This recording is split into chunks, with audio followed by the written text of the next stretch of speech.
Hello everyone, welcome to week 3 of the Dubai World Cup Carnival here in glorious Meydan. The sun is shining and 9 races on the dirt for you all to look forward to. We certainly are. We really enjoyed the Dubai Creek Mile in week 2. It's been fascinating and informative so far, as it is year on year for the opening weeks of the Carnival. On Festive Friday, they'll be on this surface behind me for the first time. But we're sticking to the dirt for this evening and quite the features that we have in store. For the thoroughbreds, it's the Al Garhoud Sprint, part of the Emirates Sprint Series, and horses who are making the eagerly awaited returns. The likes of Freedom Fighter representing Tiger Shea and Bupat Seamar, well, they've been ripping the Carnival up as it stands. A double on opening week, a treble on week 2, and some big chances, not just in the feature race, but for the card going forward as well.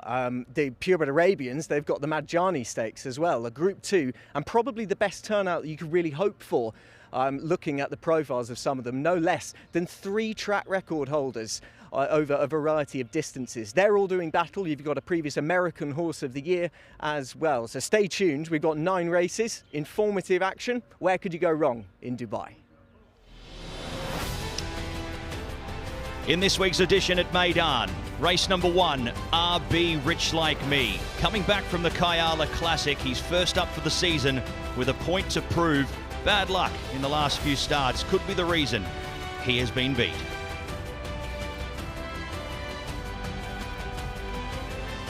Well, Mikyas returns to the races. A 2-pronged attack, now a 1-pronged attack for Rashid Borsley.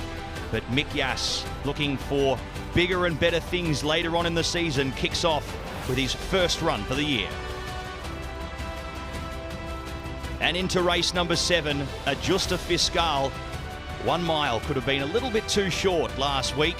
He comes back to the races, 1900 metres for his second up performance, a distance he knows and loves.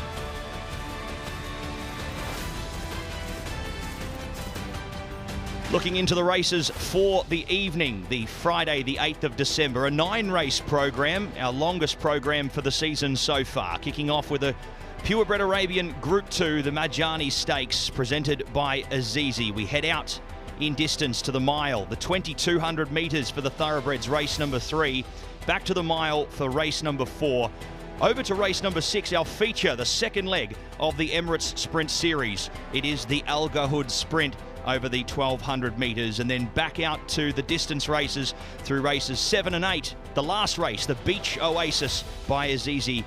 We will finish up over our feature race distance once again of 6 furlongs.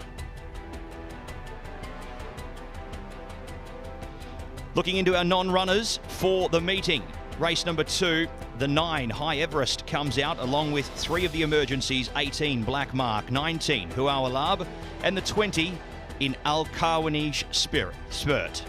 Race number 5, the 8, El Mareb, comes out along with the 14, Car Tib for Michael Costa, 19, Onda Regente, and Dahiz comes out as well in the 5th. Race 6, the 5, Erasmo, comes out. Race 9, the 9, Jumeirah Beach for Salam bin Gadaya, will not take his place in the final race. And we do have a few rider changes for the upcoming meeting. Unfortunately, Patrick Dobbs not taking his place with his rides this evening, so he will be replaced in all of his races. James Doyle jumps on the debutant Fastnet Mischief. Javier Ziani on board Benzema, the first emergency getting a start. James Doyle to ride Exciting Days in the 3rd.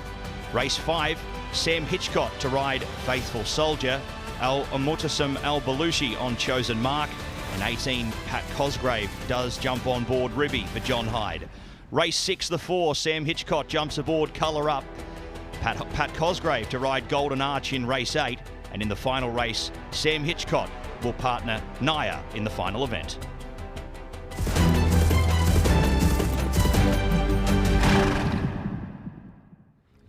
Well, the shades are currently on. They won't be for long. The sun is starting to set down here at Meydan. Delighted to be joined by commentator Pat Comerford. How are you going, Pat? Good, Anthony. Thank you very much for joining us here for meeting number 3. It's been a great start to the season here in Meydan. We obviously under nice, mild conditions. It's probably the coolest, I'd say, it's been at this time in obviously our time filming the preview for each of our meetings, but the sun's still much higher here at the moment, so a little bit more bright, but nevertheless it is showing that we are slowly starting to get into that winter period, and the conditions for racing are only going to improve even more. You say cool, my pale British skin tells a different story for it. Just reflections on what you've seen in the 2 weeks that we've had so far. If you could pick one highlight out, I know it's early enough, but there have been some really good races here. Look, I think of the new horses. Al Nassib was very impressive in one of the early first starter races that we saw. That was on the first meeting of the year for Musaba Almiri.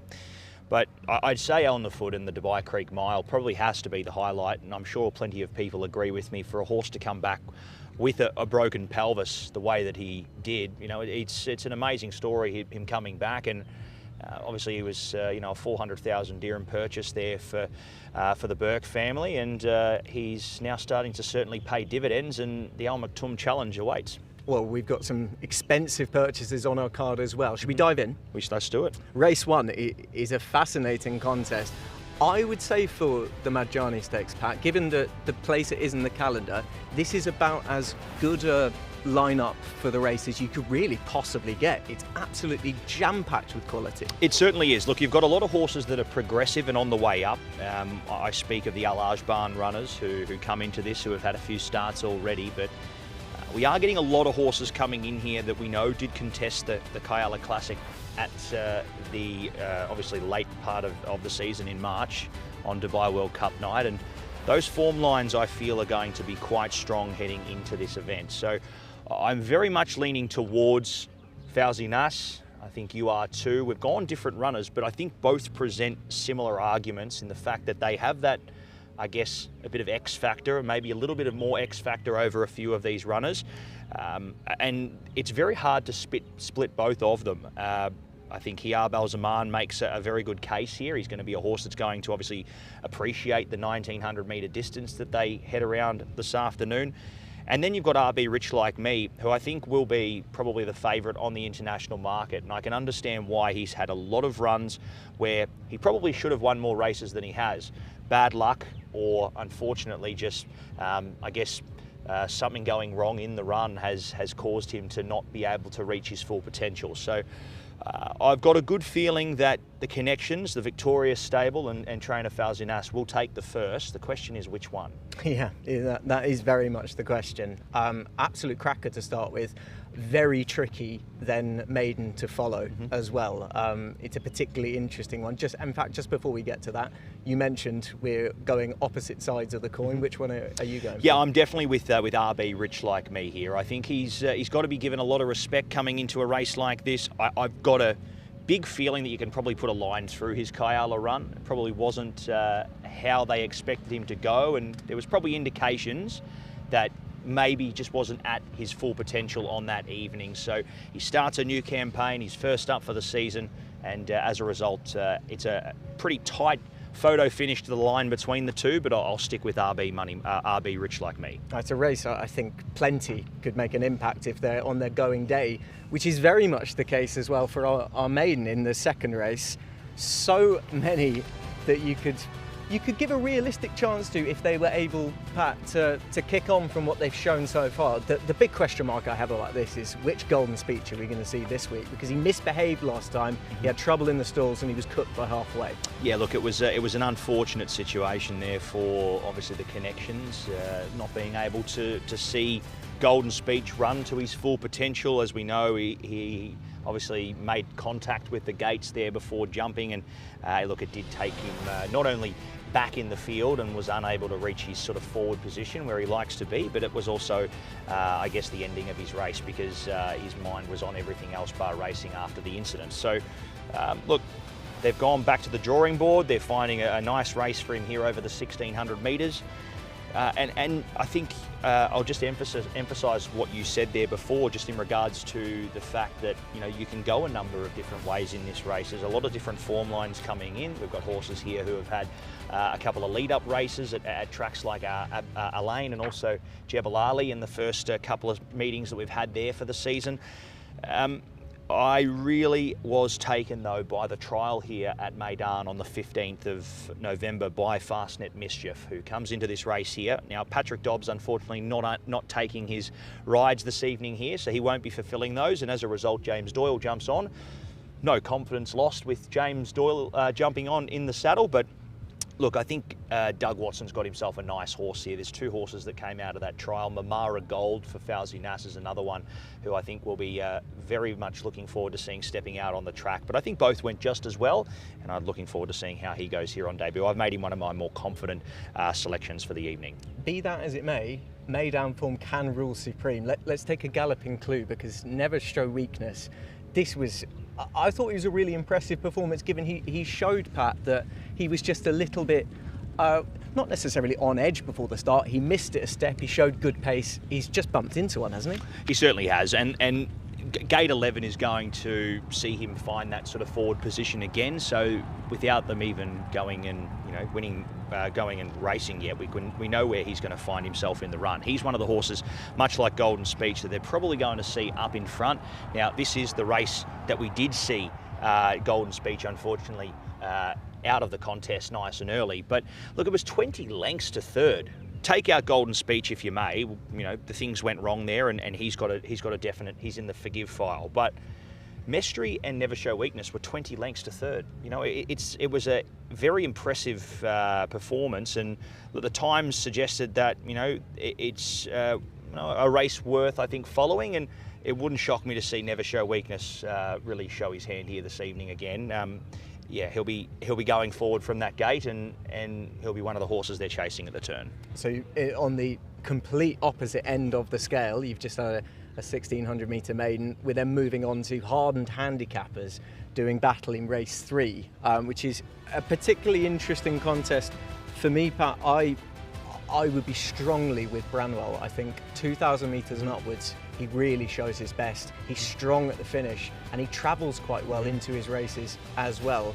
In fact, we can take a look at Branwell in action, because I think this emphasises my point that he might just need a stride or two to get into full flight, but when he does, he sees out this kind of distance, which is a bit of a specialist one. It is, and look, Meydan form is going to take him a long way. He's proven here at the track, and that is going to see him, going okay in an event like this. I very much can see a horse like Bramwell, fighting it out in the finish in a race like this. There are quite a few horses in this event, I think, that you can make a case for. I did find it one of the more tougher races of the program to decipher, because I felt there were a few horses in the event that probably got a little bit of an advantage when it came to how little work they're going to have to do from the gate.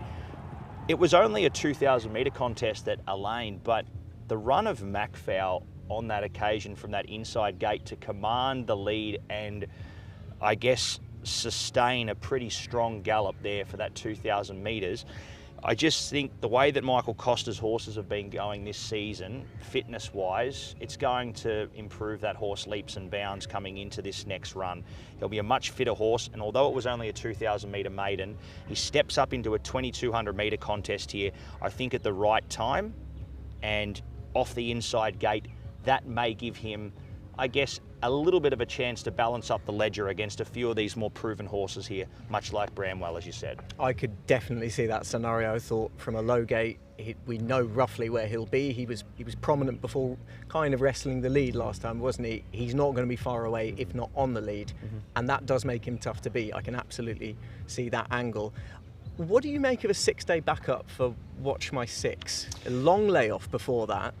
Then came to Jebel Ali. He's had a very hard race, I thought, racing on from the back. If we pick him up at this point, he's on the far side and he's going to make late gains, but the race had already gone. Yeah, the race had gone, and look, this is the one thing you see with these races at Jebel Ali, which does make it hard to, I guess, decipher how good of a run it was. There was a lot of tiring horses up in front of him, but he came from a long way back, gave himself a big task, and he really mowed it up the hill here. There was a lot of tired horses here in the late stages. Now, he's been beaten here in this event here, and I guess probably didn't get, I guess, the best of opportunities from where he was positioned in the run. But if you take plenty out of it, he should be improved off it from a fitness perspective. But again, I probably, going on how that race transpired, I agree with you. I didn't put him in the selections because I felt that he probably, I would have liked to have seen him have an extra week off the scene here. But look, this is the thing, when you've got connections who are coming to the track in the Victoria stable, they've got a very good hand in the first race. They've probably seen a race that they like here, and they've probably decided that, you know what, we want to see our horse go around again, especially considering that he's, you know, raced well the week before. But look, they've got a big team of runners in tonight at the Victoria stable, and across both the purebred Arabians and thoroughbreds, they could have a good night. I'd imagine that Fauzi Nas probably has about as much racing knowledge in his little finger than I do in my brain. So if he says 6 days, then fair play. I'm looking forward to seeing how he comes out. I'm especially looking forward to seeing how theirs in the next goes, though, because then we go back to this conditions race. In race 4, it's over 1,600 metres. Military artist, UAE debut, connection debut as well. I mean, been in the UK prior to this. He's only had 2 runs. He's coming up against some horses who have prior Meydan form. We'll get to them in just a second, but on what we've seen so far, he's got to have a very good chance. He certainly will. Look, it's an interesting race to decipher. I've taken a little bit of a different approach here. I like it, go on. Yeah, and the reason being is that I guess the support and I guess the money on the international market will gravitate towards both Military Artist and Nisa here, because they're both proven. They've both found themselves in the winner's circle over in the UK at both Kempton Park. Now, Military Artist has got the all-weather win, which I think will hold him in good stead. You can also look at Nisa and say that the race that he ran 3rd in at Wolverhampton turned out to be a very good form race. There's subsequent winners coming out of that event, so we may see him improve. I just am always I'm very weary of 2-year-olds coming to Dubai, and I've seen it time and time again watching racing here from afar, having their first run on Dubai dirt. It's a bit different to the all-weather, and I know Military Artist has got that all-weather win, but I'm just a little bit concerned about how they will handle the conditions here. Now, there's horses in here that probably aren't as talented, but have also got, I guess, proven form here at the track, and that should take them a fair way in this. I don't see it being 1 and 2 clear cut here. That's just my opinion. I'm interested to see how this race transpires.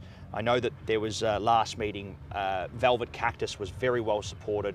There was a lot of word that he was going to be the horse to beat, and he didn't handle the surface. And it was as simple as that. And we saw horses that had more proven form come on and win well. So I'm gravitating towards 3 runners here in particular. My main would be Valdivia, the 10, who came from a long way back. I think Connor Beasley will have him closer to the speed, and I think can run well. I think that race behind Mendelssohn Bay has got to be one of the better form lines that we'll see for a race of that quality.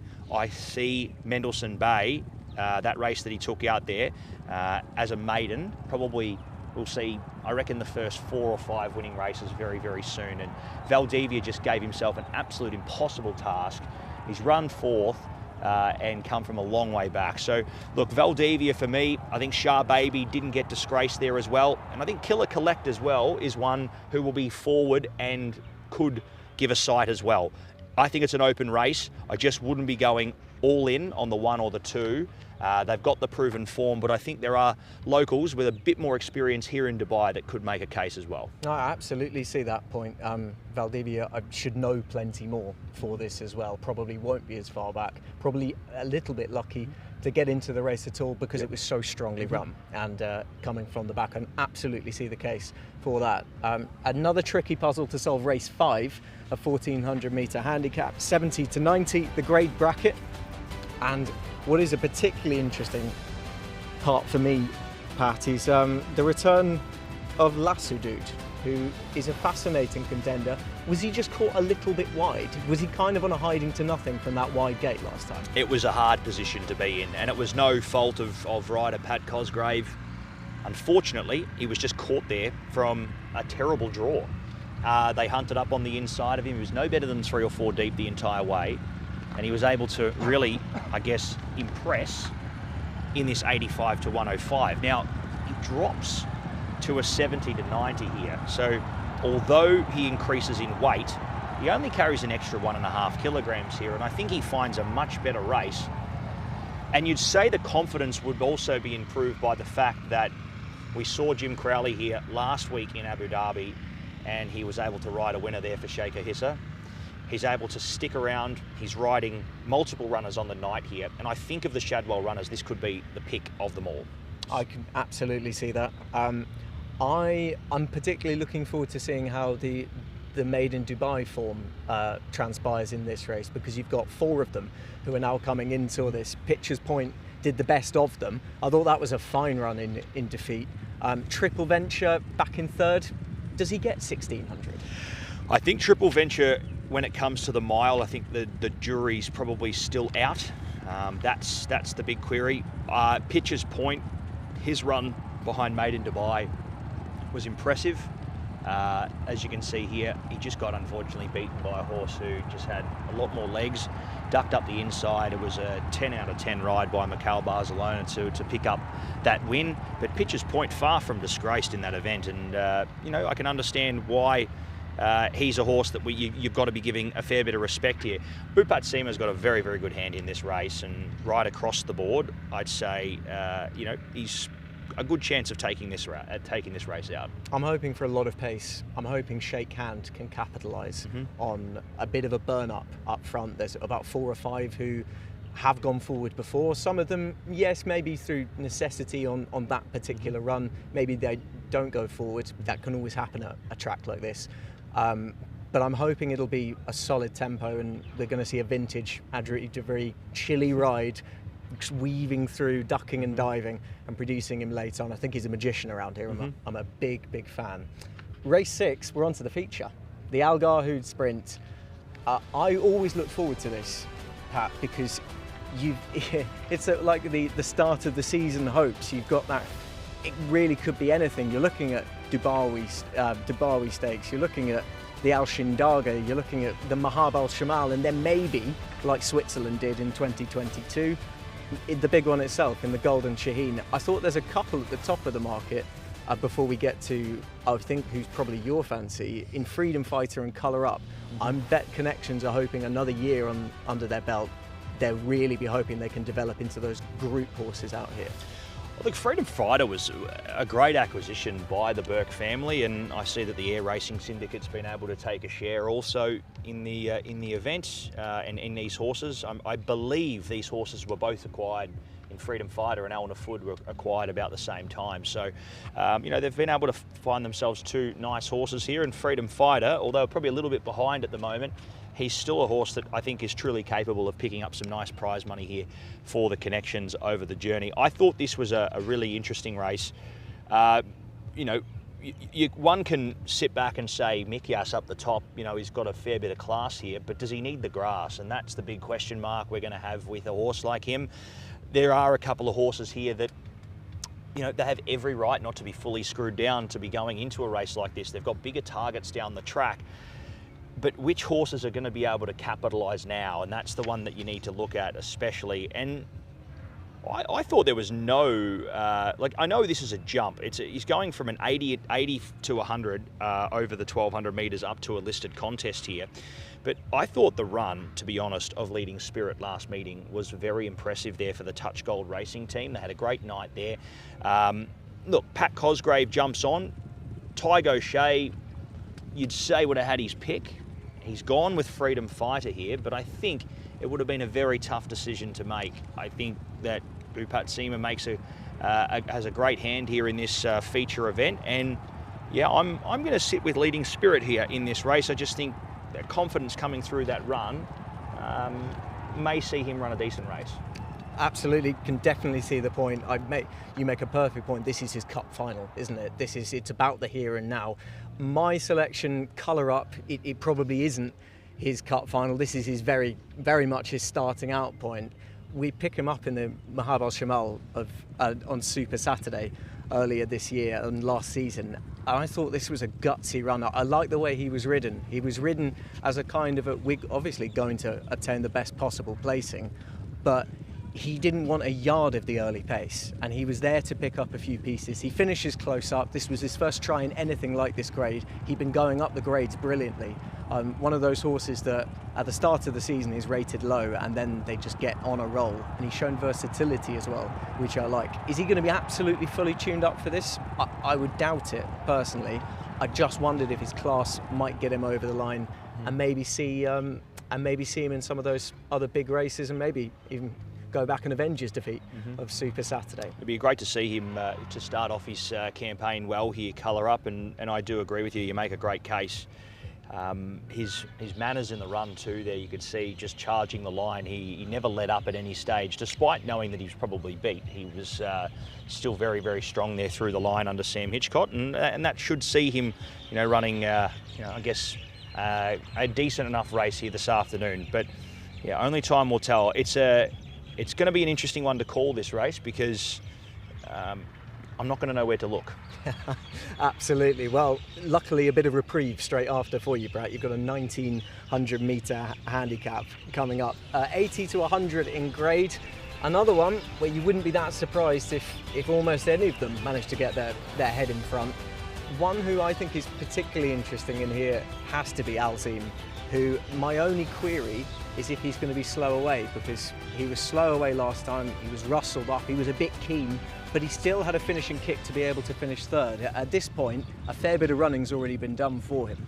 In a race where the sectionals were actually quite genuine through the middle stages of the race, and I'll be honest with you, calling this race, I thought Book Review was going to fall into their lap, but it just seemed that he was able to slide away here under Royston French, and well, it turned out that a few of them just couldn't pick up the bit again and chase down this leader. And that has happened a couple of times so far this season, where we've seen them run at a genuine clip. And I think obviously just a bunch of tiring horses in behind. But look, Alzim to go as well as he did there in that event, it was a promising sign.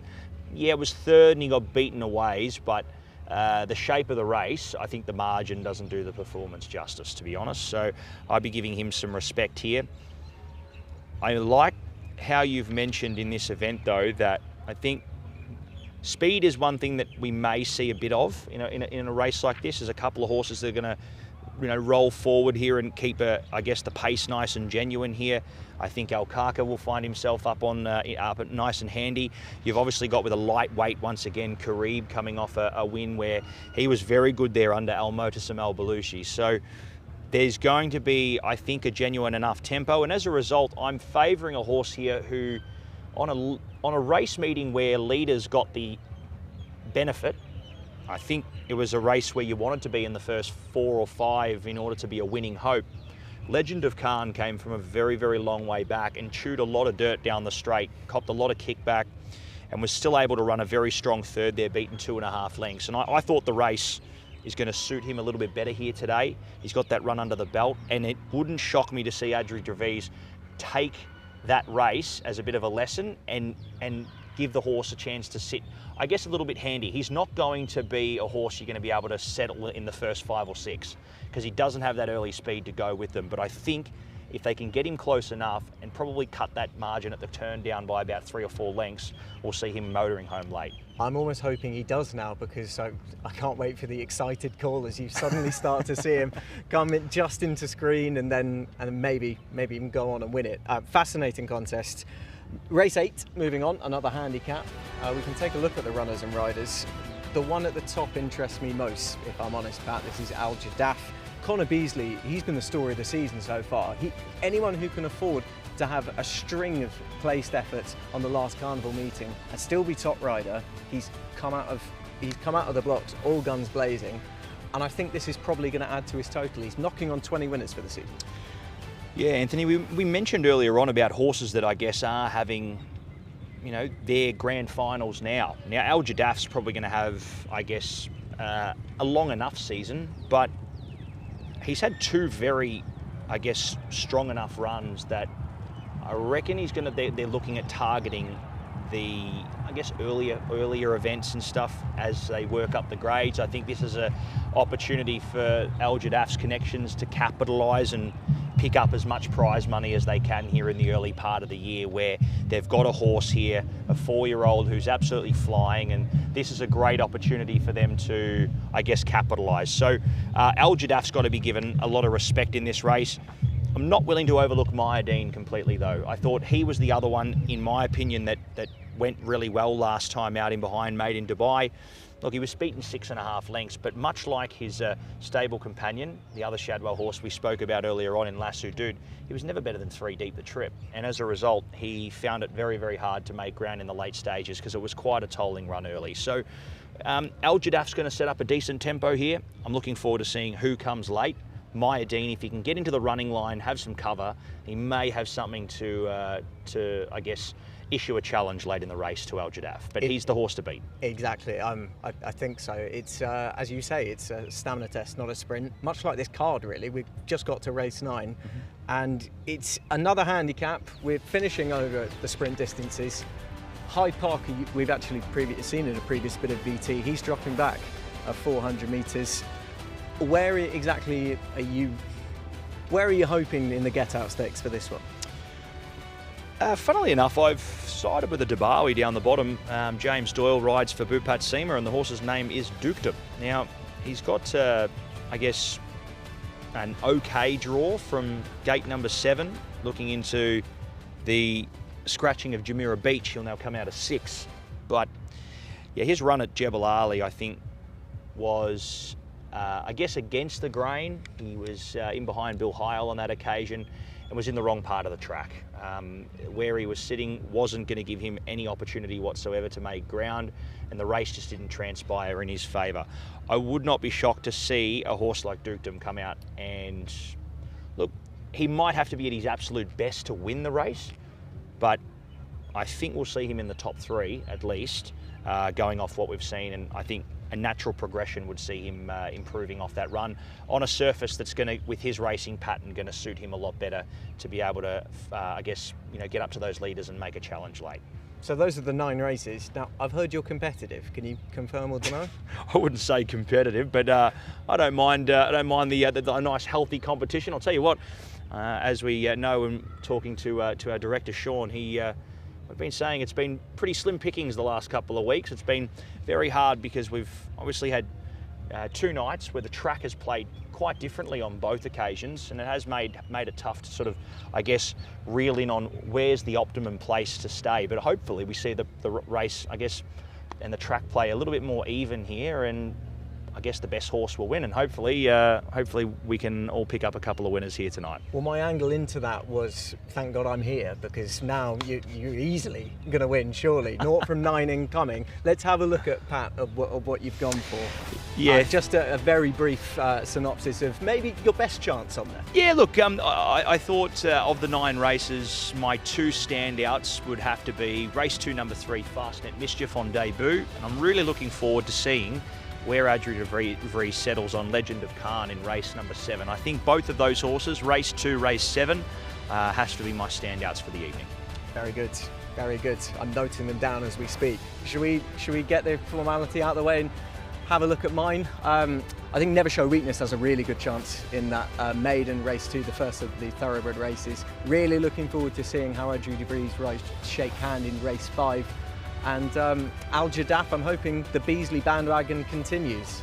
He's got a plum ride there, and he'll be out for revenge after that string of places in week 2. Speaking of week 2, there was fantastic action on offer. It was the Dubai Creek Mile. We can take a look at all of the highlights now.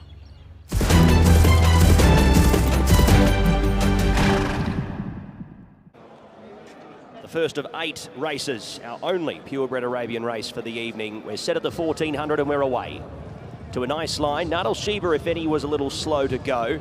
And Al Mufam from that wide draw is going to have to find himself back in the field with Malawi and Mascot Al Mori. It's Najam El Wathbar leading the way early, making RB Moneymaker work for the lead here. He's going to go up to the outside in second, but over racing at the moment Into third was Mamara XM, and fourth, trailing the speed, is AF Alajaj from Mahir. Those five are in the first division, a gap of 3 lengths back to Reem by Nuna, who's being passed on the outside now here by Al Mufam.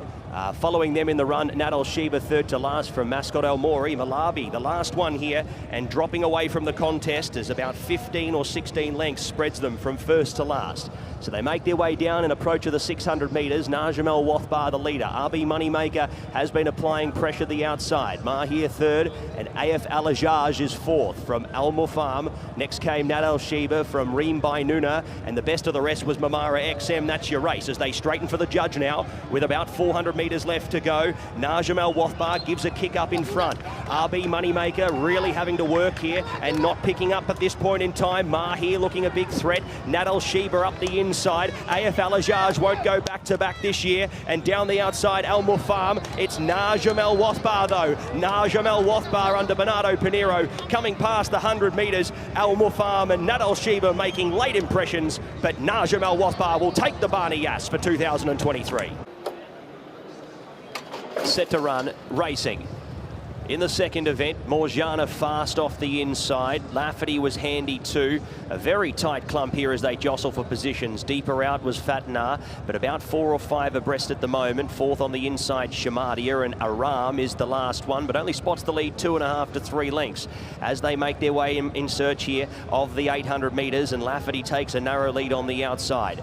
Morjana was into second, about a head away on the inside, but holding that inside advantage from Fatnar in second. Shamadia fourth, and Aram is forced to circle horses coming from last now and begins to make its run.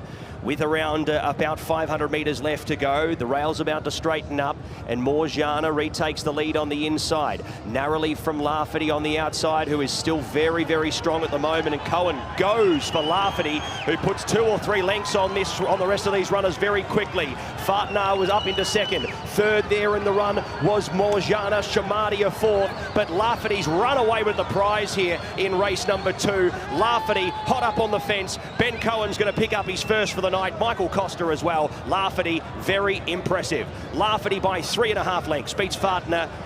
Third across the line was Morjana. Racing. Khatib, he missed it something terribly, going back with Yerman in the early stages, working through El Introvertido to find a good spot after being half a stride slow, but won't beat Hyde Park to the lead as they make their way out past the 1400 metres and onto the course proper. So it's Hyde Park the leader, El Introvertido in second, in behind the leader. Coming up to his outside, Triple Venture now making a bid for a forward spot, and deeper out on the track there, Pitcher's Point with the 62 kilos underneath Patrick Cosgrave. Aldaja followed, then came El Maroom on the inside, working up alongside Meydan. They were followed there next in turn by Golden Arch. El Maroom now about spotting the lead about 5 and back on the inside with 4 behind him. That was Khatib recovering there with next in the field, working up into third to last was Made in Dubai. Second last was Shake Hand, being passed now by Yerman. So they make their way past the 700 metres and are heading down the side part of the track. It's Hyde Park. He's had a pretty okay fractions up in front, should have something in the locker. Triple Venture in second. Third on the outside, Pitcher's Point from Meydan. Back on the inside, El Introvertido's got the stitch, being passed now by Khatib. Made in Dubai, El Maroom, Golden Arch, Yerman, Aldaja, and last is Shake Hand as they come into the straight. 300 and change left to go. Triple Venture takes over here, leads a half length. Pitcher's Point on the outside, presenting with a challenge, working through the inside now. Made in Dubai with a bursting run. Made in Dubai up on the inside, gets the measure of Pitcher's Point and Triple Venture. Made in Dubai, a weaved passage through, and Made in Dubai goes on and takes the third. 2 lengths on the line, Pitcher's Point second, Triple Venture third, Meydan fourth. Also to the middle, Prima Summer, just a little restless, racing. Military Option was slow out.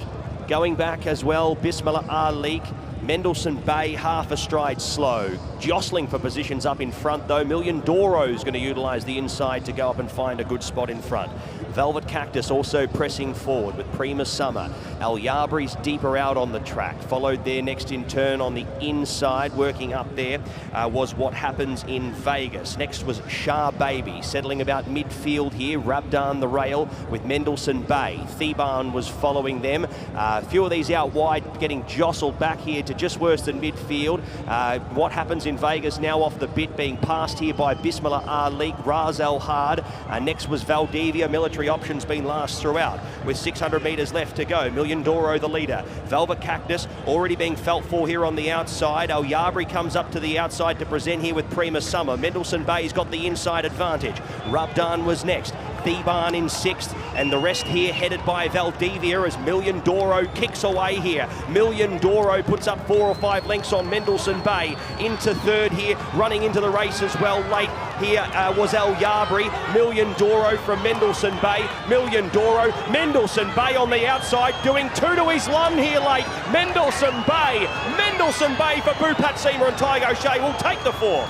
Mendelssohn Bay reeling in Million Doro in the late stages. A good win. So we're locked and loaded here at the 1200 metres. Set to jump, racing. Batran a little slow. Jumeirah Beach was fast away. El Shibli, after being a little fractious in the stalls, jumped very well. Thorban in the first couple. Mr. Carfu working across from deeper out. Next was Energetic, followed by Chief of Navy, and deepest of all, working up in about a 5 deep line was Al Hadir. Desman's going to be about 3 back on the inside, spotting the lead 4, a gap of 4 lengths there back to Runan, third to last. Couldn't utilise the inside gate and the blinkers this evening in the early stages of the race. Ribby was second to last, and after the slow start, Batran is the last one. With 550 metres left to go, Mr. Carfu goes up to the outside of Al Shibli, serves it up to him, keeps the pace quite genuine here as they make their way past the 450. Third was Energetic. Fourth, deeper out, starting to make some good ground, Al Hadir from Desman. Thorban really working through as well here. Mr. Carfu on tired legs. Look at Thorban. Thorban under Ben Cohen. He's coming up to the outside here of Mr. Carfu. Desman can't get a run. He got blocked off there. It's Thorban on the outside here, though, of Mr. Carfu. Thorban, with 50 metres left to travel, will win this by a length. He looked a winner a long way from home. Thorban beats home Mr. Carfu. Desman third. Set to go. We're racing in the Dubai Creek Mile. And it was Everfast who was very fast off the machines, working forward in the early stages with Secret Ambition on the warpath. Desert Wisdom wants an early piece of it as well. Homebrew settles down into 5th. Well, I say settled down, they are going lickety-split up front here. Golden Goal, deeper out, working up with Al Nefud. Next came Tambarada, the rail. Followed next in turn, working back through the field to Mimi Kikuchi, racing in isolation. 2.5 lengths to Atletico El Colano. Ezunico, his outside. Then came the Great Collection, and Street Mood is last of all. With about 800 metres left to travel, maybe 800 and change. Al Nefud on the outside has made his way up to the outside of Great Ambition. Third on the warpath. Fourth deeper out, Golden Goal, but has been 3 deep the trip. On the inside, Everfast has had a conservative run. Next in the turn was Atletico El Colano. Ezunico deeper out, working back through the field. Homebrews going back through the field. Mimi Kikuchi well back here at this stage, and still about 4 or 5 behind them with plenty to do as they make their way into the straight. And Al Nefud has found a real good kick here. Past the 350, out by 3 lengths. Golden Goal into second here with Secret Ambition. Secret Ambition into second. From next in turn there was Golden Goal, and Atletico El Colano fighting on here with Everfast, but it is all Al Nefud. Al Nefud ranging away. He's going to make this a very, very easy win in the Dubai Creek Mile of 2023. Al Nefud streets them. 6 lengths.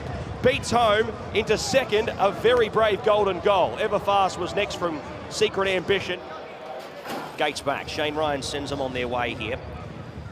Off the inside, Wessel was fast to show. Book Review going up to his usual leading role as usual. Franz Strauss is going to find himself up on the inside here with that rail advantage here as they come past the 1600 metres with about a lap and a bit to travel. As they lead the way out onto the side section, Wessel's going to find himself into third from Vasilakos.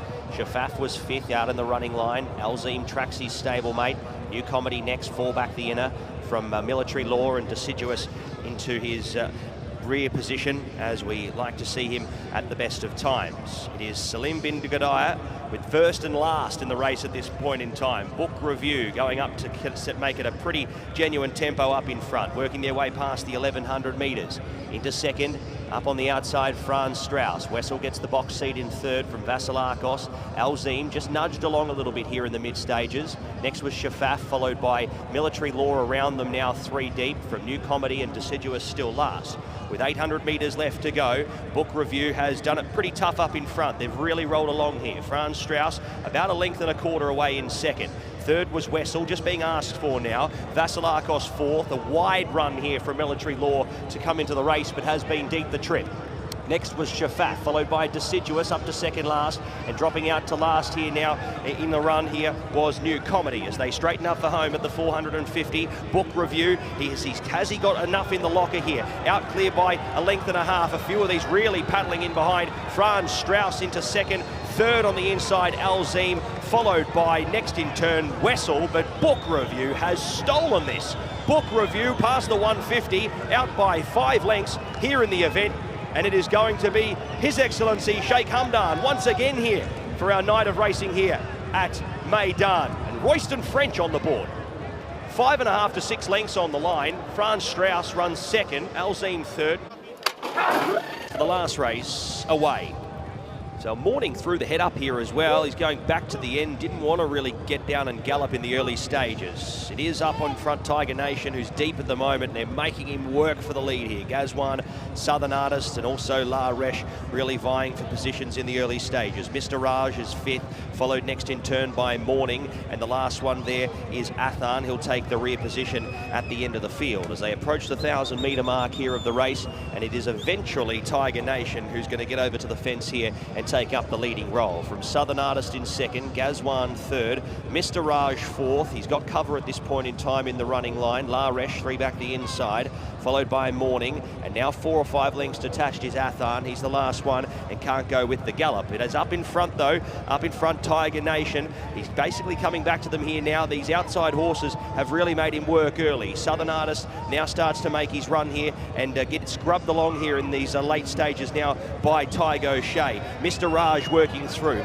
La Raj throws up the right white flag, being passed now by Morning. Gazwan's done with, and Athan is now the last one, but coming up into second last with Gazwan pulled out of the contest. It is up in front Tiger Nation with about 300 metres left to go. He's a leader here only narrowly over Southern Artist, who is starting to let down here, but has Salim bin Gadai stolen another race here tonight with an on-speed performer. He's getting very tired up in front here, Tiger Nation. Southern Artist on the outside in the final stages, levels up to the outside of Tiger Nation. Southern Artist will go home a winner. Bupat Seema with 3.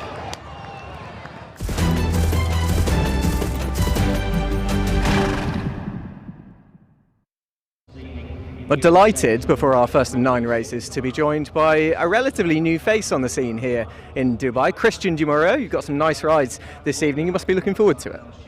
Yes, precious to be here for my second time here.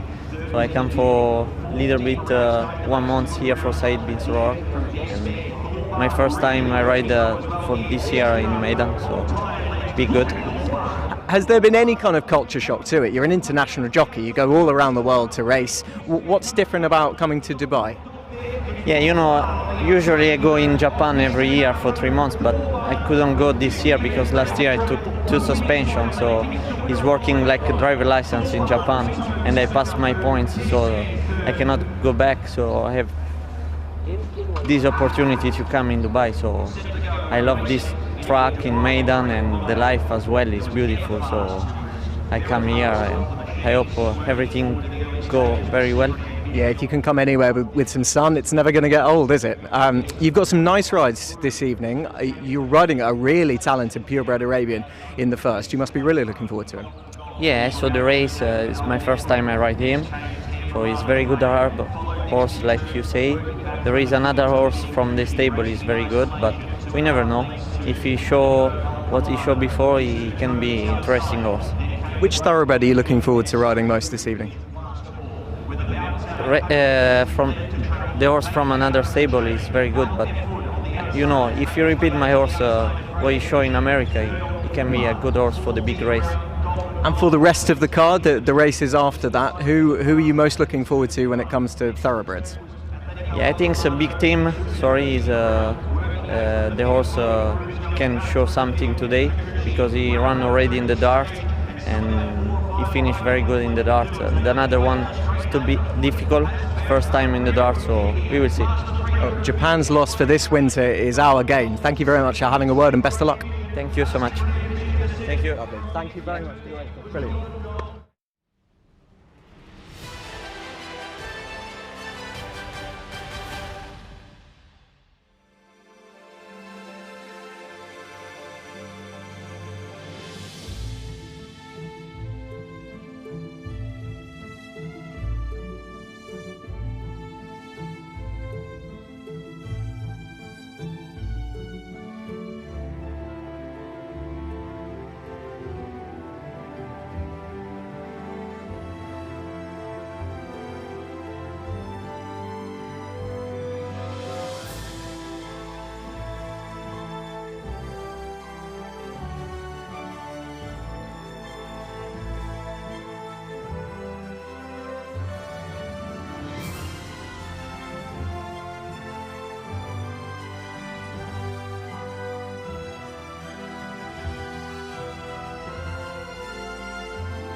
you join us up at the top. They'll be making their way down their tunnel fairly shortly. You can just see a little warm-up being administered to the 7-year-old entire number 1 Jugurtha de Monlo, Jules Maubian taking the ride for the first time. And just on the right you can see their trainer Eric Lemartinal administering the finishing touches to the saddle. He's a new recruit for Eric. He has switched from Jean-Claude Picot, and as we mentioned, Jules Maubian now on looking for his first winner of the season. This is 118 rated 7-year-old entire, and he carries the Group 1 penalty. He's 3 from 18 in his career. He's making his seasonal debut. He's running the Kahala Classic, saw him in front of a few of these as well, the likes of Jess Jath, Deryan, Rich Like Me. It's second year in a row that he disappointed in the big one, having won round 3 of the Al Maktoum Challenge. He's one of a few in here who have high class form. It wouldn't be a surprise if he was good enough. Stall 12 will answer an early question of him, so it'll be interesting to see what he can do first up for the season and on stable debut as well. He's just about to come out. We've got a few of them just in front of us here. Number 5 just about to cross right in front of us. Let's take a quick look at him, because this is Hiab Al-Zaman. We just heard from Christian de Moreau, Fauzi Nas. Fauzi and Victorious Racing already on the board in their native Bahrain earlier this afternoon, and Hiab Al-Zaman, one of a couple in here of good chances for Victorious. This is a really good 6-year-old entire. He's not been seen since finishing down the field in the Group 1 Obeya Classic on Saudi Cup night. Prior to that, he was just in front of Deryan, went 4th in round 2 of the Al Maktoum Challenge, and that was his UAE debut as well. He surely has the scope for better this season. You'd imagine he will probably come on for the run, but he is a very interesting contender nonetheless. I thought he had a very good chance this season of really kicking on with it. He's unexposed here in the UAE, and it'll be surprising if he isn't at least be able to be competitive in here. For all that, he's surely going to come on for it, as we've said. The only other horse at the moment who is circling is just behind him, or a little gap back to number 8. This is Os, Ryan Corotolo for Abdallah Al-Hamadi. Had a good start to the season, has Abdallah. And this is 103 rated 6-year-old entire. He's sighted just a week on from a good run at listed level in Abu Dhabi. He was no match for the winner, but he was best of the rest in second. He's quite solid in these types of races. I think he might find one or two too good again, but he's honest, admirably consistent, and for all that, he does have a little bit to find with some of these rivals, you would say. So that's number 8. Behind him, and it's a fair gap, it's almost a bit of a 180, we can come back to a horse who is in familiar surroundings, because this is the 2021 Kahala Classic winner, Deryan. 8 years old now, Bernardo Pinheiro up for Majid Al-Juhouri. He's not really been in the same form since that season, but he showed he still has a little bit more to give when winning a conditions race at Al Ain on his seasonal debut a month ago. He beat Os, Oxford and French Dude, who reopposed this evening. He was placed in this last year, and he has the services of Bernardo Pinheiro, who Bernardo's been in fantastic form. He had a winner here in week 1 and another in week 2, including a Purebred Arabian winning the Bani Yas. It was a very interesting contender, not least the fact he is a track record holder here over 2,000 metres, 2:11.87 in the 2021 Kahala Classic. Connections are really going to be hoping that he'll be able to get back to that kind of level of form. This is the first time that we've seen him this season. He's 9 from 29 in his career, including in one of the biggest races, as we said, in purebred Arabian racing. So fascinating to see how he gets on. He can blow the start. That would be a concern if he did that, but maybe that was just a too bad to be true incident, and maybe he can kick on. In front, or just in behind, we've had a look at number 5, who is just behind him, in fact, is number 6. Number 6 in here, Indies Day. Pat Cosgrave up for Abdallah Al-Hamadi, representing Al Ajman Stables. Winner in Abu Dhabi in early November. He's on the quick backup. He only ran last Sunday in the 200. He ran over 2200, that was it. In a handicap for purebred Arabians. That was on the turf. he should appreciate, I think, the return to dirt. He does have a bit to find, though, in terms of ratings. He's a handicapper trying to make his mark in this better race, and he will need to find some of the requisite improvement. Behind him, a horse who's rated 12 pounds higher in the handicap, number 7, Jethjaf, Amul Al-Razbi for Hussein Al-Sanadi. He's the old man in here, if you can call him that. He's 9 years old, he's a gelding. Hasn't done a massive amount of racing for a 9-year-old. This is only going to be his 18th start. And his form last year stacks up okay in the context of this race. He was third behind Jugurtha de Monlo in round 3 of the Al Maktoum Challenge. That was a good run as well. And he's pretty good in his home country of Oman. He recently made his seasonal debut at Muscat. He finished 5th. He should come on for that. I have to say, I didn't have the pleasure of visiting him in his homeland, but I'd be surprised if he hadn't come on for that fitness-wise. We're looking for a few of the leading contenders. So let's have a look in behind. A quick word on. We've had a quick look at Os. We've had a look at 1. Number 2 is the grey, and the striking grey at that. This is Rich Like Me. He is the top rated in the field of 124, the track record holder for 1600 metres. He set a time of 144.72 in round 3 of the Al Maktoum Challenge. And it's going to be very interesting to see what he can provide first up. Connections, I wondered if they were going to run in the Banias over 1400. They're kicking off this instead. Maybe they just think it's worth having another go over these kinds of trips. I'd expect to see him in the early part of the race. He defied a wide draw in 11 to win round 1 of the Al Maktoum last January. He broke the track record. That was the race he did it. And Fawzi Nas looking for his first winner of the UAE season. As we said before, he was on the scoreboard in his native Bahrain. He's got some good chances to get off the mark at Meydan. Those are some of the horses, as we will be able to catch up with them in the paddock, and the man to take you through that is Pat Comerford up in the commentary box. Anthony Dunkley, thank you so much, and really great to be joining you here for the first time this season. It's looking to be a wonderful meeting on the program, isn't it? Headlined obviously by the Al Ghahood Sprint coming up in race number 6. One of the more open races on the program. You mentioned Fawzi Nas obviously kicking off here with 2 nice chances in the first race, but it won't be the first time or it won't be the last time we see him in the fixture for the remainder of the card. We've got him featuring in a number of races as well in the thoroughbred events with winning hopes. So could be a big night for the stable to kick off and get their first win for the season, and maybe pick up multiple on the program as well. But all eyes will be set to race number 6. It is the second leg of the Emirates Sprint Series. We ran the first one 2 weeks ago at Sharjah. We back up here, and then the third leg won't be until February of 2024. So a bit of a gap in time, but plenty of horses getting their chance here to take out that listed feature here. Our second listed event for the thoroughbreds here in Meydan. Runners coming through the tunnel into the parade ring here for race number 1 on the program. Our only race here for the purebred Arabians, the Group 2 Majani Stakes, kicking off at 5:30 p.m.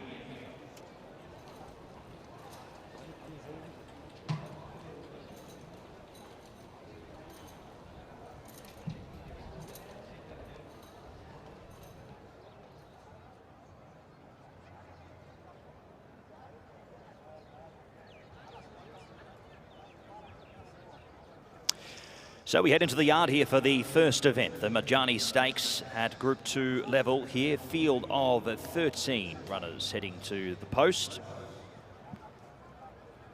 And the first horse that we will bring up is number 1, Jugurtha de Monlo. Jules Mobian will ride for Eric Lamartinel. Both rider and trainer still yet to kick off a win for season 2023-24, but have a good chance here in the opening event.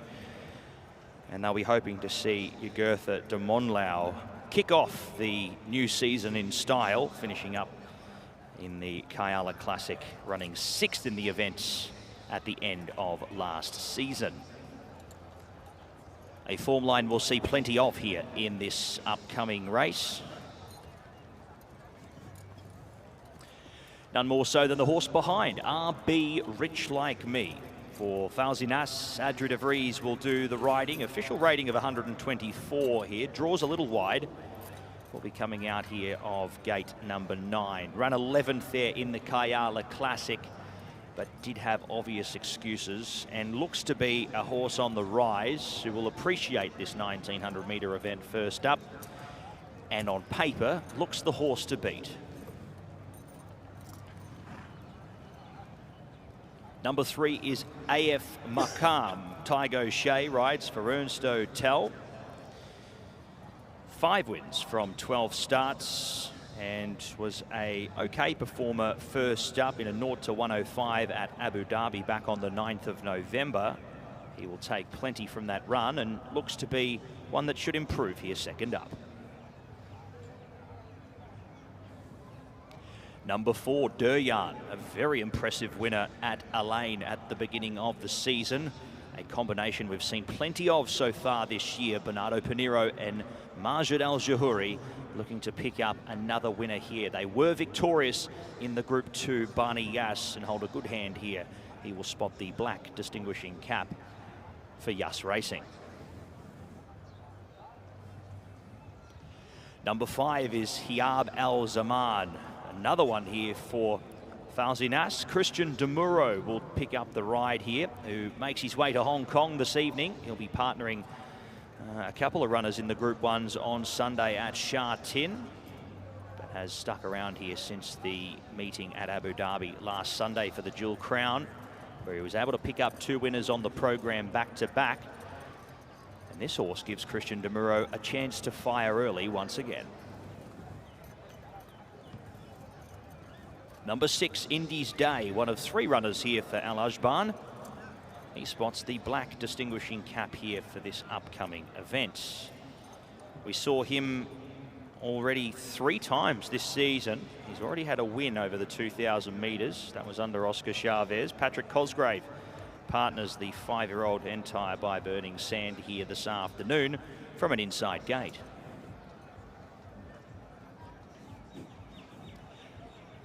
Number 7's the visitor, Jeth Jath. He comes here for Hussein Al Sanadi, and the Al Shakab Racing team bred him. 4-time winner from 17 starts, along with the 4 minor placings. We did see him race in the Kayala Classic, running 8th on that occasion, and he returns here for his first run of the season. Number 8 is Os for Ryan Curatolo, having his 3rd run as well for the season. Yet to break through for a win, but nice form lines heading into this event. 2nd behind Duryan at Alain, and then backed it up with another 2nd in behind the stablemate of Duryan in Faris. So the Yas Racing team's got the better of him twice so far this preparation, and he'll be looking to turn the tables here 3rd up. In the blue distinguishing cap for Al Ajban is Oxford. 6-year-old Entire by a Valiant Boy. 20 starts. He's had a few more starts than most of these. He's one of the higher, well, in regards to numbers of starts, he's up the higher end. We've seen him once this season here. Ran 5th in behind Duryan at Alain. He's 2nd up for the campaign here, and he draws a middle alley. We'll get through these final few here. Number 10, RB French Dude. We saw him at Alain as well over the 1,800 metres. Patrick Cosgrave rode him on that occasion. Case El Basaidi gets a good opportunity here. Won't be able to claim in the race, but gets a nice opportunity here in the first event for Abu Bakr Daud. Number 11 is Snan for Abu Dhabi Racing. Their rider Oscar Chavez, who's been having a lot of opportunities here with the connections. He jumps on board here once again, and he is looking to continue on his campaign. He was in the listed event at Abu Dhabi, coming out of that Dual Crown prep race. He was 9th on that occasion there, beaten down the track, but he drops back in distance, and that should aid his chances. Last 2 runners, SS is Dubai for Ibrahim Al-Hadrami, 3-time winner, 3 minors from 11 starts, and Connor Beasley jumps on board here for the 2nd up run after a good 2nd first up in behind Salb. And last but not least, Royston French has his first ride for the night here.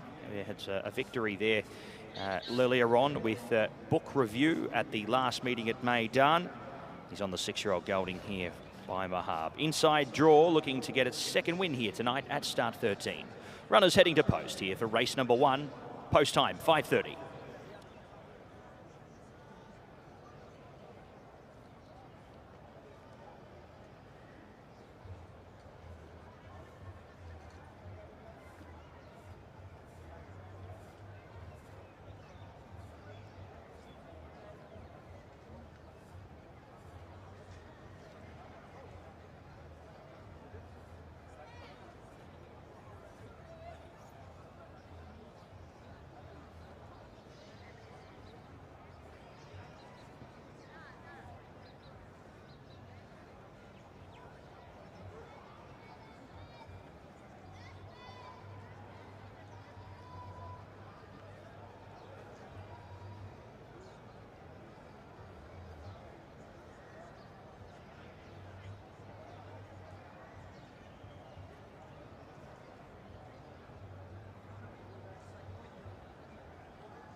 Sheikh Mohammed bin Rashid Al Maktoum.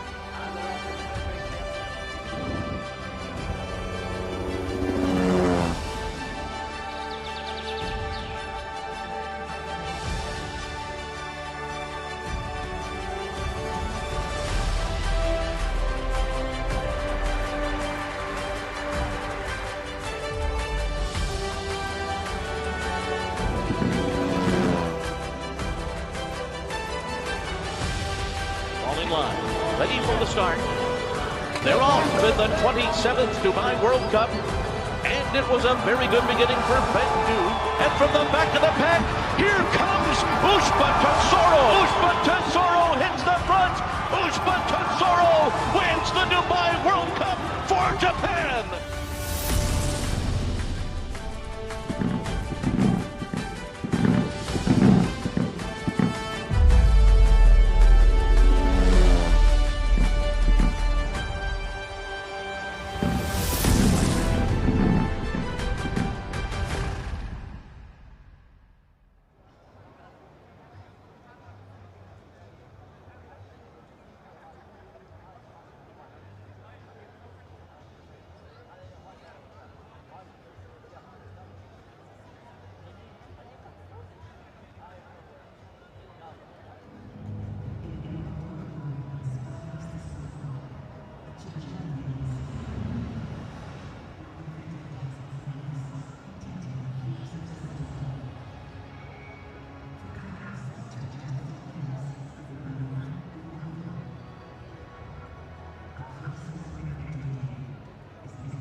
It's time for the best turned out, sponsored by Zabid Feed Mill. All of the best turned out sponsored by Zabid Feed Mill this evening. Thank you very much for your participation. Presenting Sattar Khan, number 9, the groom for Oxford, from Dr. Zayed Al Hawat. Congratulations, Sattar Khan.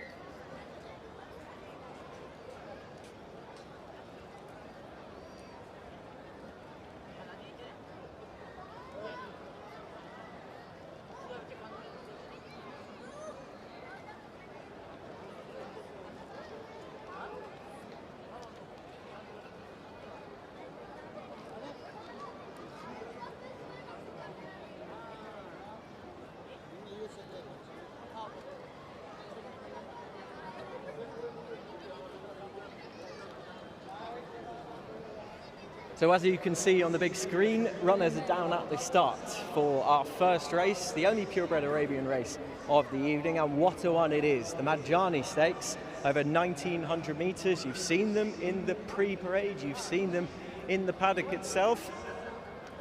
And as you can see, Pat Comerford has gone for Rich Like Me. I can absolutely see the case. He has a fantastic record here. He's the track record holder for 1,600. He set a time of 1:44.72 in round 3 of the Al Maktoum Challenge just this season gone. He's shown he can get further than 1,400 and 1,600 with good performances elsewhere as well. Is he is absolutely most effective over this trip? Time will tell, but he is a classy horse. There's absolutely no doubt about that. He's rated 124, which is the top rated in the field, and Victorious Racing and Fawzi Nas will be pretty confident, hopefully, that he will be able to show his stuff in this race.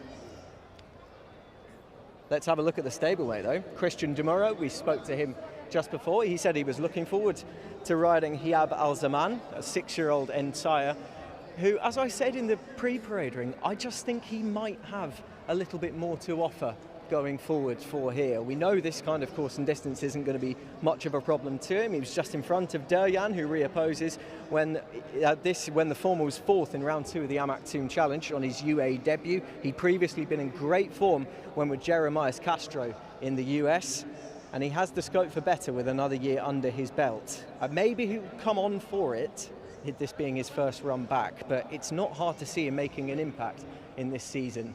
He was sent over to the Group 1 Obeya Classic on Saudi Cup night, so he was considered good enough to be going over there. Then he surely would have a big chance in this kind of race. But it's a race you can make a case for plenty, isn't it? Some of them who are a little bit lower rated, it wouldn't be a surprise to see them involved. I'm hoping to see at least a good performance from French Dude for Abubakar, Douad, for Biley Racing. He won this in 2020.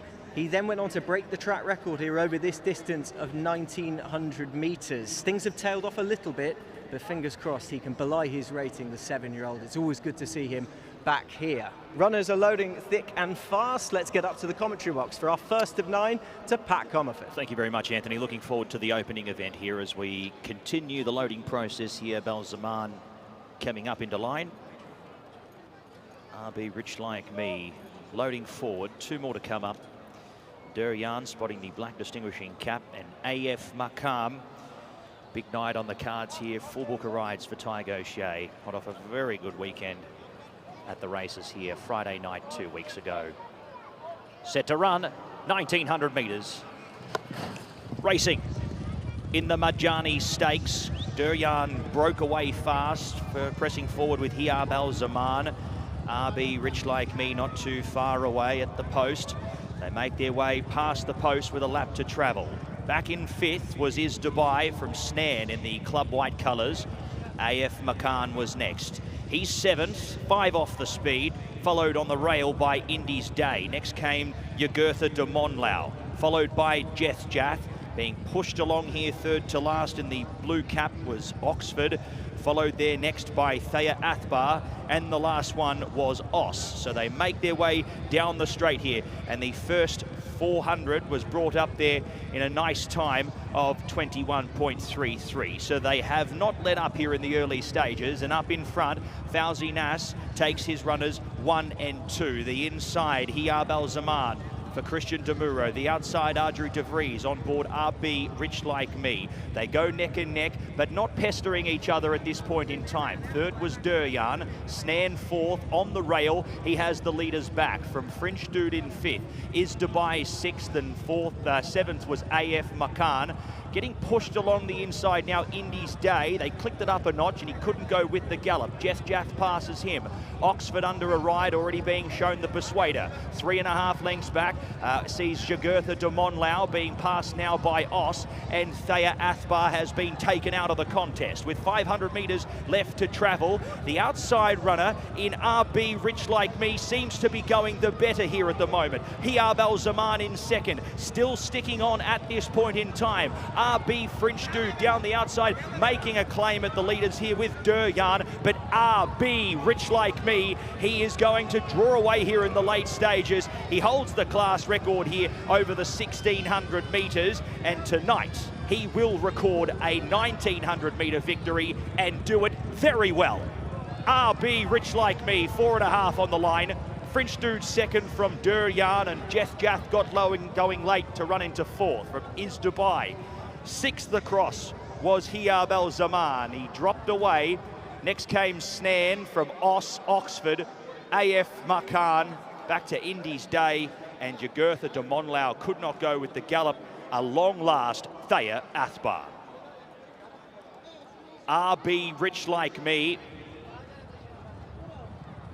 He had his stablemate for company throughout the run, but from a long way out, he was travelling the better. And over the 1900 metre distance, it's certainly not the quality of race, but he has gone on to show that that Kyala Classic run, you can put a line through. He has started off his campaign well here over the 1900 metres. A purebred Arabian worth following for the season. Fauzi Nas picks up his first win for the year.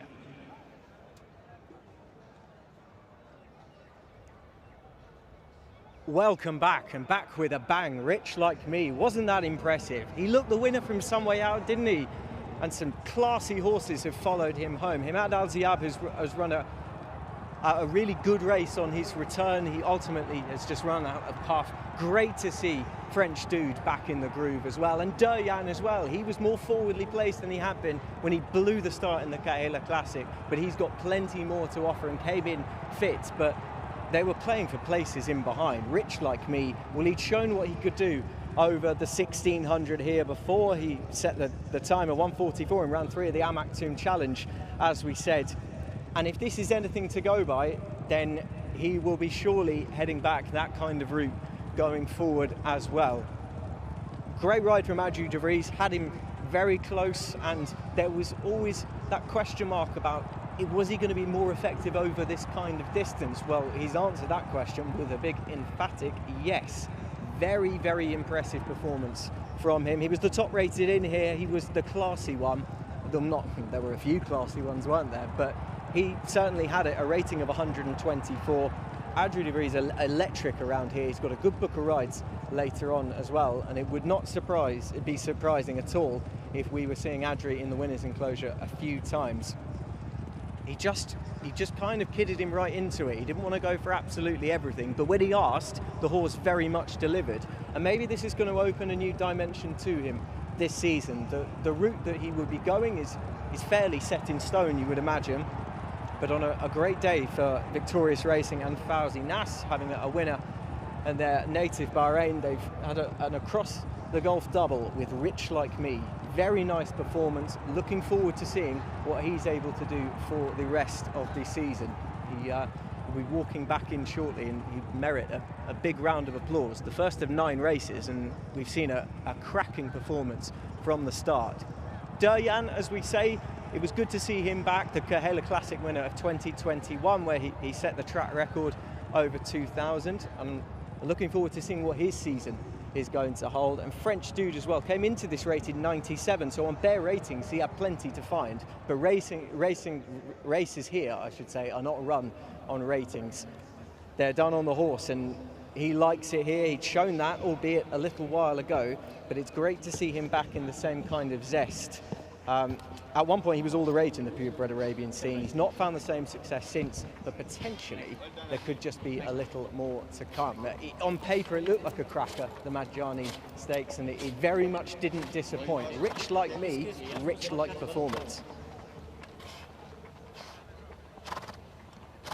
Thank you, Anthony. Unofficial numbers here for the Group 2. The Majani Stakes are as follows: 2, 10, 4 and 7. 2, 10, 4 and 7. The margins across the line there for race number 1 were 4.5 by 2 lengths.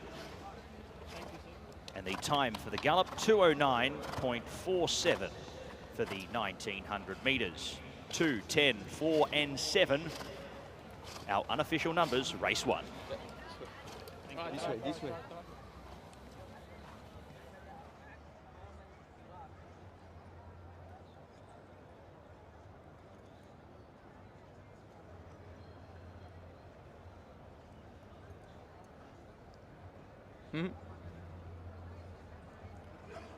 Ladies and gentlemen, you've just seen the winner of the Majani Stakes for Purebred Arabians Group 2, and it was a performance that befitted the grade. Put your hands together for Rich Like Me and Adri de Vries.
Well, the top rated in here rated 124, and didn't he show it?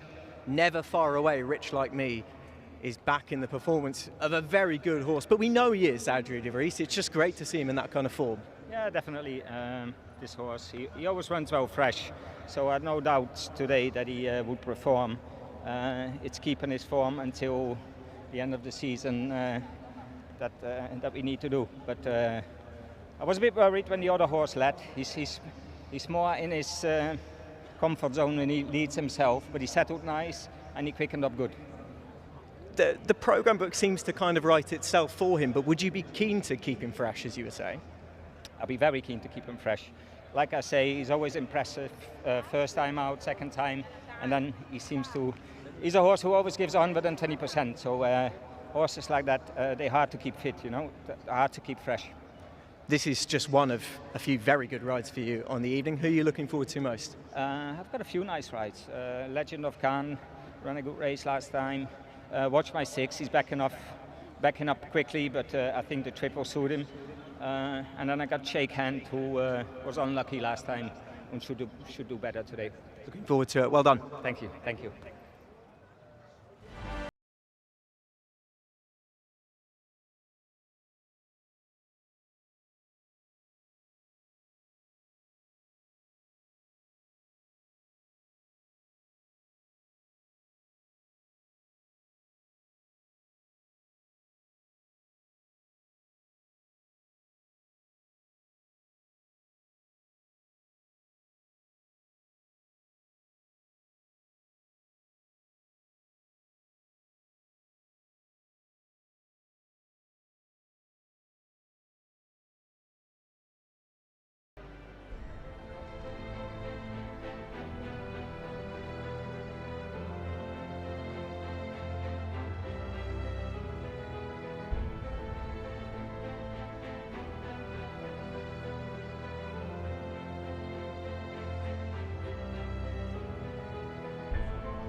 And that is correct weight here for race number 1. Correct weight in the Majani Stakes, presented by Azizi for the purebred Arabians at Group 2. Correct weight numbers 2, 10, 4, 7.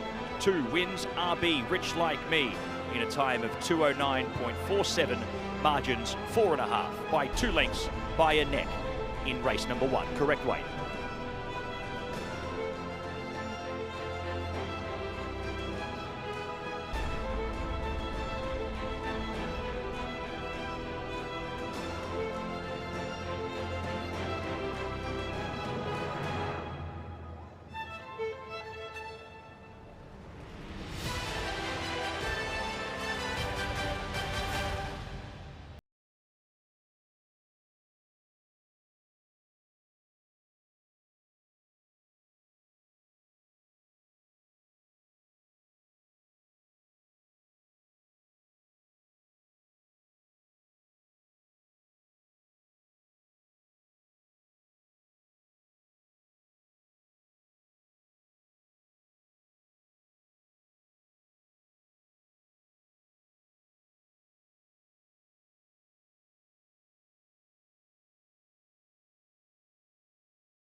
Hannes, Sheikh Mohammed bin Rashid Al Maktoum.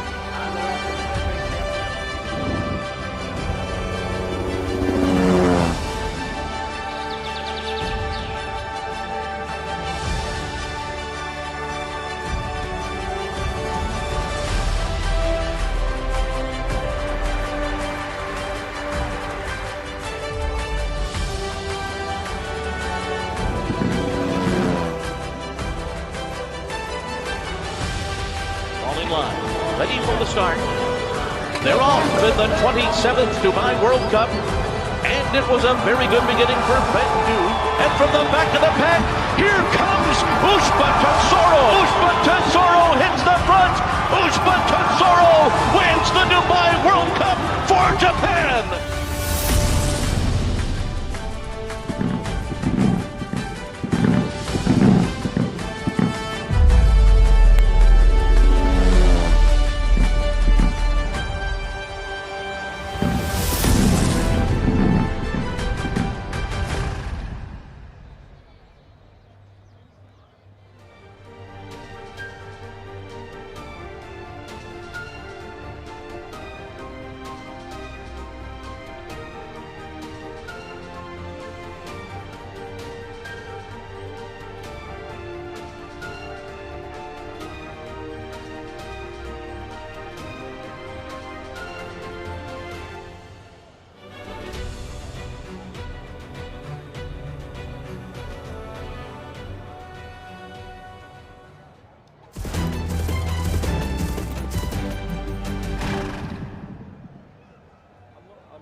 Welcome back to the parade ring for race number 2.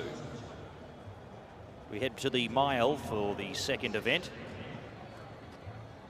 And contesting is a field of 16 runners. So let's start through the field and we'll kick off with number 1 in Akaram for Osama Rafi.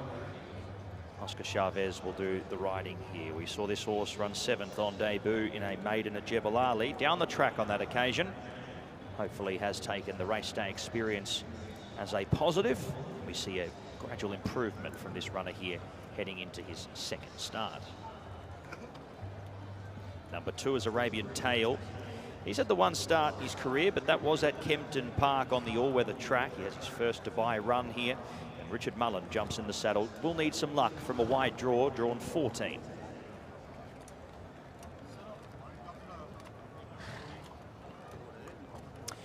Well, of the newbies, he looks the potential horse to beat in this field here, along with Never Show Weakness, but Fastnet Mischief on what he did here on the 15th of November certainly makes a case as a big chance here. Patrick Dobbs is replaced by James Doyle, who accrues the ride on this runner for Doug Watson and SMR Racing.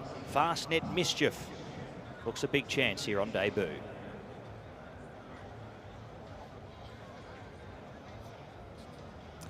On to number 5, Sikorsky. He's a colt by Dabawi for Musaba Al-Miri. Mr. Saeed Sultan Al-Ruhumi. Ryan Curtolo does the riding here and draws well from 2.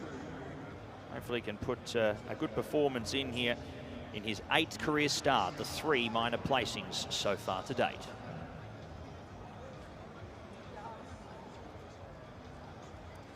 Number 6 is our next horse, Dabawi Devil. He's a 3-year-old gelding, also for Musaba Al-Miri. Ran 9th. He was down the track, beaten a distance on debut, in behind Mozahim on that day. Didn't really catch the eye there on debut, but again, may appreciate the Meydan track here a little bit more in his second start.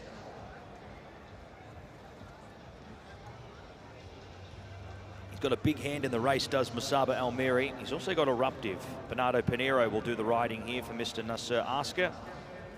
A wide draw, though, here for the 3-year-old colt by Kitten's Joy. So another horse in this race that will need some luck from the gate.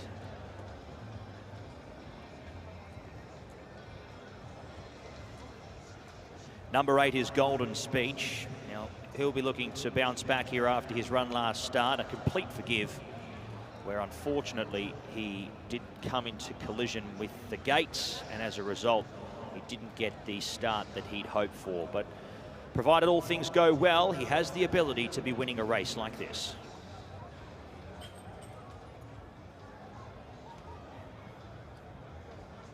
Number 10 is Ketten for Sam Hitchcock, and Doug Watson for Mr. Karwan Barzani. Should be settling midfield, going off what we've seen in his 2 starts to date. He comes into this event first up over the mile. We saw him last on the 11th of March at the end of last season at Jebel Ali.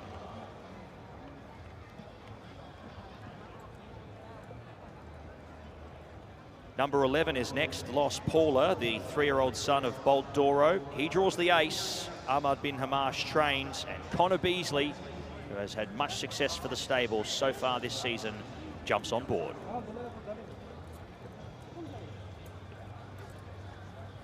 Well, he's our likely leader, and he will need to lead from gate number 11, but it is Never Show Weakness, the 3-year-old who looks a big chance in the race for Miss Fitriani Hay and Bupat Sima Tygo Shea to do the riding once again. 13 Smart System, Fauzi Nass and the victorious team looking for a race-to-race double across 2 different breeds of horse as well. Adri de Vries on board here, like he will be for the stable on multiple occasions this evening. The 3-year-old son of the Factor has had 2 starts, but yet to figure. Number 14 is First Magic. Christian Demuro rides for Syed bin Saror and the Godolphin team.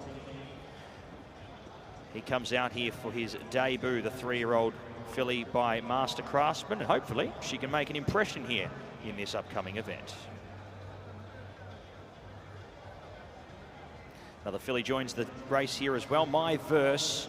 She's by West Coast here for Michael Costa, His Royal Highness Sheikh Ahmed. Ben Cohen will do the riding for the stable. 2 starts so far on the home track. Best result 3. Third beaten 7.75 lengths. So having its Meydan debut tonight is My Verse.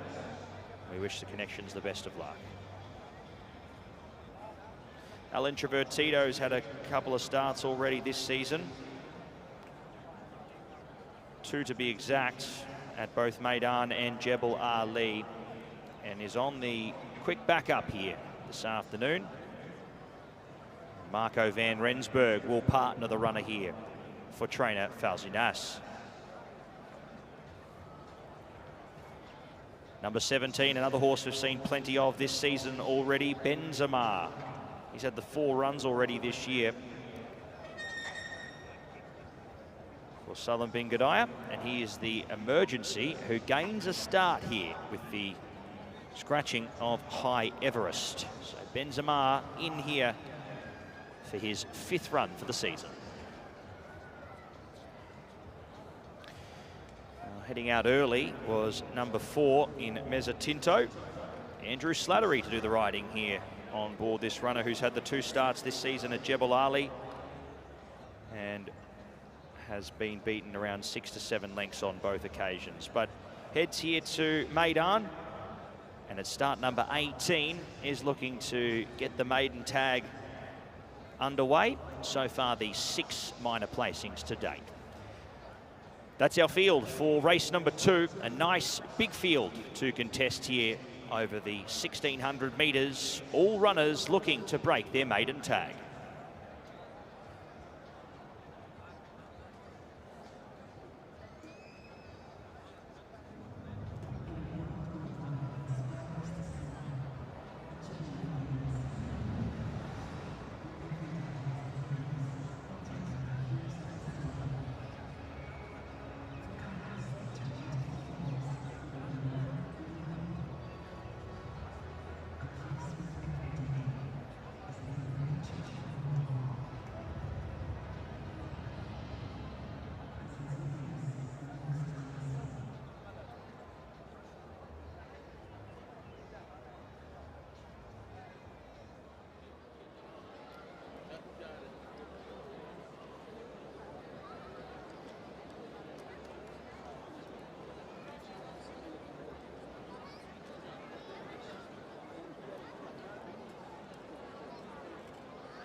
Before the races run, you have to have the best turned out, and it's delighted that we can say hello to Zaid Al Hawat once again and give the groom Beramand Ghafour the best turned out. Congratulations, sir.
So runners are heading down to post for our second race. This is a maiden, and this is Never Show Weakness. Remember him? The form really stacks up if you look at it. Him himself in the eventual winner of a maiden recently, Mestri, they were a mile clear of the remainder, and a reproduction of that I think would be good enough to win this. It would be absolutely no surprise if that was the case. I thought he'd likely be going forward anyway, to be honest, but stall 11 maybe ties Tiger Shay's hands a little bit and forces him that those are the tactics to employ to try and negate that wide draw. He's very interesting if he can get over that. He's improved with each run of his career as well, and given that he's entitled to strip fitter for a bit of match practice, and given how well he closed to the line as well, because it looked like a foregone conclusion when Mestri started to go on, but Never Show Weakness, he was really tough indeed, and his chance is fairly obvious. One who I thought might be going forward as well, at least it was the plan last time, was number 8, Golden Speech, Royston French for Salim bin Gadaya. Now my colleague Tom Stanley and I had a chat about this horse. We call him Tombe Potatoes, chatting about his debut effort. We call him that because he likes to eat his curry in a hurry. Unfortunately, the UAE debut was one to forget. He banged his head in the stalls, he played up badly, then he missed the break, and he was rushed up thereafter, and he was finished around about halfway. If he behaves himself in the prelims, which so far so good, and in the stalls themselves, then you would imagine stall 3 would have him in perfect position under Royston to kick on thereafter. If he can get a good clean break, you can show why many fancied him to win on his UAE debut, but a good break will be essential, and Never Show Weakness is likely to also be in and around there as well. Let's have a look at number 15 as well. My Verse, Ben Cohen for Michael Costa, and Michael Costa and Jebel Ali stables. They have been ripping it up this season in the UAE. 14 winners, and very, very impressive. This is a filly, she's back after 272 days. A promising debut at February in Jebel Ali over 7 furlongs. She didn't necessarily build on it next time, but Connections, I think, drew stumps for the season thereafter, and that might prove to be a really good call. You'd imagine that she's going to be fit enough for a debut. Plenty of the Jebel Ali stables runners have been, and she can probably negate her wide draw in 13. That is another one, though, that could be a stumbling block from a wide draw. You've also got number 3 in there, Fastnet Mischief. James Dahl picking up the ride now for Doug Watson. This is the colt's debut into Mischief colt out of a Fastnet Rock mare. The Damn Diamonds in Ruby. She won the Group 1 Pretty Polly for Aidan O'Brien, so a smashing pedigree. And this colt cost a pretty penny as well. $300,000 as a 2-year-old at the Ocala Breeze Ups. He's a month off being 5 years old though, so now is the time to strike. Fascinating to see how he gets on debut. Let's get up to Pat, who can talk the last few runners into the starting stalls. Yeah, thank you very much, Anthony. It is an interesting race, isn't it? It's a nice full field of 16 as well, so hopefully a good competition. And we see a nice clean dispatch here early. Golden Speech, as you mentioned, gets his way and jumps cleanly here. One could say we're going to see a much improved performance on what we saw last start. Arabian Tail coming up into line along with Debawi Devil. Sikorsky just having a little bit of a think about it before making his way up into line. And that'll leave about 4 runners to come up. Akaram, Eruptive and Benzema and Mezzatinto staying right at the back of the chute here, just waiting for the rest of these to load away before they are brought forward. So all the rage here is Fastnet Mischief, along with Never Show Weakness. He's going to need a bit of luck here from this wide gate to burn across. They may make him work. Only time will tell. It is the Azizi Creek Views presented by Azizi for the maidens, 3-year-old and up here, and we are set at the 1600 metres. Gates crash, we're away. Good jump as well from Golden Speech, much better today. Lost Paula cruising up on the inside to find a forward spot. Sitting handy to Bowie Devil, My Verse, Arabian Tail working across. Also working through Smart System. Never Show Weakness will spot the lead 3.5 and settle down into 7th. From the inside, El Introvertido. Fastnet Mischief, he gets a saloon passage through the middle of the pack and starts making his way up to the lead. From next in turn, Mezzatinto, 5 or 6 deeper out. Sikorsky the rail, 2.5 lengths back to Golden Speech. He's going back through the field here once again, despite jumping clean. Benzema next from Eruptive.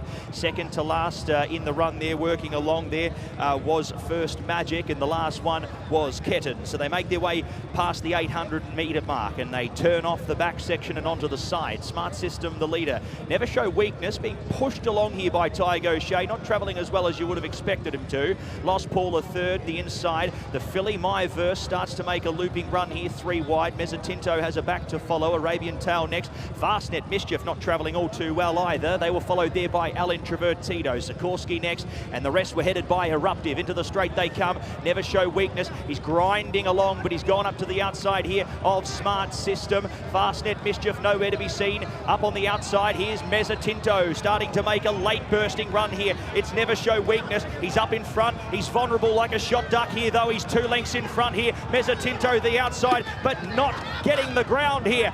Never Show Weakness here in race number 2. He'll race away. It wasn't a pretty watch, but he'll go on and win, and he'll win well. 3 lengths on the line. Mezzatinto second. Third across was Arabian Tail, and fourth was El Introvertido. Followed there next by Smart System, Benzema, My Verse, Fastnet Mischief. Unfortunate, a little bit disappointing there on debut. Sikorsky was next. From next in turn, Ketten, Lost Paula. First Magic was never in it with Eruptive, and then came Akaram, followed by Debawi Devil, and Golden Speech jumped well and was back in the end of the field very, very quickly. Never Show Weakness for Bupat Sima. Miss Fitriani Hay, Tygo Shea picks up his first win for the evening. He's gone on to win this well. He actually dropped a bit there at one stage at about the 700 metres. And he's gone on to record a pretty impressive win, but there were some tired horses in behind him. And he has gone on to record another win here in Dubai. His first win in Dubai, I should say, after a very impressive performance there first up. He put the writing on the wall, and he's been able to take the maiden tag here. Bupat Sima having a great season so far, and he has really capitalised the first 2 meetings at Meydan, and he opens the account here for the 3rd meeting of the season here from the Meydan. And it's 6 winners now at Meydan this season for Bupat Sima. Never Show Weakness wasn't aptly named gelding, because at one point he looked like he was in a little bit of trouble, but just like he had on his seasonal reappearance, the afterburners really kicked in late, and he's had enough to see off Mezzo Tinto, who's run once again a really solid, consistent race. He remains a long-standing maiden, but there's surely a race in him. But this gelding has improved with absolutely every start he's had. This is the 4th appearance, and they've just got better and better. And in the end, he's been really strong at the line. It was a really impressive performance, not unexpected, not by a long stretch. He was probably had the best form coming into this on being a half length behind Mestri, when their pair were about 20 lengths clear. So it's no surprise to see him in this kind of form. Undoubtedly, a few of them have underperformed him behind, but that's all for another day. The likes of Golden Speech, no excuses today, really. He broke absolutely fine, broke pretty well, but dropped away very tamely. Fastnet Mischief, well, you'd imagine he's probably going to come on for that experience. You might have liked to have seen more, though. But Never Show Weakness, he's tough. And it's really good to see him in the winners' enclosure now, and winning a race that he really was entitled to win as well. And Bupat Sima receiving all the plaudits at the moment, and with connections in attendance as well. They'll no doubt be delighted, and they can start thinking of where exactly next he might be. He's proven on the dirt, he's proven over a mile. We'll see what the handicapper decides to say about him, but I would be surprised if this is the last time we're talking about Never Show Weakness in the context of a Dubai World Cup Carnival race. Really impressive performance. Tiger Shea, well, there's a reason he's 11 times champion jockey out here in the UAE. He didn't panic. He galvanized this horse, and he had a really willing and ready partner as well.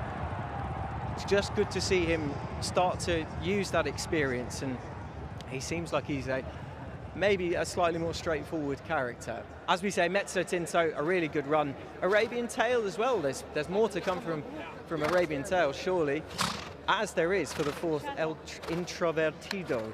And best of luck to them going forward. It's Never Show Weaknesses day, though. Tiger Shea, Bupat Sima, and Dr. Jim and Fitri Hay. Well done to all concerned. A very worthy winner of our maiden.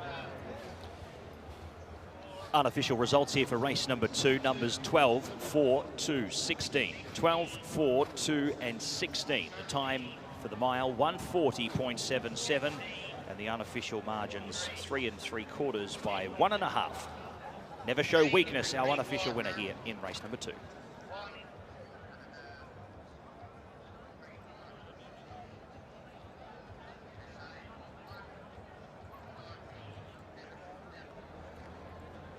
Well, would you welcome back into the winners' enclosure. It's his 2nd appearance at the Dubai World Cup Carnival this year, and on his 4th start, it's a winning one. Put your hands together for Tiger Shea and Never Show Weakness.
Thanks, Ty. Thanks.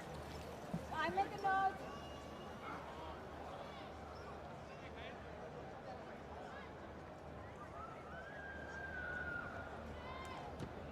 Well, he's more than just a familiar face around these parts. Tiger Shea winning and weighing in for what seems like the umpteenth time. It seems like the umpteenth time this year as well. We're only into week 3, but we're knocking on for another winner. And Tiger Jay, that was really nice. Does he want further already?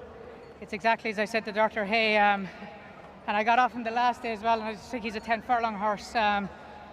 Further he went to the line, he went through the line strong, and he's a horse that'll be more in his comfort zone over 10 furlongs. But with the programme that's there, we got to run in the races that come up. So he was good enough tonight to get the job done, but I think you'll see a nicer horse going a bit further over the ground, and he'll travel a bit better. And when you're going a bit shorter on the dirt, then it's ideal. You're just having to put him under the pump a little bit early, but he's tough and genuine, and I'm glad he's won with his owners here. Absolutely. Really good to see Dr. Jim and Feature Hay here. It was really nice to see him knuckle down. He did that last time as well. He really made a racer with Mestre, and that looked strong form. He's very tough. Mestre went to go and win a couple of lengths last time, and to credit to this horse, he battled back, and they were, I think, 15 lengths clear to third. So the one thing I know he has is a real good battling quality, and as you said, great for his owners here tonight, and they've got some exciting horses to run throughout the carnival. So I told him let certain Jamie Spencer at home for a while, and I can have some fun. Well done. Thank you.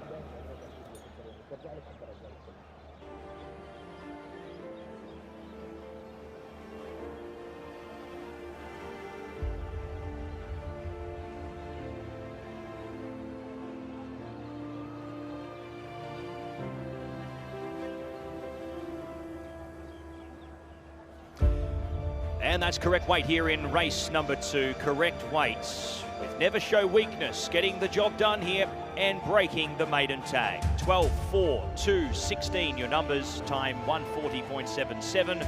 Margins 3 3/4 by 1.5. Correct weight, race 2.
Well, what a performance it was from Never Show Weakness in our first thoroughbred of 8 races this evening, the second of 9. We're delighted to welcome Youssef Marabi, the Chief Audit Officer for Azizi, up to the stage to present the trophy for our maiden, which was won by Never Show Weakness. Let's start with the winning owner, Dr. Jim and Feature Hay. Congratulations.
Hannes, Sheikh Mohammed bin Rashid Al Maktoum.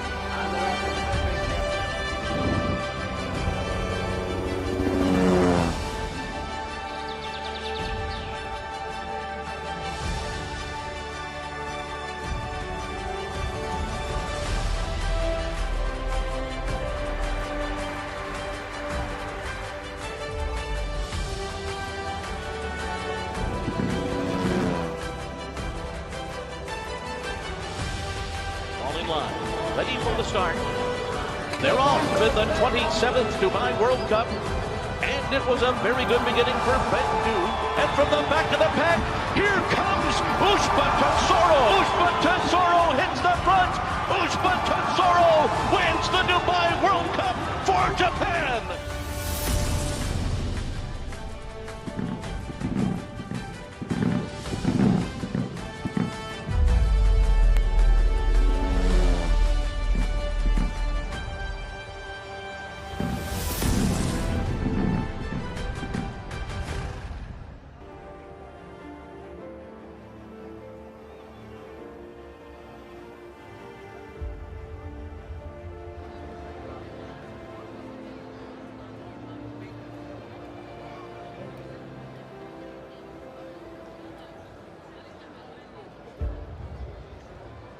It's that time of the night, the first of 4 times. 9 races means 4 faces at the races. All you need to do is give us your best smile and you can head to Concourse 3 to win 500 dirham. Pretty good, sir. Don't know if it's quite going to work out. Let's have a look and see exactly. Show some enthusiasm. 500 dirham. I'd like to win it personally. Okay, starting to get a little closer. Okay, we're zeroing in. Oh, there's a late shout. And who is it? It's you, madam. Yes, in the blue shirt. Congratulations. You have won the first of 4 faces at the races.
So welcome back here to the parade ring for race number 3, set to go at 6:40 p.m. It's our first 2,200 metre race here at Meydan this season, and we do have a field of 13 runners heading to post. Let's have a look at our first horse here. We head to number 1, Big Team. He's a 6-year-old gelding by Speightstown for Syed bin Saror. Christian Demuro will ride here with the 62 kilograms. He's a horse that does like to get back in his racing. He has had the 11 starts for 2 wins and 3 minor placings, and in the off-season made his way over for 2 runs in the UK at both Yarmouth and Kempton Park on the all-weather track. So he hasn't had as big of a break as a lot of these other horses, and he's back here for his first run of the Dubai season. Number 2 is Macfowl for Michael Costa, a very impressive on-speed performance to win from gate number 1 by 5.5 lengths. Carried 56.5 that day in a maiden. He heads to a 65 to 85. He gets 62 kilos here. Shadow roll comes off. The tongue tie is on here. 6 starts, and he's looking to record back-to-back wins here. Will he get the trip? I'd say so. He's got the ace draw once again.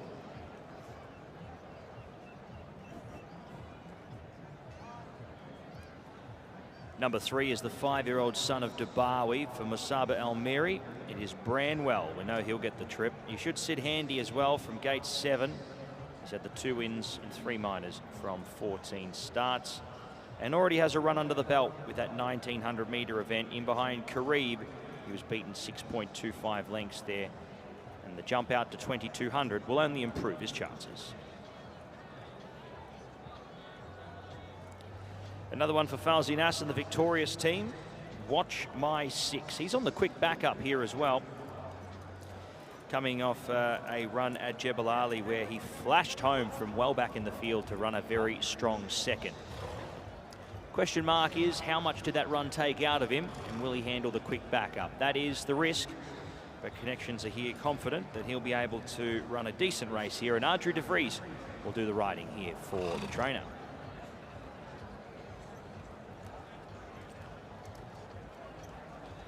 Number 5 is Exciting Days. He'll be partnered by James Doyle, a pickup ride for him, for Doug Watson. He's had the 18 starts for 3 wins and 3 minor placings, and was last seen at the end of last season over the 2,000 metres at Elaine. Comes back to Meydan for the first time since he won. That was a 56 to 75 over the 1800. This one a little tougher with a few more rating points to his name in the current day.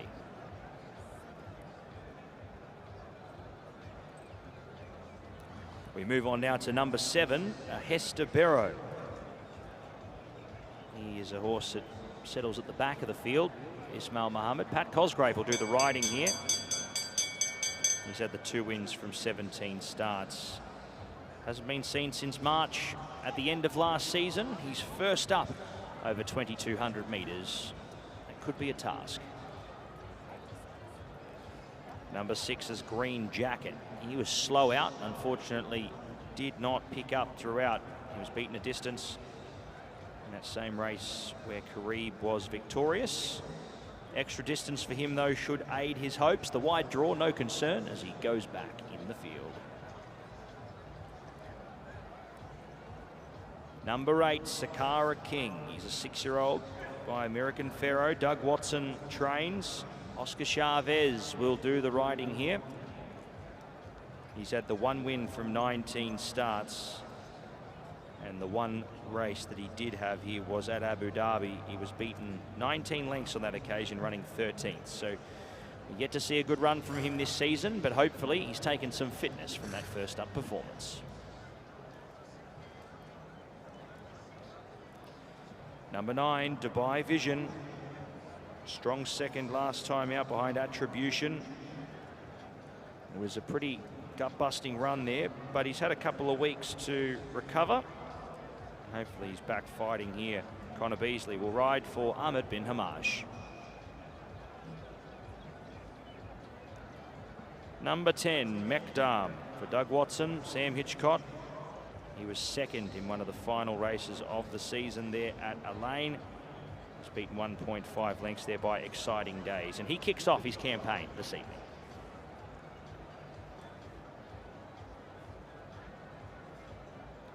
Number 11, Perfect Balance. We've seen him a couple of times this season already.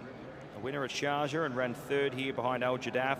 He gets out in distance quite a fair ways. He's been contesting over a mile and 1700. He strikes 2200 third up for the season.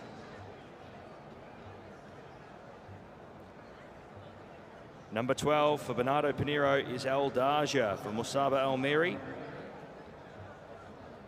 He's a 4-year-old colt. He's had the 16 starts for 2 wins and 4 minor placings, and heads to a 2200 metre race third up here after his first and second up runs were conducted over the 1600.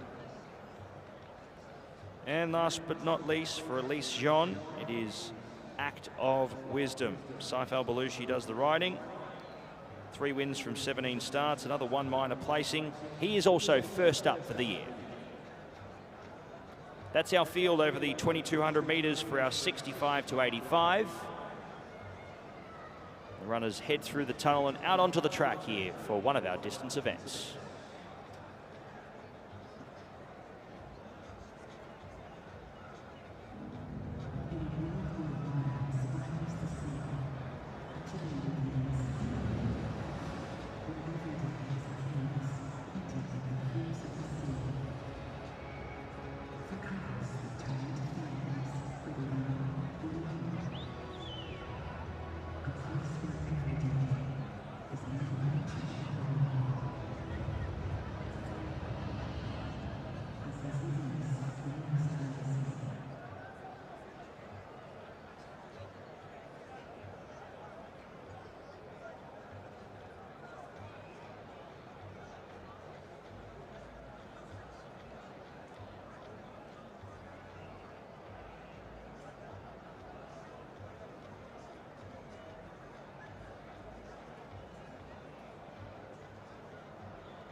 Time for the best turned out before the race. Number 11, Perfect Balance, has won.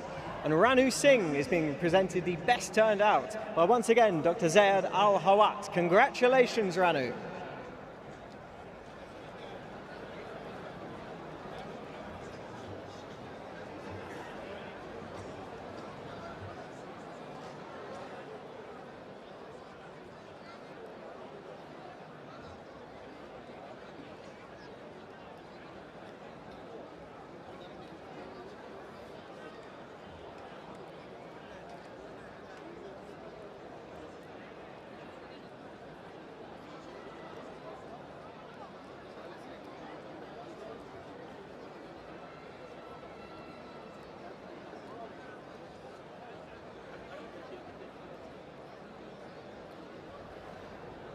There is a horse who will be well fancied to go on and win, just like he did last time. That is Ben Cohen on top of Michael Costa's 4-year-old gelding Mac Fool.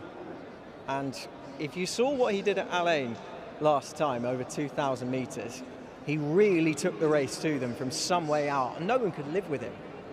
Now, he is marginally stepping up in trip. He does have an extra 200 to deal with, but he might just have more to offer, and it would be no surprise if he was good enough to do it. I mean, as well, going forward, he's probably going to get a favourable enough setup, given that he's drawn 1 and on the rail. You would imagine if he breaks cleanly, then he will be able to grab the lead or be close enough.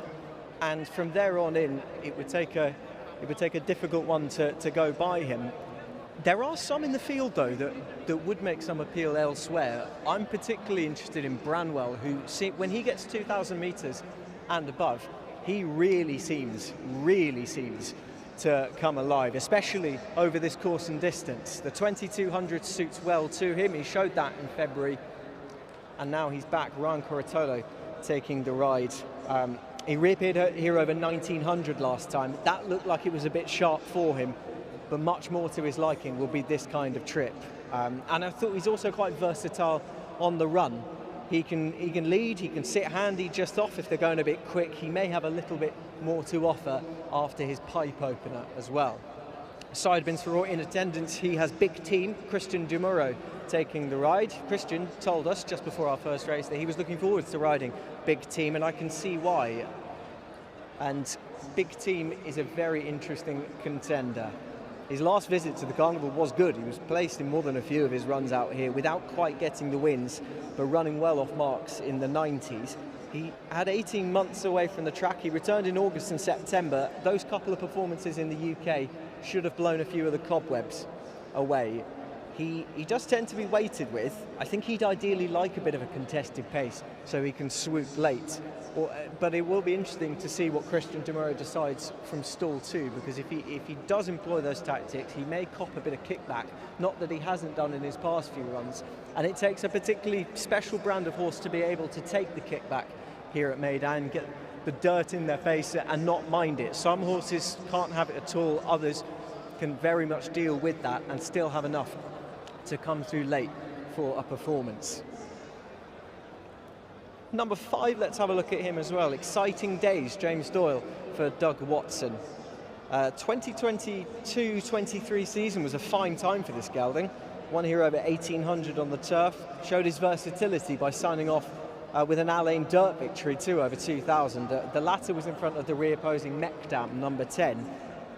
My question mark about him is the wide draw. He's in 12 and he's got a layoff to contend with, 245 days off. And I just wondered if he might need the first one back. But personally, the draw for me is more of a concern. He's going to need a really good break. Not impossible. Horses have won from 14 over this course and distance, but it is just one thing to consider if you were siding with Exciting Days. James Doyle taking the ride and in good form and good spirits prior to this as well.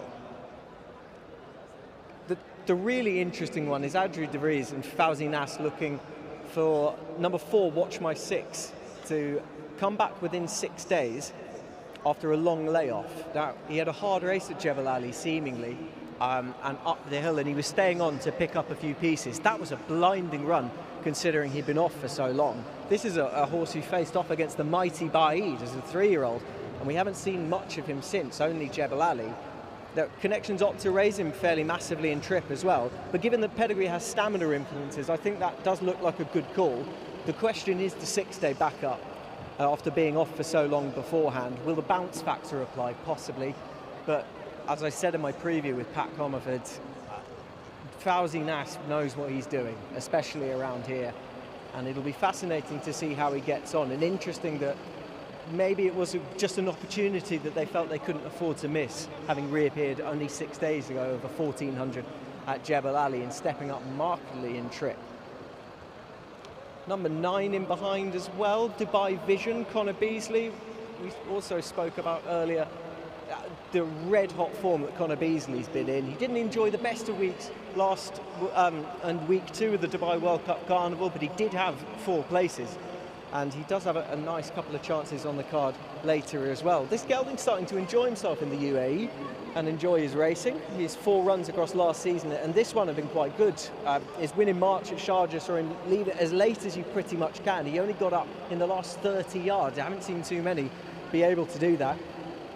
It suggests he'd be fine over 2200, and he's since backed that theory up with a second on his return over the 2000 stamina test that is the hill at Jebel Ali. As we just see number 7, a Hester Barrow, Pat Cosgrave up for Ishmael Mohammed, just take a little bit of a wait, but hopefully all will be well very shortly. Loading process has started, and there will be there will be a few more to go in before we kick off what is a fascinating handicap, because it's so difficult to solve. There's a few difficult ones on the card tonight at week 3 at the Dubai World Cup Carnival, and this is very much one of them. The Azizi Grand, presented by Azizi, 65 to 85 in grade, 2,200 metres the trip. Last few going forward. Let's get up to Pat Comerford for a really tricky handicap. Thank you very much, Anthony. Looking forward to this. Almost loading.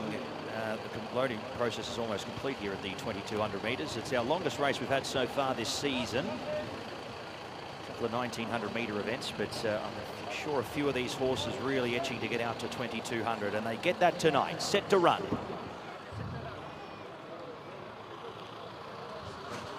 Starter holds them, set, racing.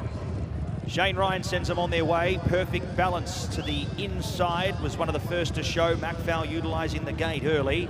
They go up and are first and second in the early stages. Sakara King working up into the centre of the line. Big Team was next and deeper out. Green Jacket a lot more positive today, so he's working his way across.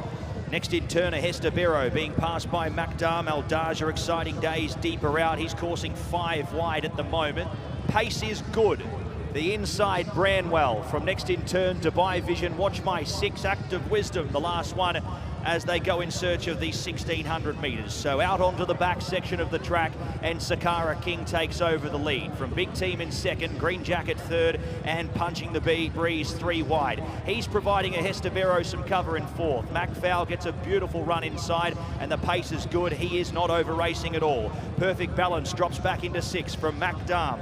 Next on the inside, working up, was Branwell, followed there by Aldaja. Then came Dubai Vision as they approach the 1,200 metres, followed there by Watch My 6, being passed now by Dubai Vision. He's not going well at all. Act of Wisdom is 5 lengths detached at this point in time. So inside the 1,000 metres they go, and the race is on in earnest. Big Team, he applies some pressure. Demuro goes up to really apply some pressure to this leader, and he's going to let them slide here is Sakara King on the inside, not wanting to go with these leading pair. Green Jacket is being pushed along. Macfowl comes out into the running line. Hester Barrow is dropping back through the field. Perfect Balance the same. Our rest of these paddling in behind here. Watch My 6, Branwell, Aldaja, the best of the rest. It is the Godolphin Blue as they straighten up for home here with 400 metres left to go. Out by 5 lengths under the big weight. Big Team, he's going to take a lot of chasing here. Watch My 6 on the quick backup.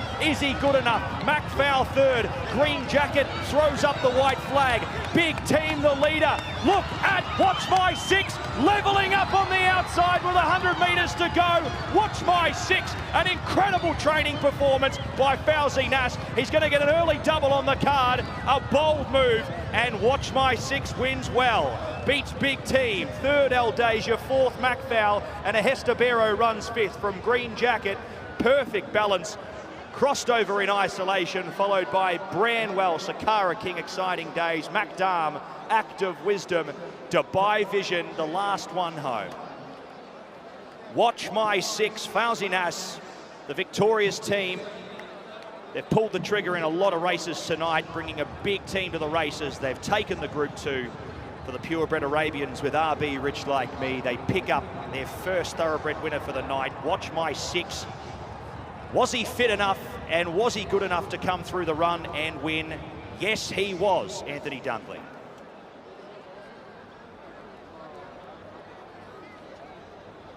You've just seen something extraordinary here at Meydan tonight. Watch My 6, 6-day backup, up in trip, absolutely no problem. And a strong pace as well, because it looked like Big Team had given them the slip.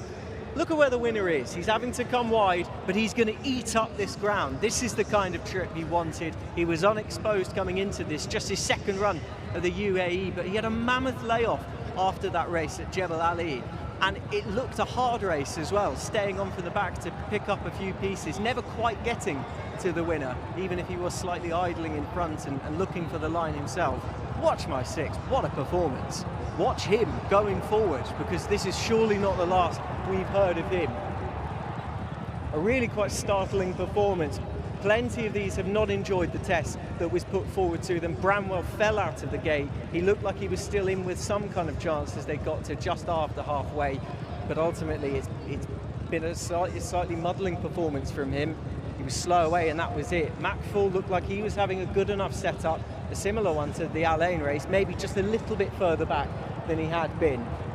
But even them in their rampant best form would have maybe struggled against this unexposed 5-year-old gelding. Adrie de Vries, Fauzi Nas, they're a lethal combination even at the worst of times, and they are banging form now. Fauzi Nas came into this meeting 0 from 13 across the UAE this season. He's banged in 2 winners, and this is an impressive one. Rich Like Me, very impressive in a different way in the Majani Stakes for purebred Arabians. This is a horse that I'll be looking forward to seeing, hopefully, for some time to come. Massive run from the front from Big Team as well. He was never far away from Christian Dumuro. It clearly was the plan to try and give them the slip and make use of his stamina. And he's run a really good race in defeat. He has just bumped into one, I think. Our horses love the kind of setup that he's been given. And the extra distance, the quick back up, off a long layoff as well. Bounce factor, what bounce factor? A fantastic performance. Adrie de Vries once again judging it to an absolute nicety, as he has done for many years now at Meydan. He is a doyen of the UAE jockeys fraternity. And it'd be no surprise if he's not done for the evening as well. He said he was looking forward to this horse. Well, I wonder if he's looking forward to any others. Watch My 6, incredibly impressive in the 2200 metre handicap.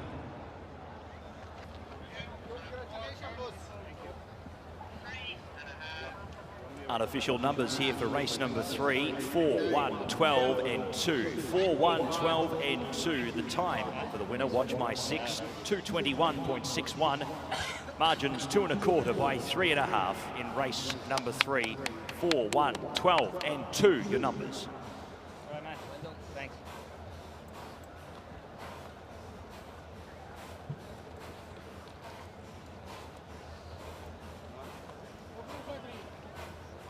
Thank you. Merci.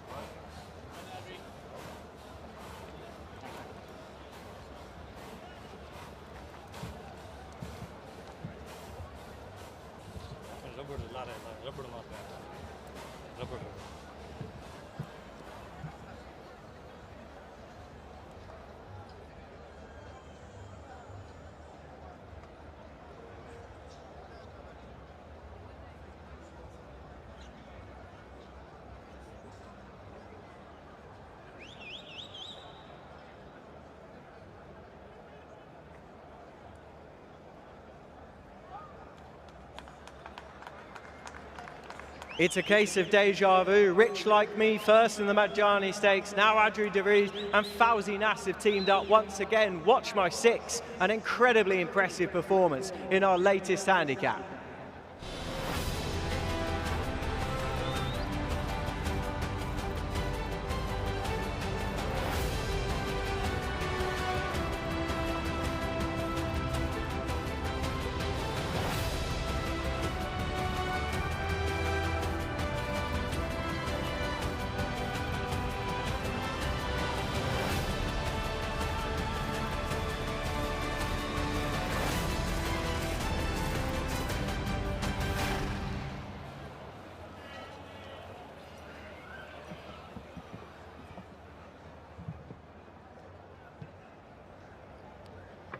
Adrie de Vries, once again, weighing in a winner.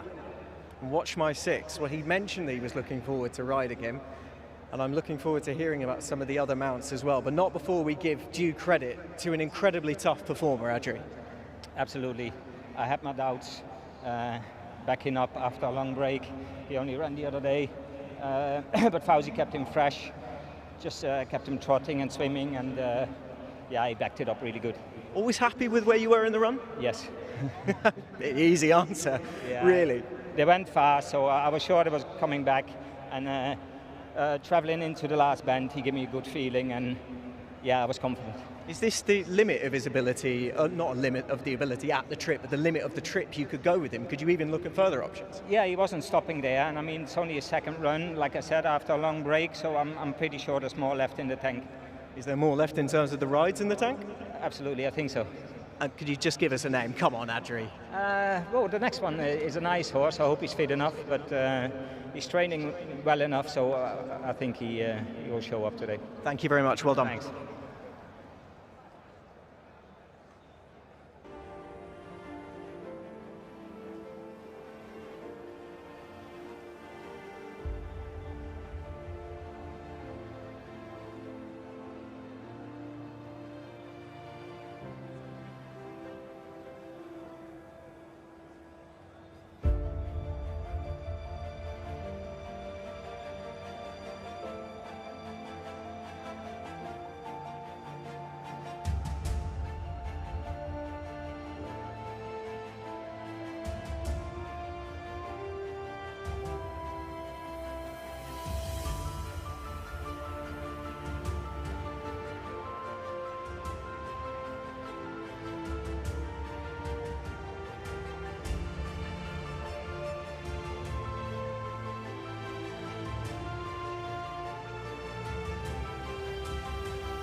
Ladies and gentlemen, I think we can all agree what an exciting handicap it was. Welcoming to the stage Sumit Nair, the Deputy Chief Development Officer for Azizi, to present the prize to Dr. Simon Abbott after Watch My Six tore up the dirt.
Hanish, Sheikh Mohammed bin Rashid Al Maktoum.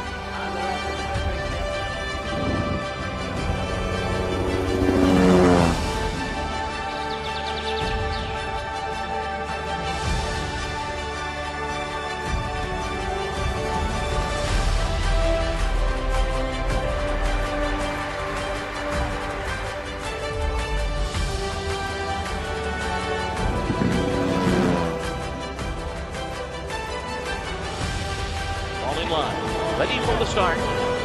They're off with the 27th Dubai World Cup. And it was a very good beginning for Bendu. And from the back of the pack, here comes Ushba Tesoro. Ushba Tesoro hits the front. Ushba Tesoro wins the Dubai World Cup for Japan.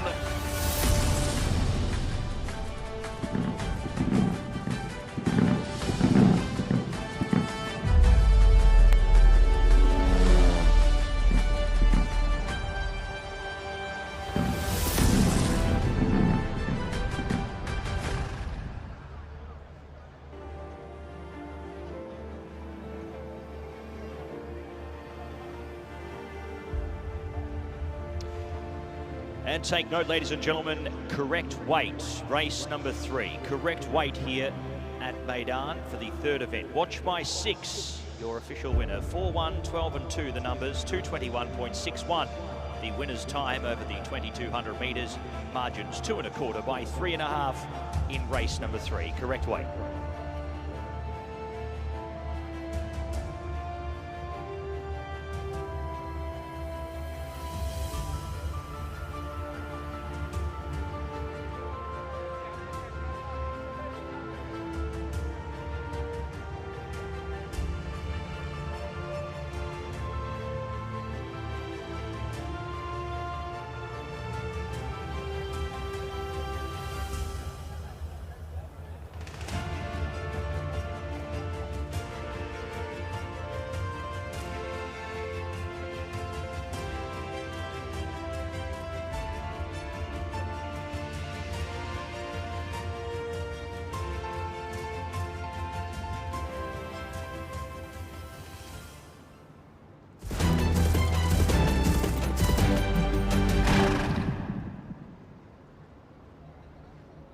You join us up in the pre-parade ring, the Mina by Azizi, presented by Azizi Conditions race. It's for 2 and 3-year-olds. Only 2-year-olds are taking up the engagement, however, and this is the horse I think the race really revolves around, and that is Military Artist. And guess who's the jockey and guess who's the trainer? Yes, Adri De Vries and Fauzi Nas and Victorious, the owner, are looking for a treble on the card. He's carrying a winner's penalty for his success at Kempton Park over 1400 in the UK. This is his UAE debut.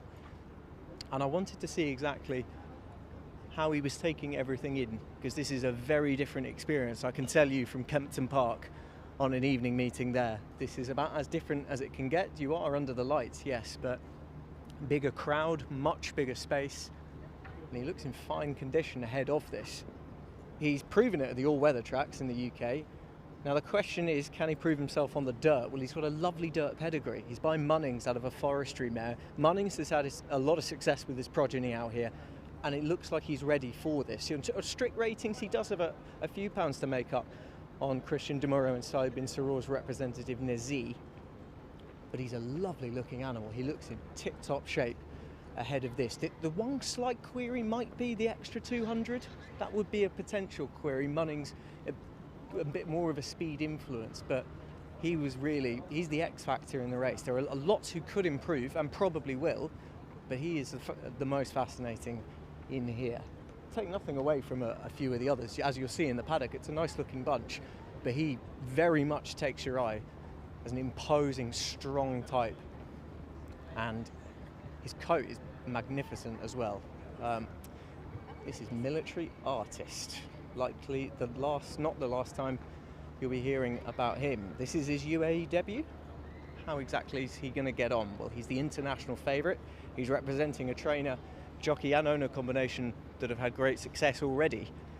And this is only race 4 and they're looking for a treble. Runners are heading down to the paddock. They'll be in there very shortly for an intriguing conditions race.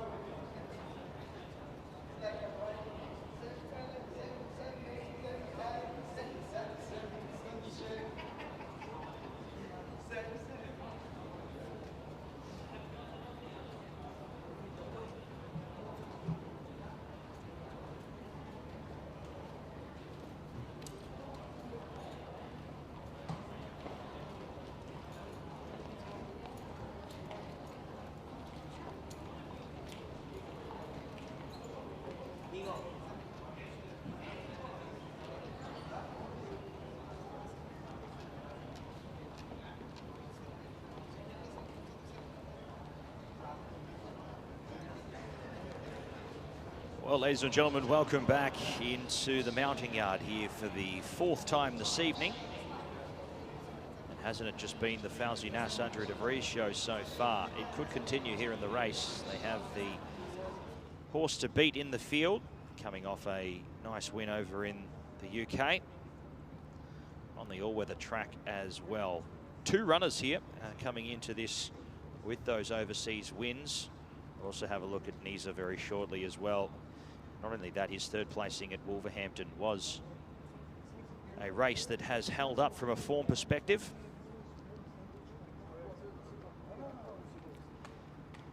Let's have a look at Military Artist. He's a 2-year-old colt by Munnings. He comes into this drawing a good gate. He's drawn 4 of 10.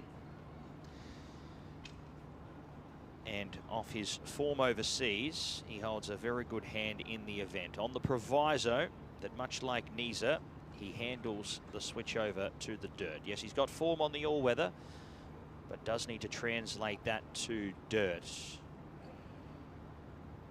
But Military Artist making a very good case in the 4th event.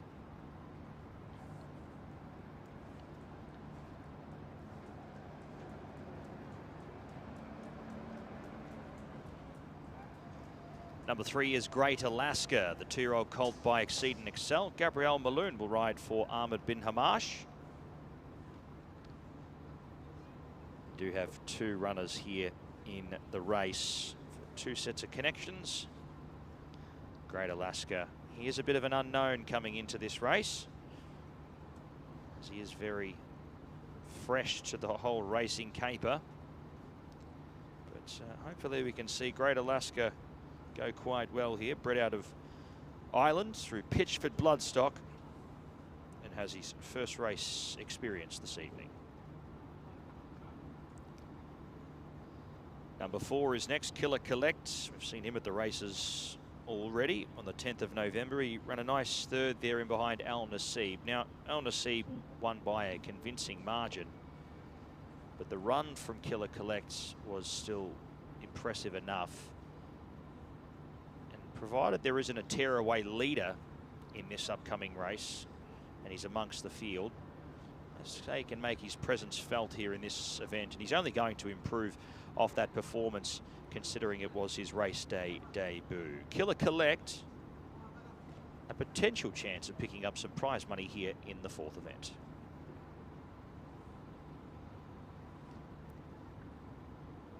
Number 5 is Precedent for Salam bin Gudaya and His Excellency Sheikh Hamdan. Royston French will do the riding here. Another debutant. He's a 2-year-old colt, bred by the McLean family.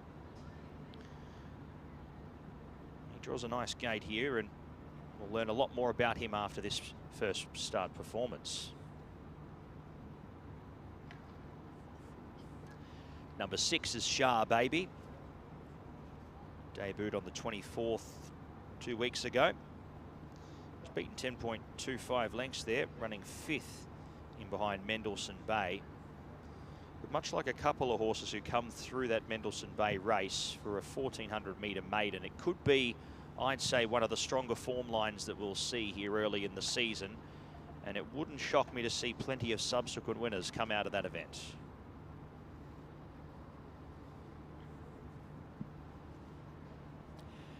Godolphin have a 2-pronged attack in the race. They also saddle up Soldier's Secret. We welcome Charlie Bennett to Meydan. We'll be partnering up with this stable quite a bit over the season. He's a 2-year-old gelding by Kodiak is Soldier's Secret. He's had that 1 start. That was over in the UK back in June in a novice company race. He was beaten just under 10 lengths on that occasion. But hopefully he gravitates and takes to the dirt well.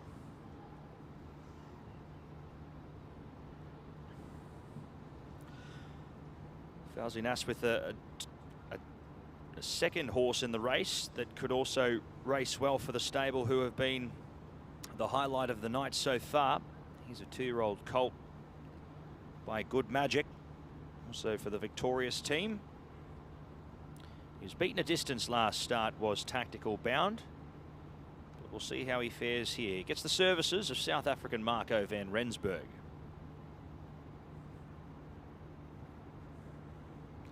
Number 9, Theban for Saif Al Balushi. Another one for Ahmed bin Hamash, who has 3 in the race. This one for Mr. Hamdan Hamash. So good luck to the family. He also comes out of that Mendelssohn Bay race. So we'll see a few of those come through that event, including the stablemate who walks in behind him. And arguably the pick of the lot, you'd say, for the 3. Saddling up here for the stable. That is number 10, Valdivia, Connor Beasley. The number 1 stable rider on board here. He replaces Gabriel Maloon. This horse got a long way back last start, and on a race where they weren't making too much ground, and on a night where they weren't making too much ground, he went against the bias and was able to run a very strong 4th. Look for him to be sitting closer in the run today, but he showed that he has the ability to be taking out a race like this if he can sit a little bit more handy in the run. And last but not least, it is Nisa. As we mentioned before, was a good maiden winner, and then was able to run a nice performance, running 3rd, beaten a nose in a novice race at Wolverhampton. And that race is held up from a form perspective with winners coming out of the event. So much like Military Artist, he's got to be given a lot of respect, having already won a race. But the big question for both the 1 and the 2 is that they do need to handle the dirt and take to the dirt surface here in Dubai, which is unlike anything they have raced on before. So that's the big question, but looks a cracking race to continue on our night of racing here from Meydan. It is over the 1600 metres. Looking forward to this one. Post time in around 5 minutes.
Time for the best turned out, proudly sponsored by Zabil Feed. Dr. Zayed Al-Hawat is back for more. And this time, this goes to number 10's groom, Rawal Singh, looks after Valdivia. Well done, sir.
Race 4 runners on the way to post. You're currently looking at Military Artist. He is the international favourite. This is the first time he's running in the UAE. Well, he could hardly be representing better connections, more informed connections, really, because Fawzi Nas, Victorious Racing, and Adri de Vries have got a double on the card, and they'll be looking for more, and they'll surely be a little bit confident that Military Artist might be the one to give them that treble within 4 races, which would be remarkable. He used to be trained by Roger Varian in the UK. We only saw him twice back in the UK, and the second one was an impressive win at Kempton, where he was well on top at the line. It's going to be an interesting test for him because he's facing dirt for the first time. Shouldn't be a problem really on breeding, but I would imagine that he'll also be fairly forwardly placed. There's going to be no hiding place at this trip, and a couple of them I think would like the likes of Military Artist, and possibly another, maybe a horse who's had their first run just a couple of weeks ago, may go forward and pressurise him forward. Any chinks in his stamina will probably be exposed here. However, while he's by a speedy best sire in Munnings, you fancy that he might just have enough in the locker to take this. Who's up against him? Let's have a look at number 4, Killer Collect. Remember these colours? Worn to victory by Al Nafood in the Dubai Creek Mile in week 2. They'll be carried later in Freedom Fighter in our feature Al Garhoud Sprint as well, the second leg of the Emirates Sprint Series. They'll be hoping they're coming there on a high with Killer Collect, who didn't run badly by any stretch of the imagination last time. He was beaten a fair way, but it was his first run and he is entitled to improve on that. His pedigree doesn't necessarily suggest a step up in trip, but I'll tell you what did. It was his run style, because it would have been very easy for him to fall away, but he certainly didn't. He kept on, and it certainly suggests that a hike in trip could be the answer to him. He was behind El Nasib back in week 1, a very impressive winner. And I thought he'd probably have a little bit more know-how as well. Track form is never going to be a bad thing here at Meydan. It's a specialised type of dirt surface, and if you've had a spin on it, sometimes that can really pay dividends. And just because you didn't like it the first time, or didn't perform right up to form for the first time, then it's not to say it won't do again. Tiger Shea, UAE champion jockey multiple times over, Bhupat Seema, they are already on the cards with a winner. And the owners, Michael Hilary Burke and Nagar Burke, best of luck to them with Killer Collect. Number 2, Christian de Moreau, Said bin Saror. They'll have been ruining their luck in their previous race. They bumped into one, I think, in Watch My 6. But they'll be looking for quick compensation here. And how much sweeter would it be if it was over the jockey-trainer combination that did them in the last race? This is Nazi. It's hard to get a handle over whether this test is going to be the making of him or not. If he takes to it, he's the one to beat on ratings. We are going on a small sample size, of course, very limited evidence. The step up and trip I thought should be okay on Pedigree. I thought the surface the same as well. But if there are any concerns about stamina, just similar comment applies to a military artist as it does to Nezi. It's a tough spot to be trying 1600 for the first time when you've only been running over 6 furlongs. That's assuming there's any doubt there is. He might be fine. He has shown speed early. He's got stall 9. You'd expect him to probably do so again and make use of that experience. Number 5 in here, this is Princeident. Royston French for Salim bin Gadar, Sheikh Hamdan bin Mohammed Al Maktoum. This colt sports the blinkers and he's the debutant. World of Trouble, his sire, out of a Hold Me Back mare. So no surprise we're seeing him on dirt. His pedigree is all-American and he represents connections that are more than able to get one ready. Well, let's see what he does tonight. Let's see how he gets on. Already blinkered ahead of his debut and he seems calm enough down there on his first try. At any distance or any race. This is his debut after all. So they're circling around one by one, they're loading. It's a fascinating race, especially the dimension of the fact that the two most likely winners of this race on the known form that we have are both stepping up in trip. There are also 3 who ran in a maiden here, a really strong paced maiden, the likes of Valdivia, Theban, and one other in there as well, Shababy. I would expect all of them to improve for that sighter, especially Valdivia, our best turned out winner. Will he be the best turned out in the race itself as well? I know one man who's hoping that's very much the case because he picked him in our preview. It's Pat Coniford. Thank you very much there, Anthony. Yeah, look, hopefully this horse has been best turned out in the event is enough to say as well that he's certainly come on in both fitness and also in the coat as he heads into this next run. The question mark has always been, where will they put him in the map? Is he going to be as far back as he was last start? You'd say that they may try and sit a little bit more handy here on Valdivia, but Ahmed bin Hamash with 3 runners in the race. Connor Beasley being booked on Valdivia, who's had a great run with the stable so far, is enough confidence in itself to say he may give a few of these horses, having their Dubai debut and also their debut on the dirt surface, a run for their money. Charlie Bennett, we welcome him to Meydan. He comes up here for his first ride here for the season in the Godolphin Blue. Soldier's Secret here. Syed bin Saror. Niza is coming up into line here. Narrowly defeated in the last was Christian De Muro and Syed bin Saror. They look to bounce back here. Valdivia will be the last one. And will be set here at the 1600 metres. Racing. One of the better lines of the night. Shah Baby broke and anticipated the start well. Niza works forward. Killer Collect deeper out. Valdivia sitting a lot handier today, but will need to get in. Currently 4 deep at the moment as they come out of the chute and onto the course proper. Precedent's going to utilise the inside to find a forward spot. In behind them, Soldier's Secret being scrubbed along. Theban next. Deeper out on the track, working up into the race was Great Alaska, 3rd to last. From on the inside, Military Artist. He's about 3 back on the inside with a few bums in front of him. And last of all was Tactical Bounce. So they go down the back of the straight here and approach the 900 metre mark. They're about to turn off. Killer Collect finds the top. Niza 2nd. Precedent was 3rd. Getting a very nice run on the inside there for Royston French. Deeper out, Valdivia been punching the breeze the whole way so far. Next was Soldier's Artist, followed by Theban. Shah Baby going back through the field. Now, Military Artist has been pulled out of the contest here. I'm not worried if he's going to finish the race at all here. His stablemate Tactical Bound past him. Great Alaska also spotting the lead 15 lengths as they straighten up for home here. Killer Collect the inside. Niza the middle. Valdivia on the outside starting to present with the run under the belt. Niza the middle. Niza at this point in time a narrow leader. Killer Collect on the inside though, finding Killer Collect at the 200 metres. He quickly put 2 or 3 lengths on Valdivia here in the late stages. 3rd was Niza, but Killer Collect, he gets Tiger O'Shea an early double on the program. Killer Collect wins in a romp, 5.5 lengths Valdivia second. Third, getting home late, Tactical Bound, and dropping away was Niza. He felt the pinch there in the final 200. Crossing over with his stablemate Soldier's Secret. Shah Baby was next from Theban. And then the last three home were Great Alaska, Precedent, just crossing over Military Artist. Well, I'm sure a vet check will be in play there as well. He pulled up very sharply.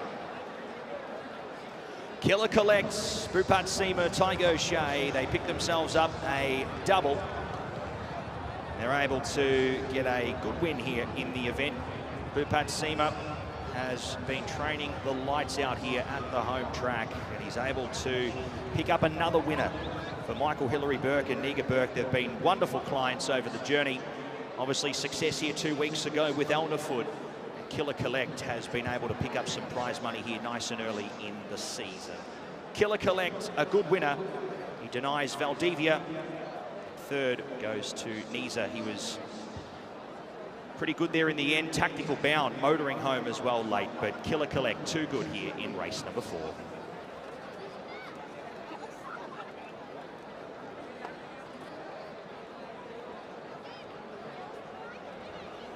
Having showed promise in week 1, in week 3, Killer Collect. He's back with a bang. Well done. Any question about stamina, any chink in the armour of him, even though he's not necessarily bred for it, has quite a speedy pedigree. Well, they've been answered emphatically. He's had every chance not to go through with it, and he's really shown a new dimension today. He's looked plenty from his debut, where he really knuckled down over 1200. Well, look at what he's done now. Just when you wonder if he's going to have a serious challenge from Valdivia, who himself has run a massive race on second start. Killer Collect was away and gone. Double for Tygo Shea, double for Bupat Seema. And well done to Michael Hillary Burke and Nagar Burke. They've got a big engagement later with Freedom Fighter in our feature. And this will be just the tonic, just the aperitif that they were hoping for before the main course a little bit later on, the Al Dahoud Sprint, the return of their crack sprinter, Freedom Fighter. Well, what about this lad? Well, options are open to him now. It'll be fascinating to know exactly what connections are thinking, because on that kind of performance, you can start thinking bigger things. Military Artist, we have to talk about his run. He was slow away. He didn't have an easy trip through. Well, understatement of the century. He's almost clipped heels there, and that was race over. It could have been race over before then as well, but that was very much race over. Look at how far he's going back, and thankfully, all so far so good with him. He has been taken back to the tunnel, and hopefully none only ego bruised going forward. Valdivia has run a cracker. Nezi will surely have his day as well. I think they've probably bumped into a pretty decent one in Killer Collect, who, if he built on his promise that he showed first up and improved for the step up and trip, you could have given him a serious chance. And if you kept the faith, and if you thought he'd improve, then you've been rewarded. Killer Collect, a winner of the conditions race, likely not the last we've heard of him for this carnival as well. It's sort of been the theme of the night. The horses are winning who you can really see making an impact going forward. Killer Collect, will be fascinating to know what Bupat Seema and Tygo Shea made of that, whether they're thinking of races. There's a 3-year-old division available to the boys, and maybe classic pretensions going forward. Killer Collect, impressive.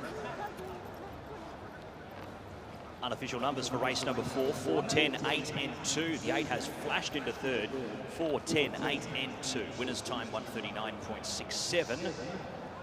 And the margin's 7.5 by 2 lengths. 4, 10, 8 and 2. Our unofficial numbers for the 4th event.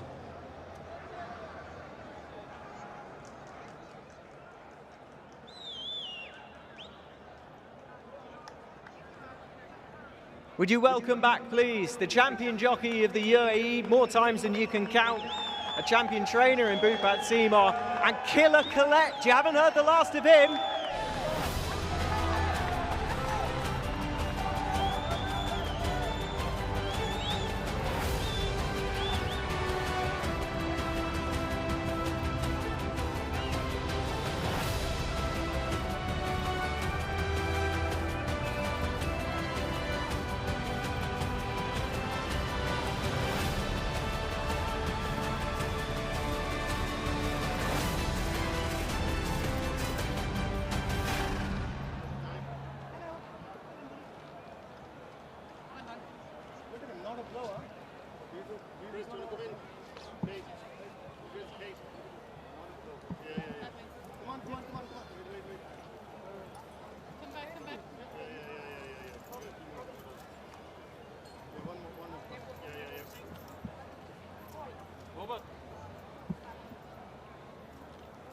This is my other son. Yeah, I'm the adopted one. All right, well done, guys. Well done, Tiger. He gets fired once in a while. Thank you.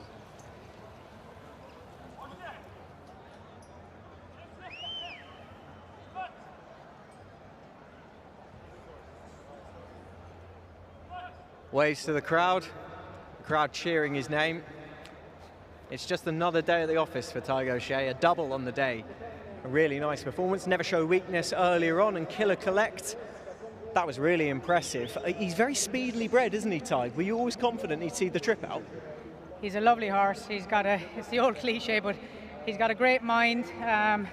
He came very well recommended from Eddie O'Leary and Lynn Lodge, which have consigned a lot of good horses over the years. And I loved him here at the Dubai Breeze up sale, and Boopert, myself and Eddie, you know, we spoke to the Burke family, and thankfully they bought him because I think they have a good horse on their hands. We gave him a run first time up over 6 furlongs, just we knew it would be his bare minimum, but you have to start these horses, and I said to Boopert, it won't upset this horse going 6 furlongs first time, because he's just so laid back and a great demeanour at home and a great mind, and he doesn't ride like a 2-year-old, he rides like an older horse. And but look, he was consigned, as I said, by Lynn Lodge, and they do a fantastic job, so it makes my job a lot easier when to steer them around. But I think his ace card is his mind, and up and trip there to a mile today, seen the best of him, and he'd hardly blow a candle out there. He just takes it all in his stride, and it worked great because you know, they run over 6 sharpened him, and I was able to jump and sit, and I got the rail at around the 600, and I was able to fill him up off the turn, and a couple came around, but I had loads of horse left. And one thing I knew he'd do is hit the line well, so he's done that. He's a nice horse, so I think we'll take him home there now and maybe wrap him up and look at something like the Guineas Trial for him. Well, I was going to say, you know as well as I do, a 2 rising 3-year-old wins a conditions race early on in the Carnival. You're only really looking at one way, aren't you? Yeah, look, as I said, he's a lovely horse to have anything to do with, and as you said, the programme sets itself out for horses like that. He'll go for a Guineas Trial now. That'll be coming back a furlong, but that won't pose any problems for him, and he'll have a nice freshen up between now and then. And yeah, he's a nice horse going forward, and you know, it's great he's got the job done, and grateful the Burke family put their hands in their pocket and purchased him. Well done. Thank you. Thank you.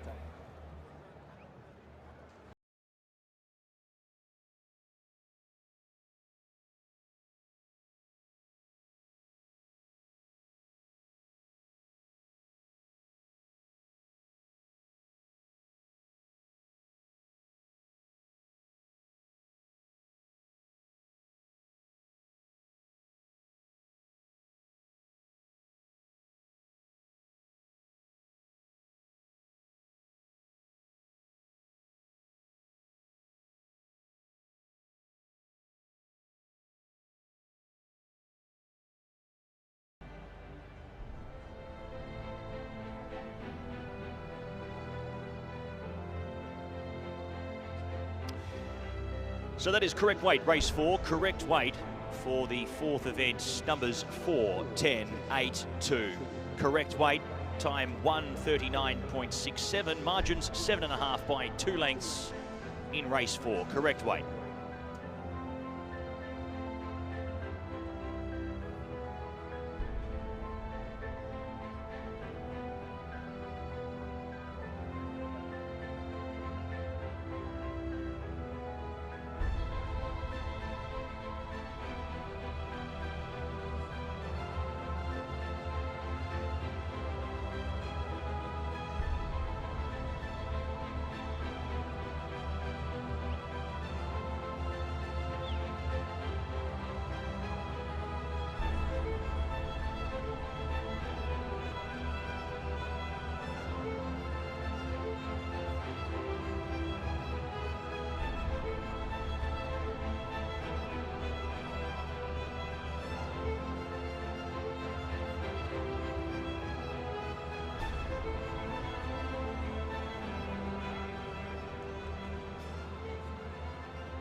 Well, what a race. Killer Collect, potential classic aspirations going forward. It'll be interesting to see exactly where he ends up come the end of the season. Humayun Azizi has headed up to the stage to present the prizes to a really exciting horse going forward. Looking forward to seeing exactly how he turns out in the weeks to come. Mr. Azizi, the Vice Chairman of Banking at Azizi. We can welcome to the stage Michael Burke Jr. to accept the prize.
Tennis, check my hand up and flash down my two.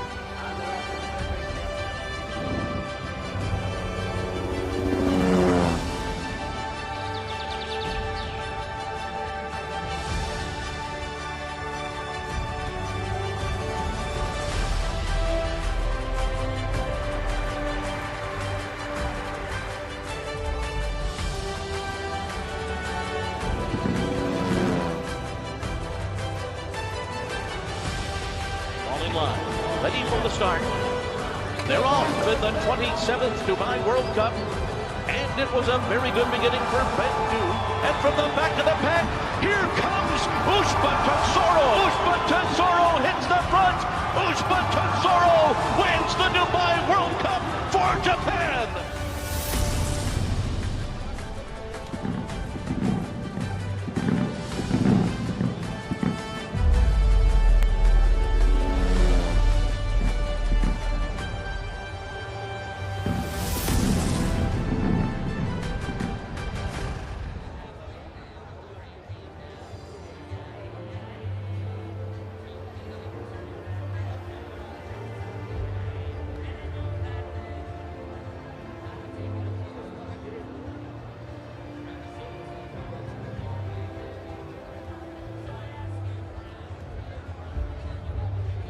It's that time again. Faces at the Races, the second of 4 editions, to win 500 dirham. That's 500 dirham. Head to Reward Centre, a level 1 Concourse 3. But who's it going to be? Oh, I think we've got some participation this time. Looks like some people that, well, they want cash, don't they? Come on, show those teeth. Big smiles out there. Big smiles. Have we found a winner? Yes, we have. It's you, madam. Wave to the camera. You have won 500 dirham at the Reward Centre, level 1, Concourse B.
So welcome back, ladies and gentlemen, to the mounting yard here for the 5th race.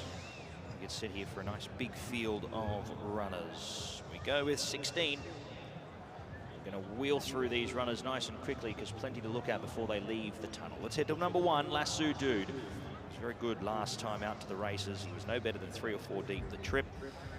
Jim Crowley, he will partner this runner here after victory for Shadwell at Abu Dhabi last Sunday. He saddles up one of the few here for Sheikh Hissa, and hopefully they can have some really good luck here. Lasso Dude, which is one of their better runners for the night, draws the ace. Number 2 is Lucius Tiberius, one of 4 runners here for Rashid Borsley. Richard Mullen will ride with the 62 kilos. He's a 3-time winner. He's first up for the campaign. The 8-year-old son of Camelot. Number 3, Silent Defense, wearing the white distinguishing cap here for Omar Isaac Hernandez Salas.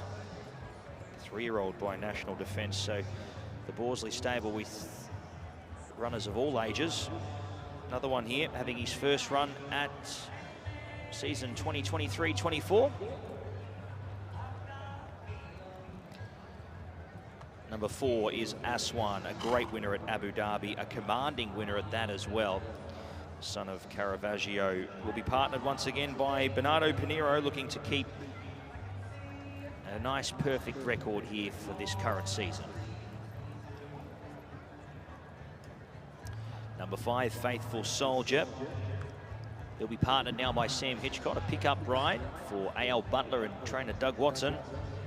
First up for the year. Drawn very wide here at the moment, though. He's 2 wins from 8 starts, lightly raced, stepping out for his 9th run here this evening.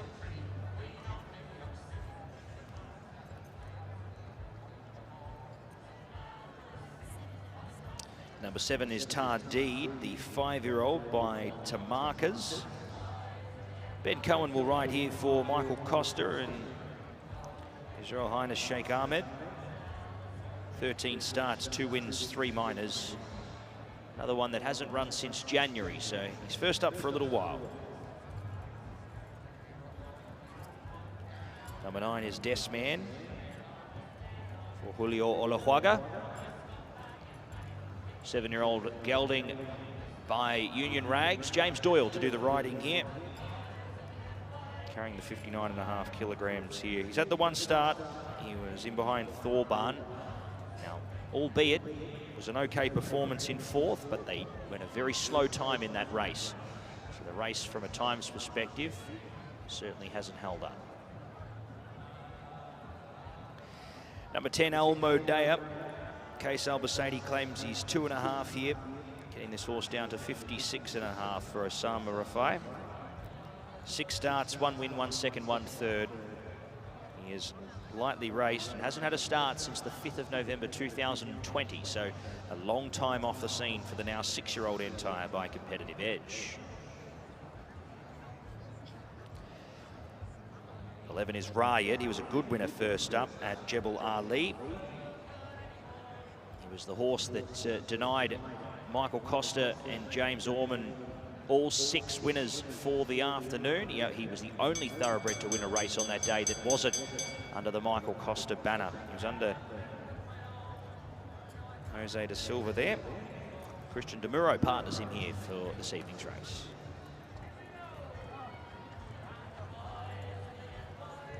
Sendid gets the green distinguishing cap here for Rashid Borsley. Oscar Chavez to do the riding on the 7-year-old. 17 starts, 3 wins, 4 minors. Hasn't been seen since the end of last year.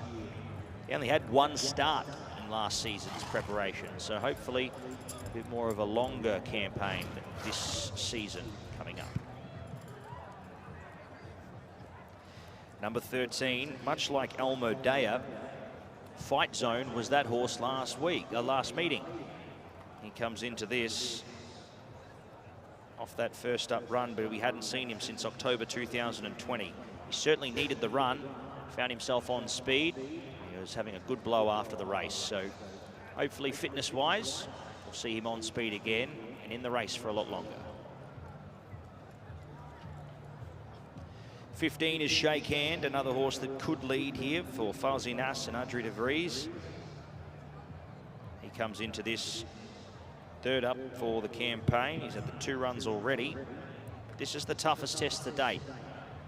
He steps up in grade for the third up run. 16 is Triple Venture. We've seen him a few times this season already. Connor Beasley stays on board. Third up, he's run in the frame his 2 runs to date. There's nothing to say that he can't do that again if he jumps well from 7.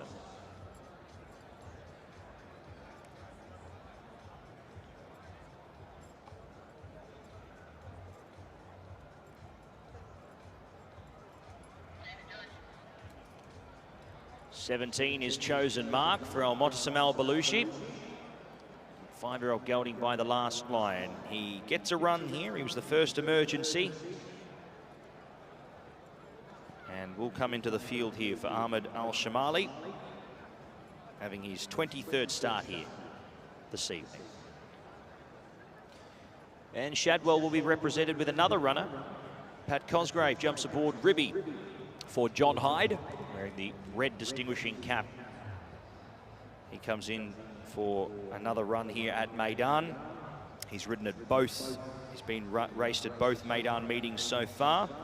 1900 on his first run, back to 1200 for the second start, and now back up to 1400 meters. So all over the shop, but it was an encouraging performance last time out over the shorter trip. He was only beaten 3.5, running 5th on that occasion.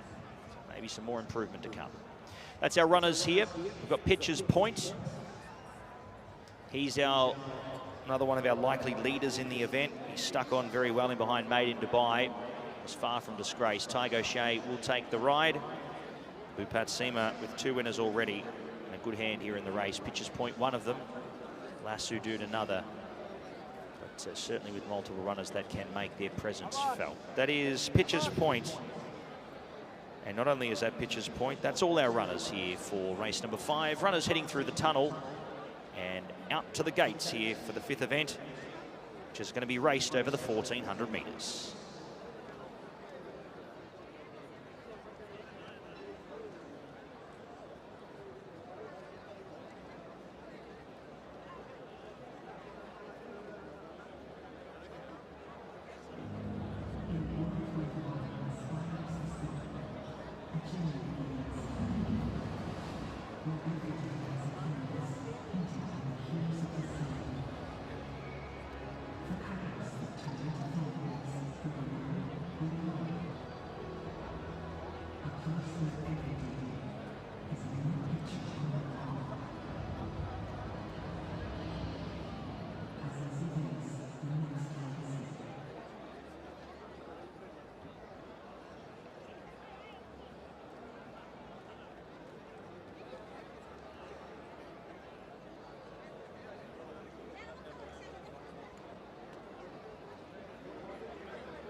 So runners are heading down to the post for our 5th race of the evening. This is the halfway mark of the 9-race card, the Azizi Riviera, presented by Azizi. It's a handicap with a ratings band of 70 to 90 for 3-year-olds and upwards, and it's over the 1400 metres. It's a very tricky race to try and work out. I mentioned earlier there might be a few of them. Well, this very much falls into that category. We're looking at number 7. This is Tardid, Ben Cohen for Michael Costa, for Sheikh Ahmed bin Rashid Al Maktoum and Jebel Ali Stables. He's back after 320 days off. He's won here over 1600 before, that was last December. He beat the popular mare Down on Dubayu, but she was well in front of him at Jebel Ali next time, and he was below par in his final start in January here over 1600. He's been given time. He starts off his campaign in a competitive race, but discount one from Jebel Ali Stables at your peril. Michael Costa, as we mentioned before, has been ripping it up, and Tardid looks a prime candidate to maybe get him at least some more prize money. I'd be surprised if he wasn't involved, even if he is first up. Number 1, right at the top of the handicap, this is a fascinating contender, Lasso Dude. Jim Crowley in the winners at Abu Dhabi on Sunday, a listed event for the thoroughbreds. This one's for Bhupat Seema, who's looking for a treble on the night. And he arrives in good nick, this gelding, a decent third on his seasonal debut. Came over 1600 here behind Western Symphony in week 1, and he had no favours that evening, because he had a wide draw that he had to contend with, and that was always going to make life hard for him. To his credit, he ranged up and still looked like he was in with a shout before that wide trip ultimately taking its toll, and it didn't quite work out. He did finish third though, and he's much better drawn this evening. He's drawn in stall 1. That can be a blessing and a curse on the dirt track here at Meydan. If you're a quick starter, it can be a great thing. If you're a slow starter, you can cop a lot of kickback. I'd imagine he'd be fairly swift, fairly fleet of foot out of the stalls. The first 400 is going to be vital, but there was a lot to like about week 1, and you fancy that he is probably primed for a better performance on his second up for the season.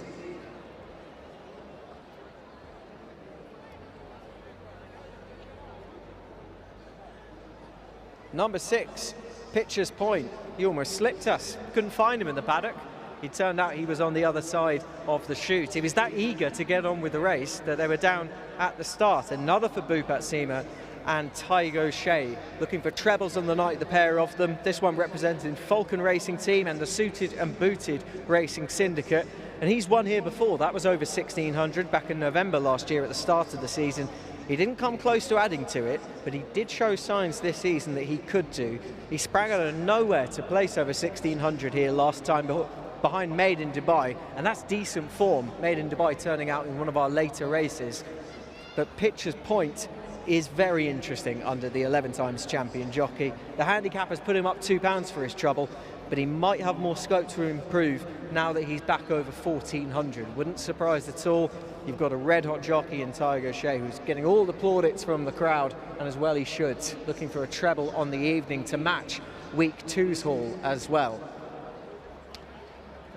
Let's have a look at number 9 just in behind. This is Desmond, James Doyle, for Julio Olascuaga, representing Ahmed Aisha and Abdurrahman Mohammed Khalil. He's running over shorter in recent starts, reappearing over 1200, running well in week 2 under James. He was 4th, beaten 2 lengths, and the way he kept on suggested that a spin over 1400 wouldn't be a bad idea. Here he is. I think he'll need a smidgen of luck from 10, but a good run definitely wouldn't surprise. And James Doyle, not exactly a stranger to Carnival success either.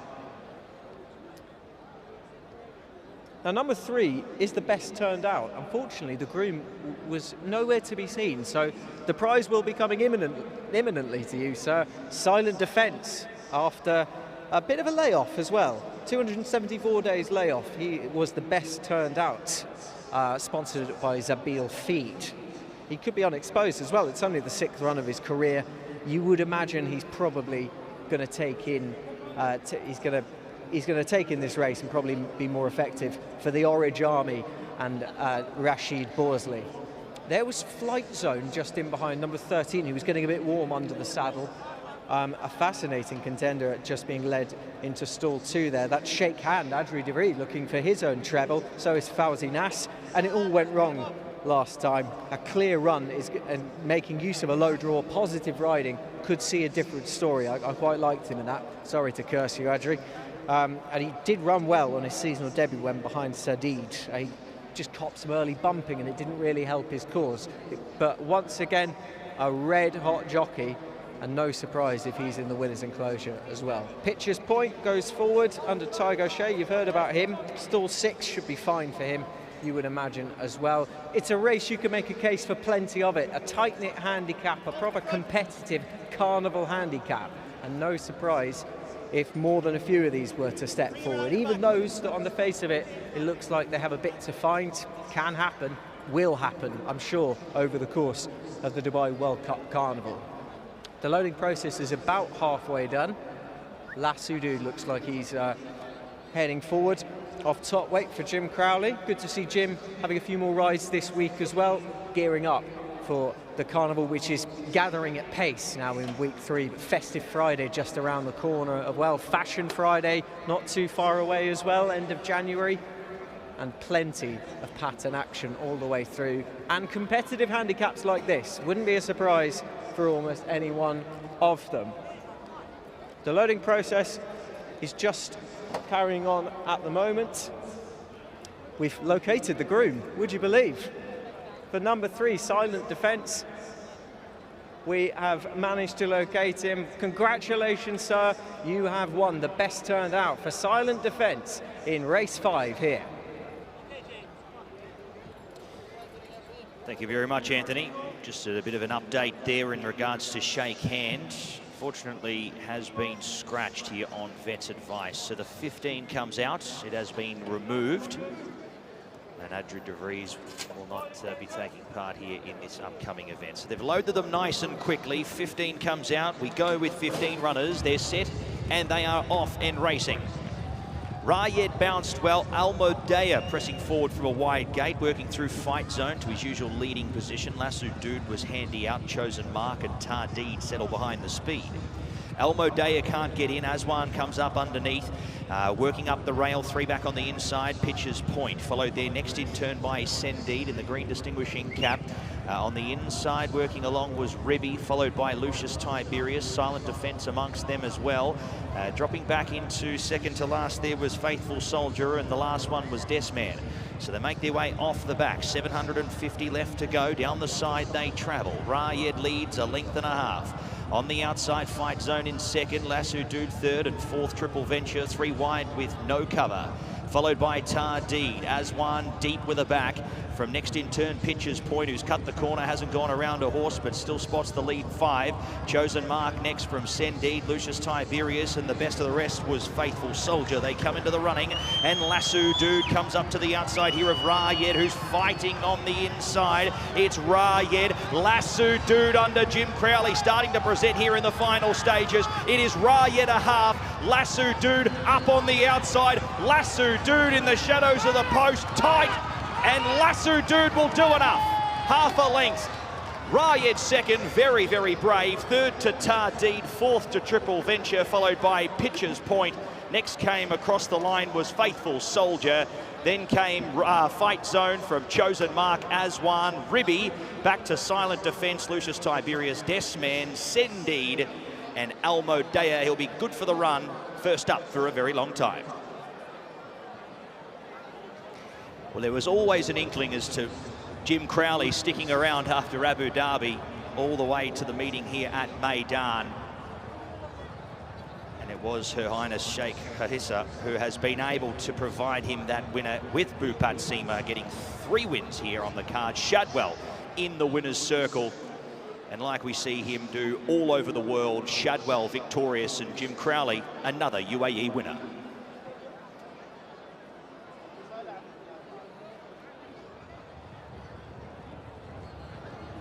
Lasudud, it felt like an inevitability, didn't it? It's a long straight here at Meydan, and while Rayed has run a cracking race from the front and has probably even bettered his effort when winning at Jebel Ali on just his second start, This is a really good performance. Front two well clear in the end, and not surprising. I think we've got two smart ones. Lasso Dude, well, Bhupat Seema, a treble last week in week 2, and a treble in week 3 as well. They are running riot with races at the Dubai World Cup Carnival. Lasso Dude, he was quick away, wasn't he? That was the question. The first 400 metres were going to be absolutely crucial.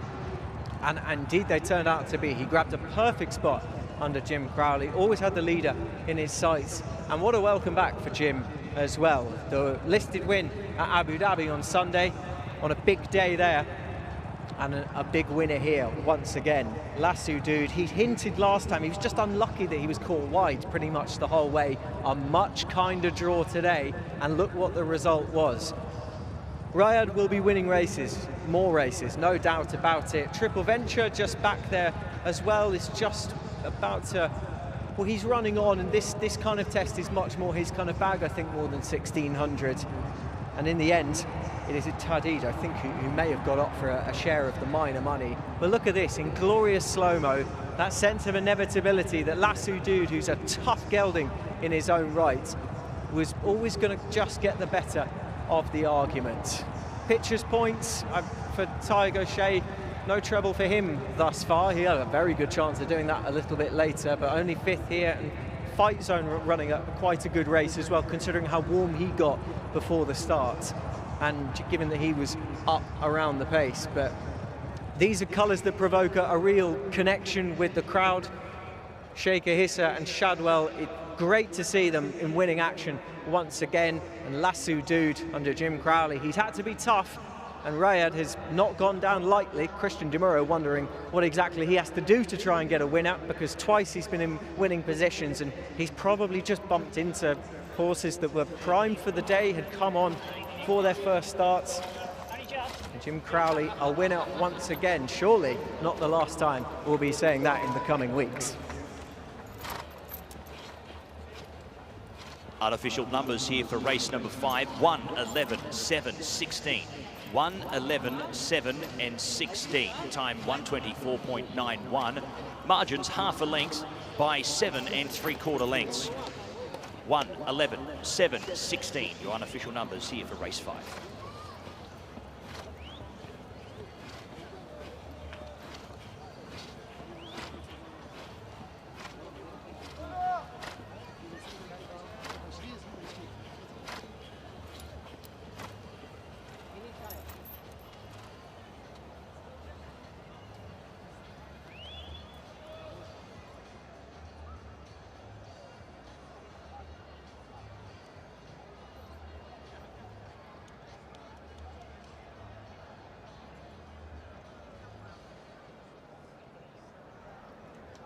Bhupat Seema next to his charge, Lasso Dude. It's a welcome back to Meydan for Jim Crowley, and sure to get a big reaction from the crowd. Lasso Dude, tough and gritty in this competitive handicap.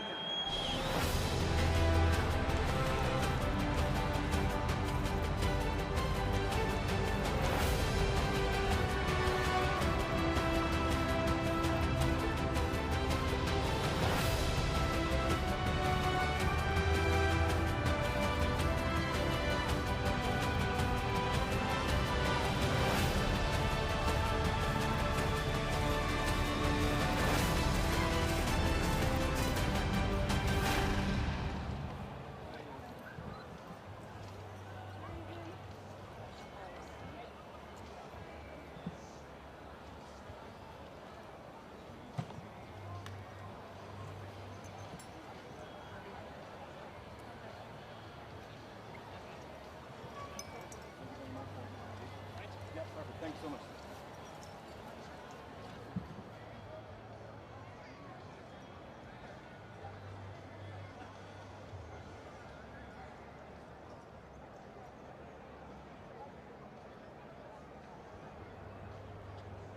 Well, after riding Lanakash to victory on the weekend, would you believe Jim Crowley went back to the UK in a full book of rides?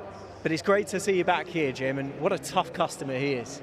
Yeah, he is. He ran a very nice race last time, and he obviously had a kind draw tonight in stall 1. But he did well. I didn't think the pace was overly strong, and obviously dropping back to 1400, he just had to work that a little bit harder to overcome the horse who got an easy time of it in front. He looked very unlucky last time, given that he was drawn wide. He ran his race, I thought. He just maybe petered out in the closing stages, wide trip, and probably that 1600. Do you think it's worth a go putting him back up? Without a doubt, yeah, sure. Like I said, he won today, obviously a sedate gallop round here, and he took a while to wear down the leader. So I think next time, if he got a kind draw over 1600s, probably be beneficial to him again. We've seen some really nice winners here this evening. None of them provoked a reaction from the crowd like you hitting the front. These colours here, it's just the perfect script. Yeah, they're very synonymous here, and they've been going around for a long time, and it's great that they're still winning. Well done. Thank you. And correct weight is given in race number 5. Correct weight 1:11.7.16 are your numbers. Official placings 1:24.91 is the winner's time. Margins half a length by 7. Correct weight on 1:11.7.16 race 5.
Time for the trophy presentation for our latest race, the Mina by Azizi, presented by Azizi Handicap, and what a race it was. Great to see Lasso Dude back in the winner's enclosure.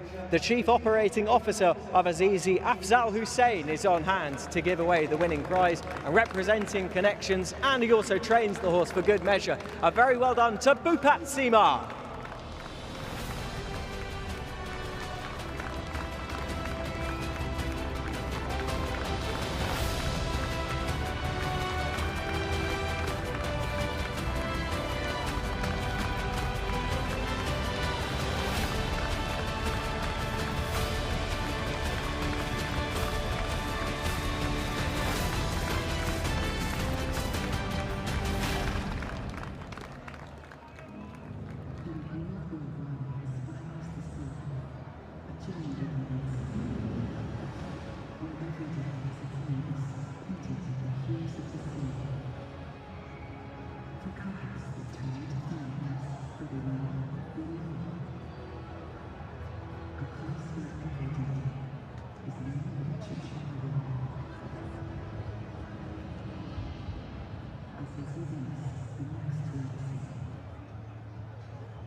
Tennis, Sheikh Mohammed bin Rashid Al Maktoum.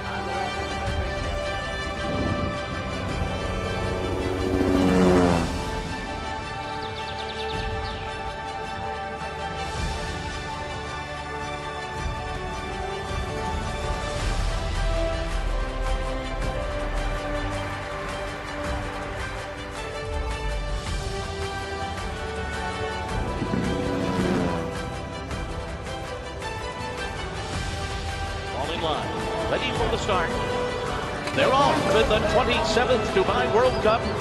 And it was a very good beginning for Bendu. And from the back of the pack, here comes Ushba Tesoro. Ushba Tesoro hits the front. Ushba Tesoro wins the Dubai World Cup for Japan.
I just wanted a quick look at Colour Up before the horses made their way down to the parade ring because he's fascinating. It's 279 days off, he looks fit and well. He had a fantastic 2022-2023 and he looks fit enough to do himself justice. I'm sure he will tighten up for it, like many of them will, but I'm sure the stable will be hoping he has somewhat of a class edge in here. Won't be easy, but Colour Up, Sam Hitchcock, now replacing Pat Dobbs, looks fit and well ahead of his first start of the campaign.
Well, ladies and gentlemen, we're up to the 6th event on the program. We head into the mounting yard for our 4th last race of the evening. We have a field of 10 assembled here, with the scratching in the event here of number 5, and that is Erasmo. But we go up to the top of the order, and Erasmo's stablemate in Mekias still makes his way into the field. He'll be looking for, you'd say, grass racing a little bit further down the track. We know that he's been a pretty dynamic horse, especially in recent times on the turf here at Meydan. But a good starting point for him, and expect him to be up in the first couple in the run.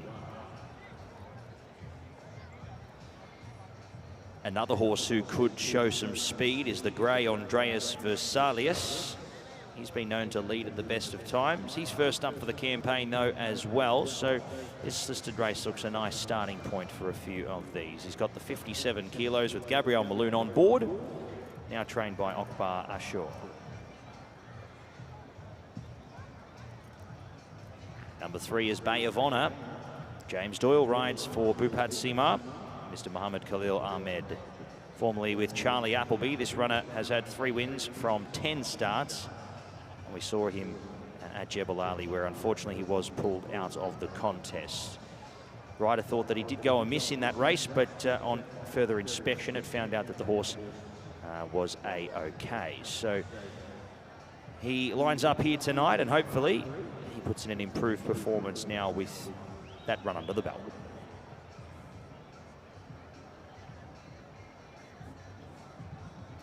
Let's move now to colour up. Sam Hitchcock picks up the ride here for Doug Watson, for Mr. Syed Hashish. He's been a great horse over the journey so far. Lightly raced, the 5-year-old. 7 starts, 3 wins, 2 seconds. Has really paid his way, hasn't he, over the journey, and done all of this good work on the dirt surface. He is one that should appreciate the conditions this evening, and one to keep an eye on here in the 6th.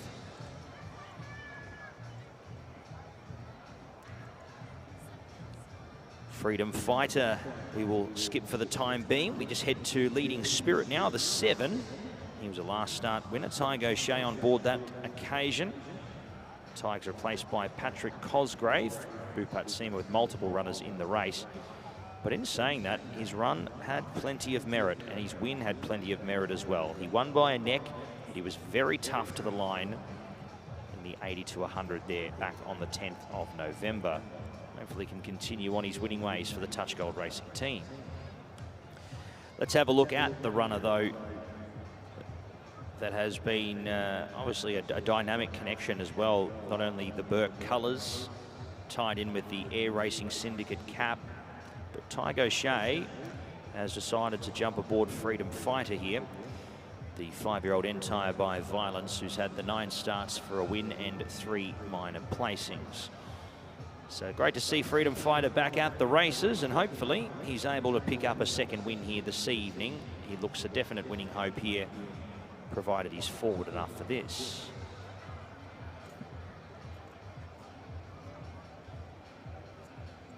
Here's Magic Petition. Magic Petition was second behind Leading Spirit, so a form line you must respect as well if you do like Leading Spirit. Comes out of that same race there, and he was a good winner, a good second place getter there. Very tough to the line. And although being a one-time winner, his best would see him potentially as a top 3 contender in a race like this. Provided Never Just a Dream can sit handy from 1 and utilise that gate to find a forward position, potentially with cover, he may be able to surprise here in this race. He's had the 3 wins from 9 starts. We saw him here last season. He went back to the UK. He's had a run at Kempton Park in between. That was on the 4th of October. So you could essentially say he's had a first up run already, and he's been freshened up for this. So looking forward to seeing how he'll go. About 8 weeks since his last start. That is number 9, Never Just a Dream.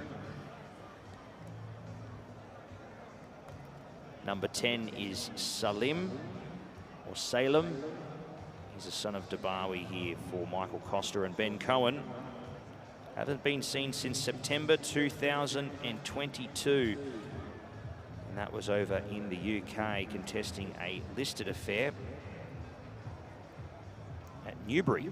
So looking forward to seeing how he goes here, returning off a big break, but certainly bred to go well here in the Middle East. And number 11, Silent Speech, for Royston French and Salim bin Gudaya. Another Dabawi who comes into this race here. He had the first up run there at Meydan. He was 11th. Comes out of that race behind Leading Spirit, but he would need to improve quite dramatically on that first up run to be figuring in a race like this. So that is our look at the 10 runners here for the listed event and our feature event on the program, the Al Gahood Sprint, the second leg of the Emirates Sprint Series. And looking forward to seeing how these runners will go. They make their way down the tunnel and out to the gate here for our 1200 metre feature.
So runners are heading down to the start for our feature event of the night for the thoroughbreds.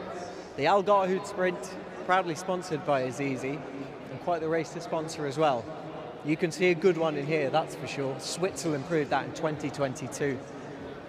Won this at the end of the season. He was the dirt sprinting champion of the UAE, winning the Golden Shaheen. And I'm sure plenty of these, well, they would dream of that kind of scenario. Let's have a look at Mikyas, kicking off his campaign, 258 days off. He was the shock of the Carnival last year when he downed a decent field on the turf from his usual positive tactics to win a Group 2, and then proved it was somewhat no fluke by placing next time as well. For those exploits, he now has a penalty to carry. That could be a problem for him. It's a good field to be giving weight away to.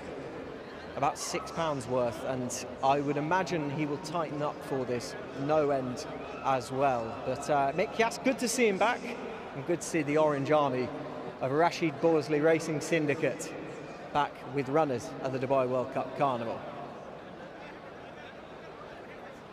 Colour up with the jockey change, now Sam Hitchcock with Pat Dobbs not taking his rides throughout the course of the evening. And Colour up is a fascinating contender. We wish him the best of luck for Syed Hashish as well, who is an owner who supports UAE racing with plenty. You'll see his colours a few times throughout the course of the evening. Colour up, probably the best chance, it has to be. 279 days since a big run on Super Saturday in the Mahab Al Shimal. And it would be a little bit disappointing if he wasn't able to do himself justice in here. I'd expect Sam Hitchcock to be tracking the pace before unleashing him in the straight. That first run in the Mahab Al Shimal was a totally different experience for him, because he'd been going up the grades with aplomb. He'd been doing great work at a lower level, and they had to take their chance to try and see if they could get into the big one in the Golden Shaheen. He wasn't beaten far. He was ridden with a little bit more restraint, because I don't think they wanted any part of the blistering early pace that was on, and he wasn't beaten far at all, about 3.5 lengths. A first run there, that will have taught him plenty. It was a fine race, and I fancy this is a year where he can make more of an impact. He's not the only one who has that kind of profile, though, because you've got number 6 in there as well, Freedom Fighter. Tiger Shea looking for another winner. Bhupat Seamart looking for a 4-timer in race 6. Now, he's the top rated in here. He's been keeping some lofty company over the last 2 seasons. I think big things were expected for him when he switched over from the USA. And while he didn't win, I thought he solidified his reputation in the big Meydan group sprints throughout the 21-22 Carnival. We only saw him twice last year. He returned well in the Group 3 Al Shindaga. He was then down the field in the Riyadh Dirt Sprint on Saudi Cup night, where he took on the Americans. No shame in that. And there's no elite power or the like in here. He should have more to offer kicking off his campaign in a listed race, and it would be no surprise, given the stable form, if Freedom Fighter was able to do it, with the Burks looking for a double on the card as well, and also representing Aero Racing Syndicate and Sawmar. So best of luck to those connections. A lovely type, and Tiger Shea in great form. Well, we mentioned Bhupat Seamart, and this is a Carnival winner already. Leading Spirit, Pat Cosgrave taking the ride. What a star he's been for Touch Gold Racing. He's been at Zabil Stable since he was a 2-year-old. There's been a lot of fun along the way for connections, on the dirt and on the turf. And he came back with a bang in week 1, didn't he? Quick and clear, he built up a lead, which was always going to be tricky to peg back, with the reopposing Magic Petition closing in well, but a neck down at the line. Undoubtedly, he's going to need more here. But here's hoping the 7-year-old is in the same rude health. You would imagine he's fighting fit for this. He was group class back in 2020, and his last listed race performance wasn't long ago either. It was in the Jebel Ali Sprint back in March, where he performed with credit to be 4th. Tiger Shea switching to Freedom Fighter, it would be a slight negative, but you've got a more than able deputy in Pat Cosgrave as well. He's ridden plenty of big winners around the Meydan circuit, and he'll be hoping that Leading Spirit will be able to once again. We'll just take a very, very quick pause to be able to bring you the best turned out for our feature race, the Al Garhoud Sprint, sponsored by Azizi. It's the second leg of the Emirates Sprint Series, and wonderful. The number 2, Andreas Vesalius, is our best turned out. Congratulations, sir. 650 dirham is yours.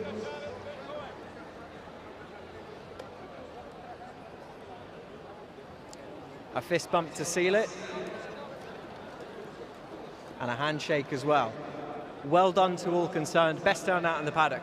Number 2, Andreas Vesalius. So not too many to load once again. The field starting to come through. Sulaim is a fascinating contender for last year's winners of Jebel Ali Stables. They had Muhib, and this is a similar type of gelding coming into it. Haven't seen him for 440 days, and he's attracted support on the international market as well. It promises to be a cracker. Here's Pat Comerford for the Thoroughbred feature. Thank you very much, Anthony. Looking forward to this race here. It was a nice race at the races there 2 weeks ago. We were able to see the first leg of this Emirates Sprint Series. And we head to the second leg here at Meydan. 1,200 metres, they'll fly here. Set now. Racing. The listed runners are underway. Magic Petition was one of the best and first to show, working through Meydan. Never Just a Dream, also in the first couple from Leading Spirit. Dropping away into fifth now here, Freedom Fighter being passed on the outside by Colour Up. Urged to race 3 wide at the moment. Salim was next, followed there next in turn by Silent Speech, third to last. Tacking onto the back is Andreas Versalius, and a long last at the moment, not going with the gallop, is Bay of Honour. He's out of camera view as we make their way down past the 600 metres here. In the feature, the Al Garhoud Sprint, and it is on for one and all. Pace is very good. Colour Up leaning up to the outside here with Freedom Fighter. They take Meydan on the inside, Never Just a Dream. Leading Spirit heads to the fence. Next came on the outside, Magic Petition. Colour Up swept up on the outside here. Colour Up puts a quick 2 or 3 lengths on them here in the Al Garhoud Sprint. Magic Petition, Leading Spirit working through here late. Colour Up the leader, Leading Spirit the only threat. Colour Up with 100 metres left to go. Leading Spirit the outside, tries but will miss. It is Colour Up in the Al Garhoud Sprint, takes the second leg of the series, beats home Leading Spirit. Celine caught the eye into third there late in the run, followed there next in turn by Magic Petition. Bay of Honour as well made up a stack of ground. Then came Never Just a Dream, Silent Speech. Freedom Fighter dropped away. Andreas Versalius was next from Meydan, who was the last one home in the feature. Nice pickup ride for Sam Hitchcock. He has been able to get the job done here for Doug Watson on Colour Up. 8 starts now, and he's continuing to build a very impressive resume here on the dirt, especially at Meydan. And well, Sam Hitchcock this morning, he might have known that he was potentially taking the ride, but at one stage during this week, he wasn't booked on board, and there wasn't a chance that he was going to be able to take out this race. And guess what? He has ridden this an absolute treat. Pulled the trigger at the right time with 500 metres left to go. And Colour Up wins in impressive fashion here in the Al Garhoud Sprint for 2023.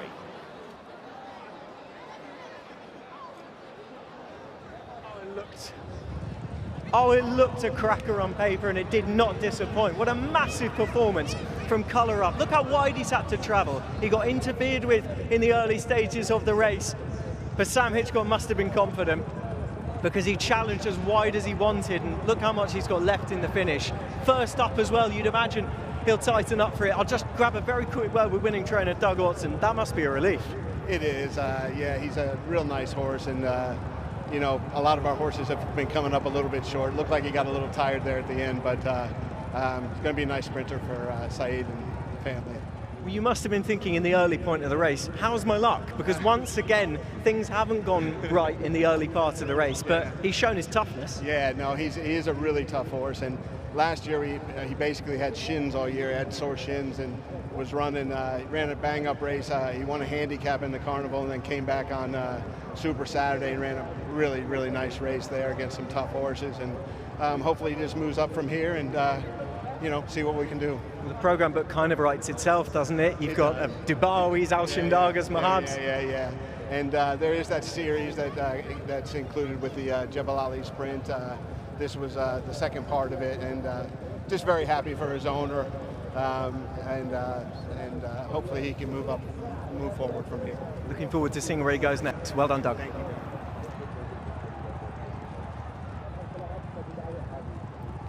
Numbers, times and margins for the Al Garhoud Sprint at listed level 4, 7, 10 and 8. Our numbers 4, 7, 10 and 8. Colour Up gets the win at a time of 1:12.81, stopping the clock in nice fashion. Margins 1.5 lengths by a half length in the Al Garhoud Sprint, the second leg of the Emirates Sprint Series. Colour Up wins the feature.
فعلا صار جميل جدا لسيد جوكر ثلاثة فرق لسيد حشيش قصة طويلة جدا حقيقة في هذا الثاني اقتنعها من سباقات بريزر وصل دبي وأول ما شغلها عليه صار قال سيد كان مميز ممتاز إن شاء الله نكون جيد في هذا العام حالة الحماس أكيد مثل أي أولى رجال ولا عندك هذا معركة ممتازة. Well, it looked a cracker on paper and it did not disappoint. Sam Hitchcock walking back in on Colour Up, who takes the 2023 Al Garhoud Sprint.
Colour Up has taken our feature. We've heard from Doug Watson straight after the race. We can hear from the winning rider, Sam Hitchcock, in just a second. I'm particularly interested about those first 400, Sam, because it looked like it wasn't quite going to plan.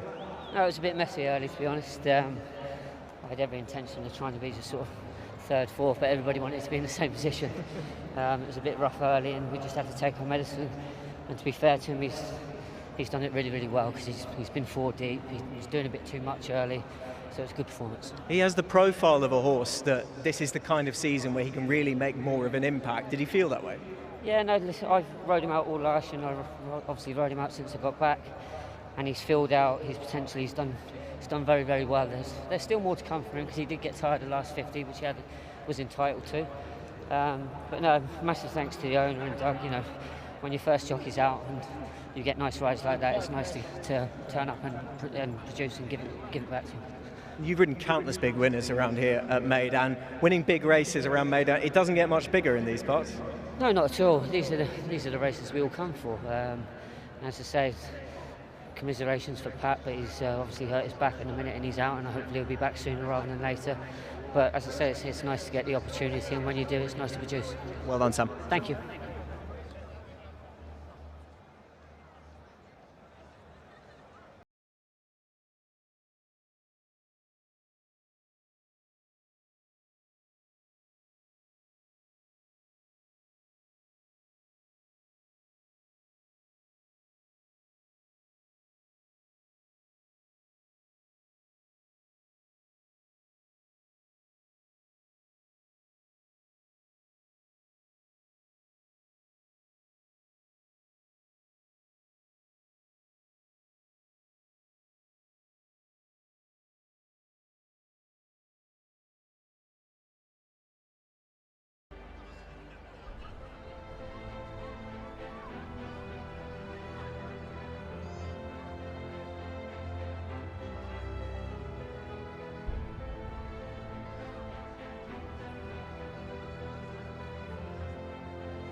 Correct weight in the Al Gahood Sprint. Correct weight numbers 4, 7, 10 and 8. Correct weight, colour up, gets the win.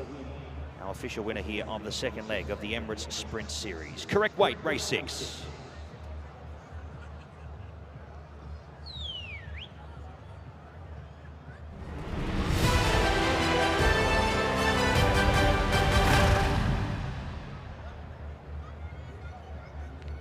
Oh, what a race it was, the Al Gahood Sprint, listed event of 2023, and for a Titanic race you need a Titanic sponsor. Many thanks to Azizi for sponsoring the entire card here at Meydan on week 3 of the Dubai World Cup Carnival. Mirwaz Azizi, the chairman of Azizi, thank you very much, sir, for giving the prizes out. Let's start with the winning trainer, Doug Watson.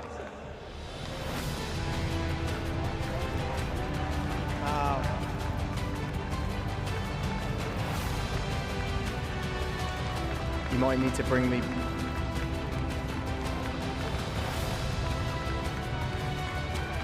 And now the winning jockey, Sam Hitchcott.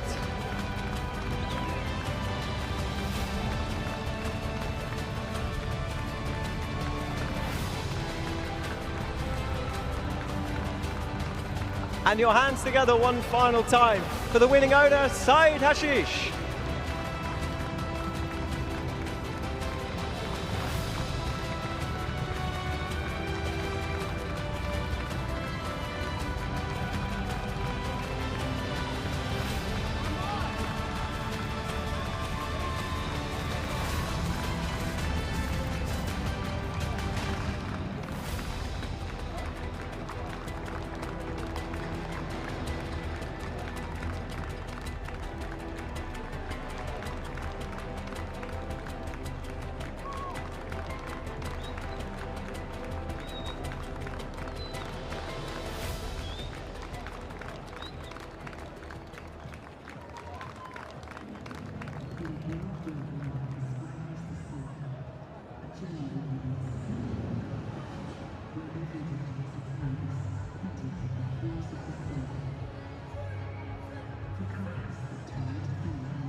Hanish, Sheikh Mohammed bin Rashid Al Maktoum.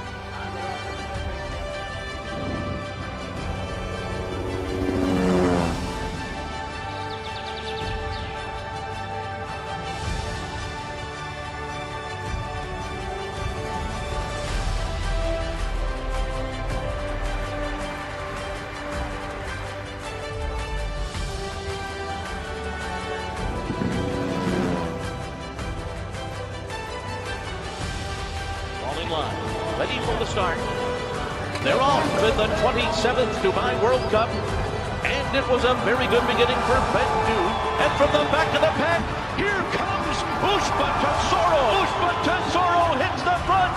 Ushba Tesoro wins the Dubai World Cup for Japan.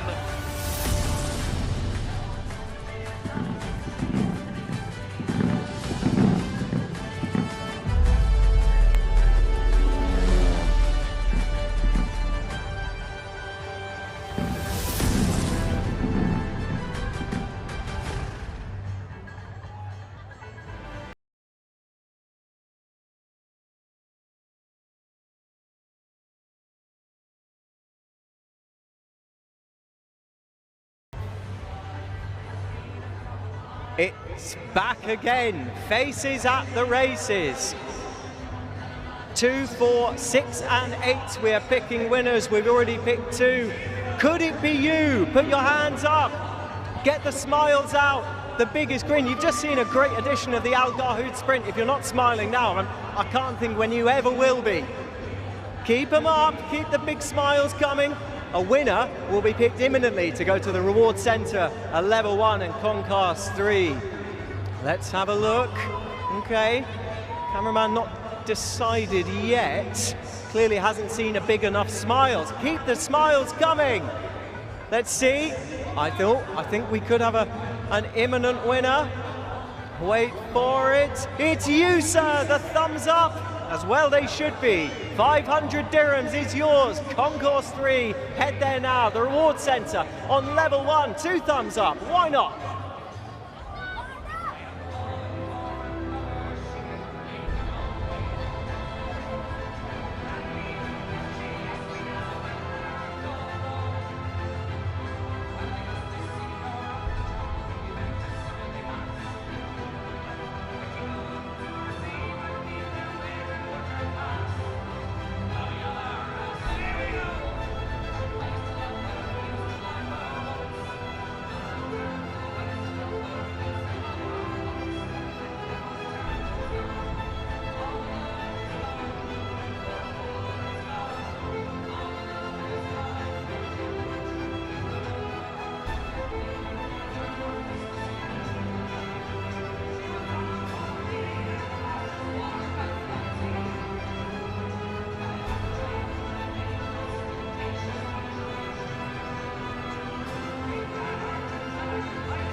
Well, we head to another distance race here, hot off the back of the feature event. It is over the 1900 metres, race number 7 on the programme. And it is a handicap for the 82-100 raters. First horse we have a look at, number 2, Kafu. James Doyle will ride for Julio Olajuaga. 5-year-old by Curlin. Draws the inside gate here and winner of 2 from 9 so far in his career. And has his first run for season 23-24.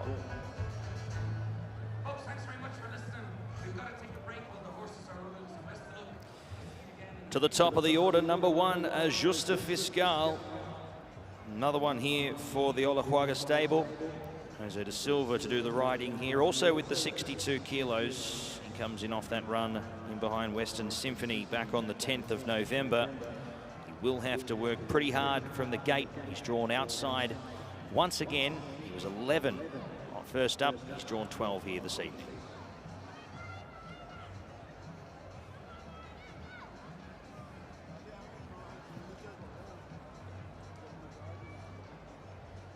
Number 4 is our next horse, Alzim, for Michael Costa and Ben Cohen. His Royal Highness Sheikh Ahmed. 9 starts, 2 wins and 5 minor placings. And he was very impressive there behind Book Review here at Meydan in the last meeting.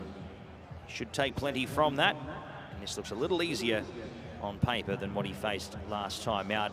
A race as well that was run in very awkward fashion.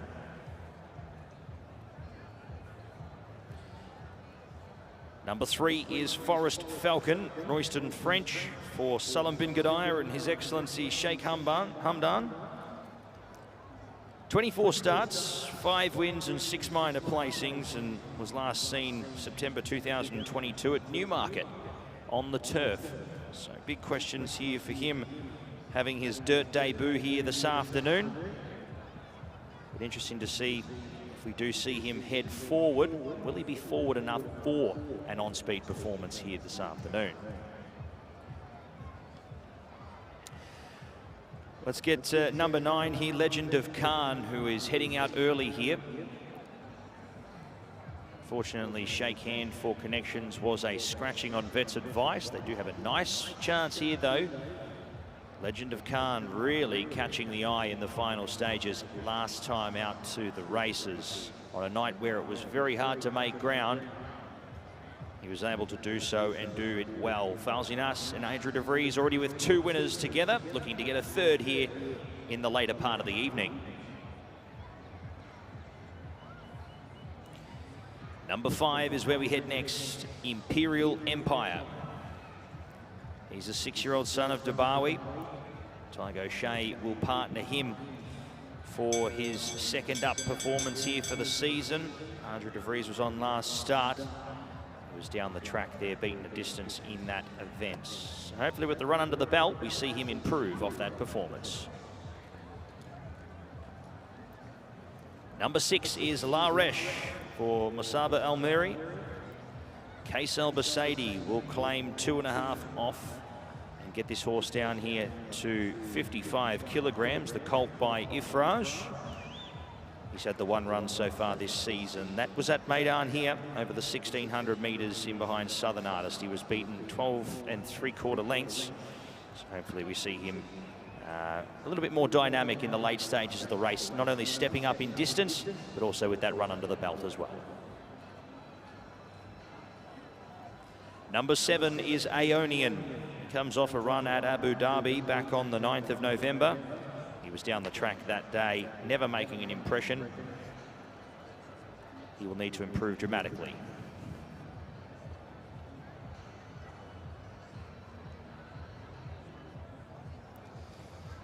Number 8 is Alkaka. Jim Crowley on board for Doug Watson and Shadwell. Last 2 runs were in November of 2022, so hasn't been seen since early last season. It is a horse who can go forward in the run and looks to be one that will add a fair bit of speed to this event, in an event where quite a few horses like to be on pace. Number 10 is Made in Dubai, coming off that good performance here.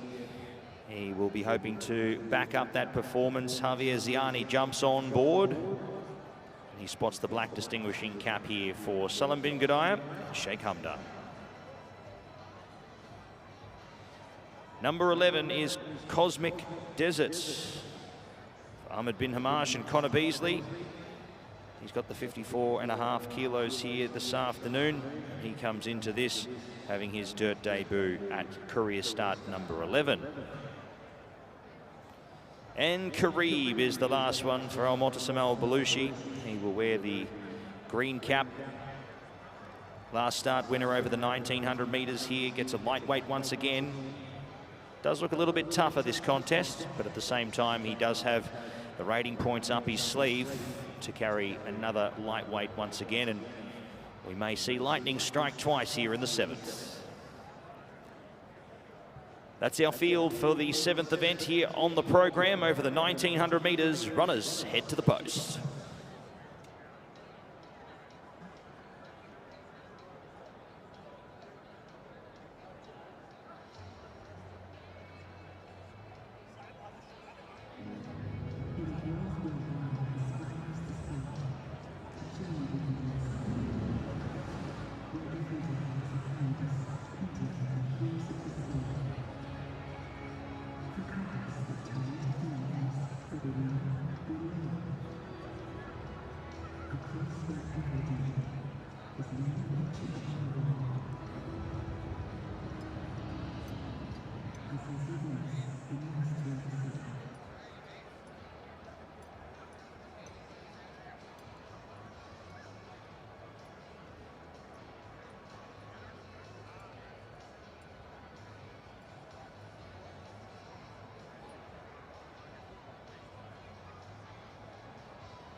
Time once again for the best turned out, sponsored by Zabil Feed. Dr. Zayed Al-Hawat is back once again for the 7th time this evening. This time he's joined by Meydan Dubai's groom, Ram Prasad. Congratulations, sir.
And there is the best turned out. Meydan Dubai is on the way to the start of this really tricky handicap. I know it might sound like a broken record, but once again, this is a tricky one to work out. But Meydan Dubai, we know what he did last time, and it was very impressive as well. They went solid early, it slackened a little bit, and then you just wondered exactly how he was going to make the ground up. Well, he did, and in the style of a horse who was probably just a bit better than the grade. You're going to need to see that again against this bunch from him, but to overcome a pace bias, very impressive indeed. We are just seeing at the moment a problem on the track for Ryan Kuratolu, who's become unshipped from number 7, Aeonian, but he will get the leg back up and they'll be on their merry way down to the start once again. So Ryan Kuratolu on the back of Aeonian. Looks like he has it to do in here, in all honesty, but best of luck to all connections representing the Musaba Al-Maheri stable.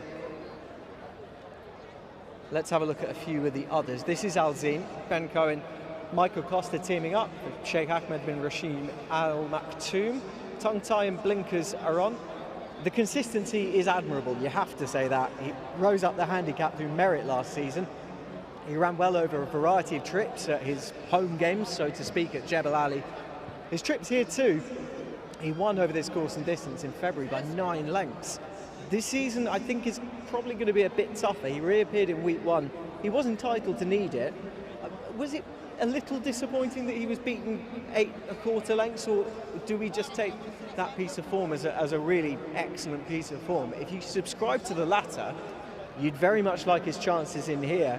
He should be fitter. The handicap has dropped him a pound to 96, which is going to help.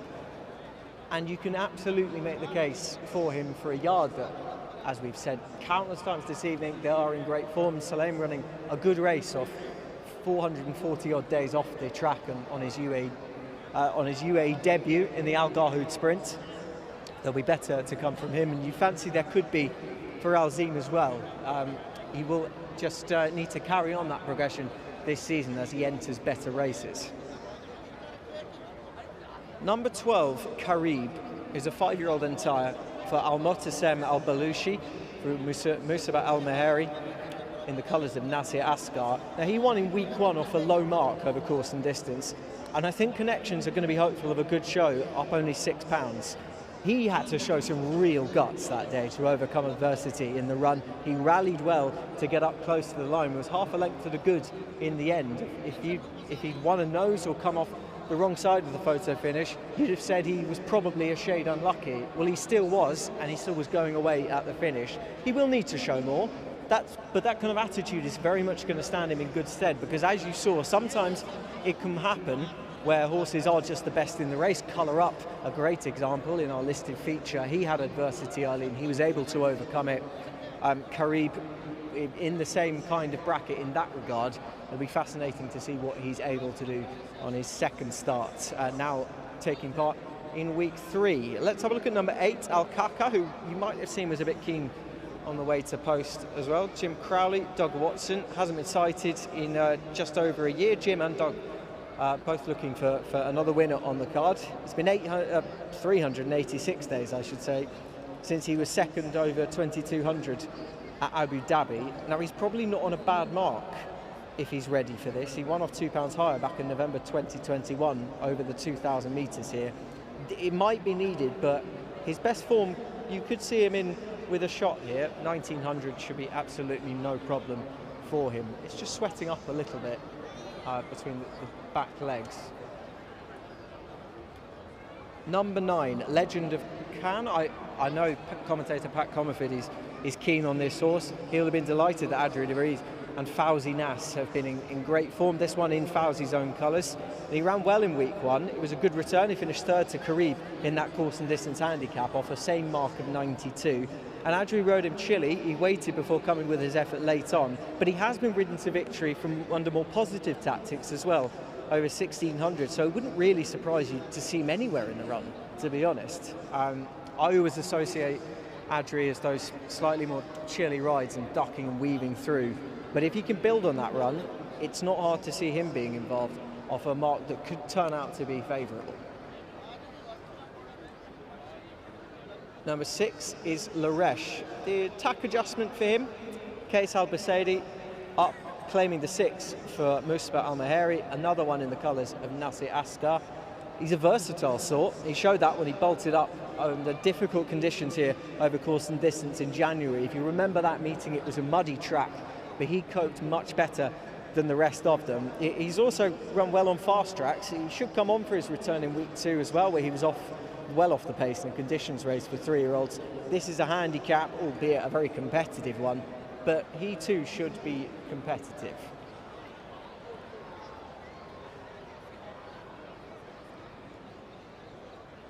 We're hearing that, as you can see, the cap has changed. He'll now be running number 6, Laresh, in a black cap, different from his stablemate, as you can see there in shot, who has the green cap on. So note that if you're a particular fan of Laresh, as the loading process has started for this 1900 metre handicap. Another one that's difficult to just land on just the one, to be honest. Plenty in here on a going day. Could have more to offer. You've got the likes of Forest Falcon as well. He could be anything on a winner at the Glorious Goodwood Festival back in the UK back in July 2022 under a certain Frankie Dettori. And then you've also got the likes of, well, we've mentioned Meydan Dubai. Probably you'd love to see him do it again, and that versatility should handle him in good stead. Plenty with options, plenty with good form coming into this, as we've got a couple more to go. Let's get up to Pat for the call. Thank you very much, Anthony. Yeah, good to see that they did change that cap out there as well. So, yeah, take note for those getting involved and tuning into this race as well. Laresh to now spot that black distinguishing cap there from Carib in the green. So the loading process is continuing here. Forest Falcon to come up, and just a Fiscal will also take his place here and be one of the last ones up for the 7th event here over the 1900 metres, our final distance race for the evening. Head back to the mile for race 8 and finish it off with a 1200 metre event. We're set to go. Gates crash, we're away. And it was Carfu on the inside who was first to show, but won't beat Forest Falcon to the lead. He's going to be scrubbed up to contest, and they'll be hard to hold him out in the early stages here. Cosmic Desert into second, Alcarca third. One back on the inside, Carfu finds himself into a nice position from that gate. Imperial Empire not so much, 3 deep at the moment, having to work around that first bend. Next in the field on the inside was Carib, followed by Legend of Khan, who has 5 runners behind him. The inside Alzim, Adjusta Fiscal, then came Laresh, Aeonian, and Meydan Dubai is the last one. So Salam Bin Gudai first and last with his 2 runners, and Forest Falcon keeps the gallop very honest, working alongside the back section here out by 3 lengths. Cosmic Desert second, third on the inside, Carfu, and fourth, he's been 3 deep posted, is Imperial Empire. Alcarca was 5th, and in between runners there, being pushed along the inside was Carib, followed by Legend of Khan, getting into his work now, starting to slightly improve. Just a Fiscal 3 deep at the moment with a back. Alzim being worked along and sooled forward here, but not really making too much ground up at the moment. Meydan Dubai, though, is coasting and working his way through runners from the back of the field here. Ionian second to last, La Resh out to the end. Forest Falcon continuing the gallop up in front. 2.5 lengths now. Carfu second, Justa Fiscal third, and Karib with the 54.5 starts to make his presence felt. Meydan Dubai has continued to make ground here. He's sitting 5th here at the moment, but will be a monumental effort to pick up the final 5 lengths. Down the outside, working up into it, La Resh. From on the inside, Alzim. It is Justa Fiscal who takes over here. Justa Fiscal from Karib. Meydan Dubai continuing that sustained run, trying to pick up third here. It is Justa Fiscal. Meydan Dubai down the outside. Wow, Meydan Dubai is going to make this very interesting. Oh, very tight. Not much in it. He has really made up a stack of ground there, and that is a photo finish in race number 7. Justa Fiscal and Made in Dubai, not much in it. A head bobbing go. Karib was next. La Resh, Alzim, followed there by Aeonian, then came Carfu, followed there by, next in turn, back through the field there, Forest Falcon knocked up with Imperial Empire. Next came Cosmic Desert, Al-Kaka, and Legend of Khan, never in it. Wow. Has he done it? That's the question. We await the numbers here.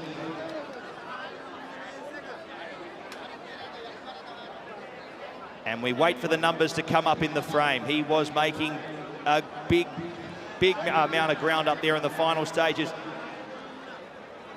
And it seems, we are waiting for this confirmation to come up, but it seems that he has missed. Justa Fiscal may have got this by a short head. Justa Fiscal, a short head on the line. It looked a lot tighter than that. 1, 10, 12, your numbers across the line. And Justa Fiscal holds on by the skin of his teeth. 1, 10, 12, and 2 in race number 7.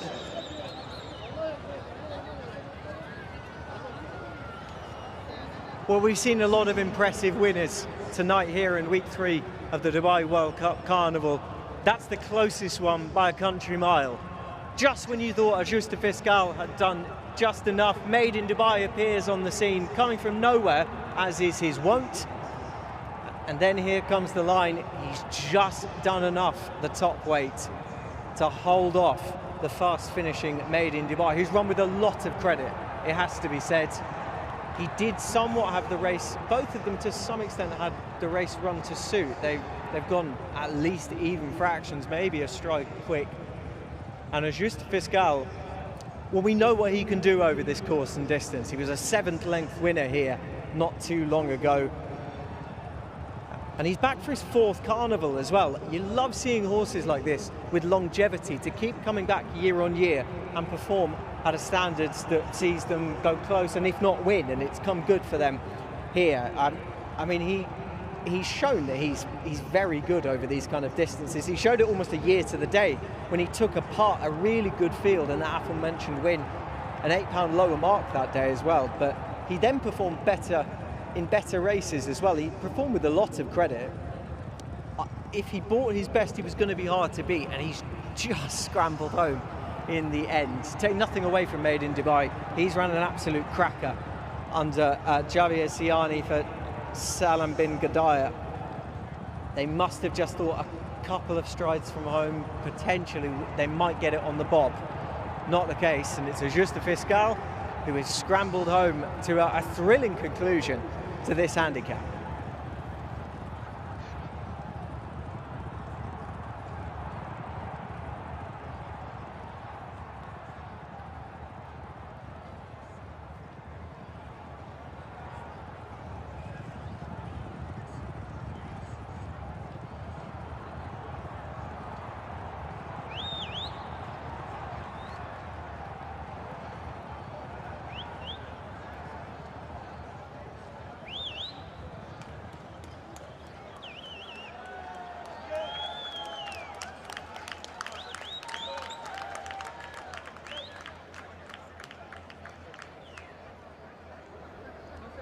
Put your hands together one more time for Justa Fiscal, his 4th Carnival, and he can still win like that. Well done.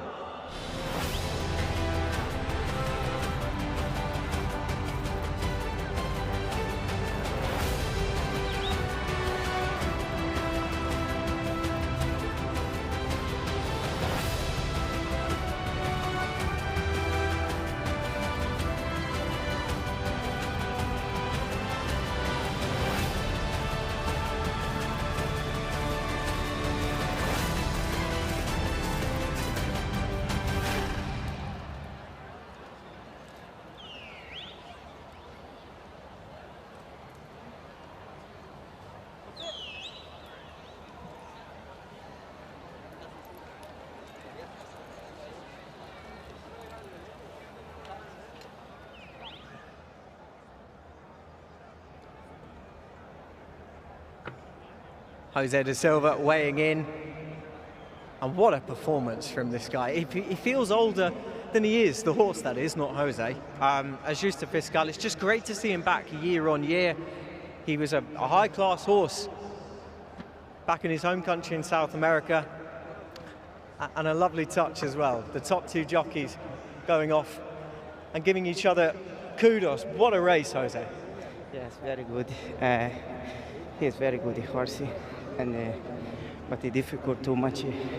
He have too much kilo, and I need a longer finish.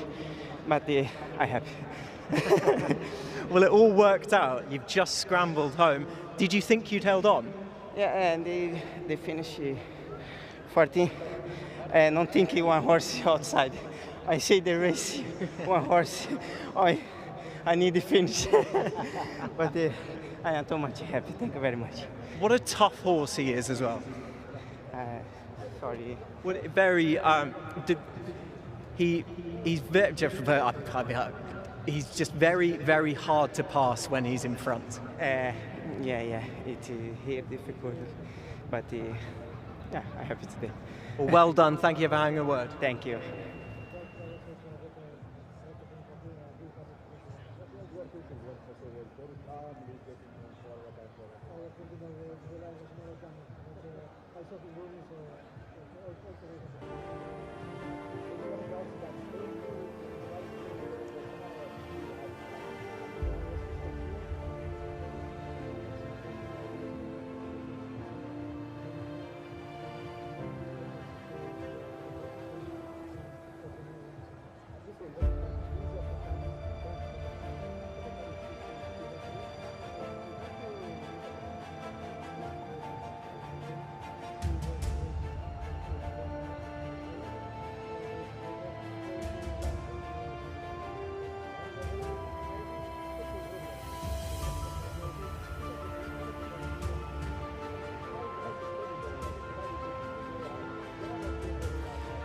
And we get correct weight in race 7. Correct weight, 110, 12 and 2. 110, 12 and 2. Margin adjusted to a nose. A nose by 2 1/4. So very tight down to the line. Justa Fiscal just holds on. Winner's time, 2:01.27. 110, 12, 2. Correct weight.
We now come to the trophy presentation for a thrilling race, the Azizi Venice, presented by Azizi, and representing the company Azizi, Rajagamma, the general manager for the company. Thank you very much, sir. And to accept the prize on the behalf of All Connections, it's the trainer, Julio Olazcoa.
Sheikh Mohammed bin Rashid Al Maktoum.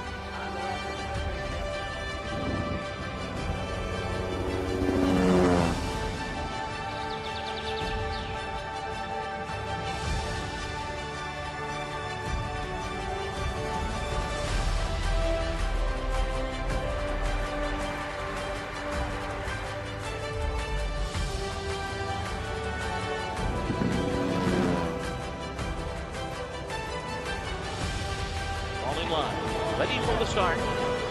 They're off with the 27th Dubai World Cup. And it was a very good beginning for Bendu. And from the back of the pack, here comes Ushba Tesoro. Ushba Tesoro hits the front.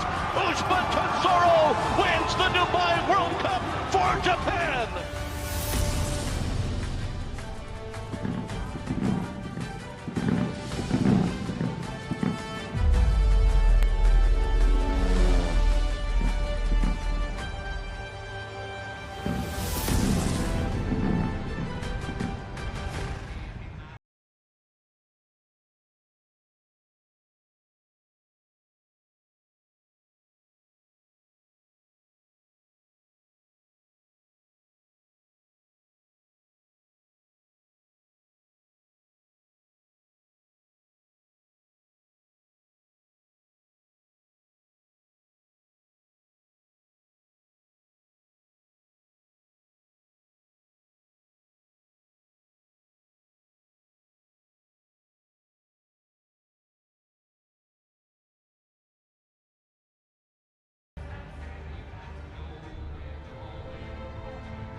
Horses very shortly will all be making their way down the walkway, first few coming out. I just wanted to have a look at number 1, Al Jaddaf, Connor Beasley for Ahmad bin Hamash, for Mohammed Al Sabusi, who is a really interesting contender. Took a little while to find his feet switching to the UAE last season, but he's taken it to a new level now.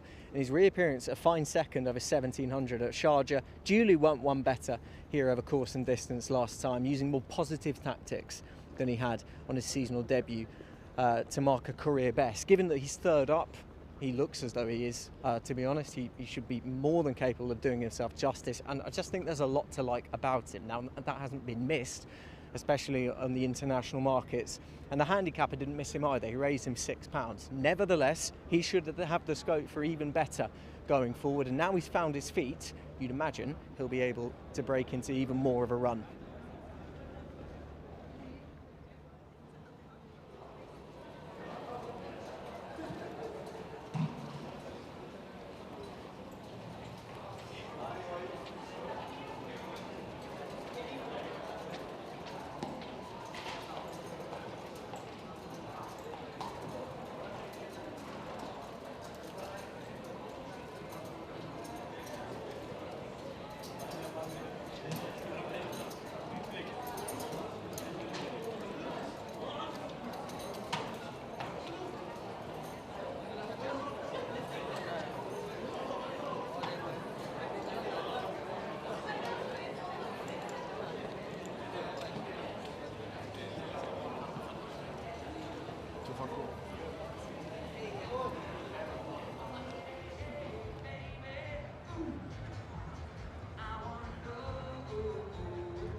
So we head into the mounting yard here for the penultimate event on the program, race number 8.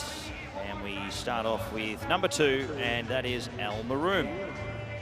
Andrew Slattery will do the riding here for Bupat Sema, and comes into this here third up for the campaign after 2 runs here at both of the meetings so far at Meydan, running 5th on both occasions. Third up, hopefully we see her come to her best and potentially make up a bit of ground here in the late stages to improve on her best result at the moment, which has been 5.5 lengths off the winner. Number 1, Al Jadaf. He has been quite impressive in his 2 runs so far to date. Second first up there at Sharjah, and followed it up with a nice win here last start to go on and beat Al Deja on the 10th of November. He comes in for his 3rd up run of the season, and he is a horse who can certainly capitalize on races like this early in the year.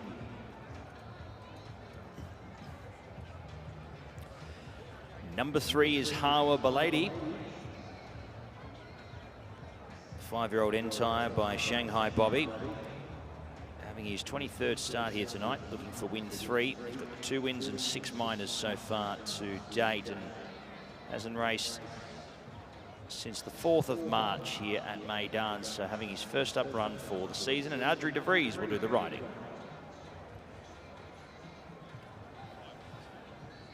Number 5 is Golden Arch. Pat Cosgrave picks up the ride here for Doug Watson, replacing Patrick Dobbs. 9 starts for a win and a second. Was a maiden winner at Jebel Ali 2 starts ago. That was in February of this year. First up for the campaign, looking to kick it off in style here with this race over a mile.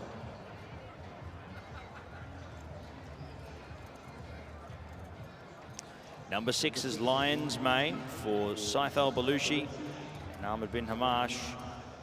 1 win from 8 starts, 4 minor placings. Making his dirt debut this evening, and also his Dubai debut as well. A new acquisition, the 4-year-old gelding by Shamadal.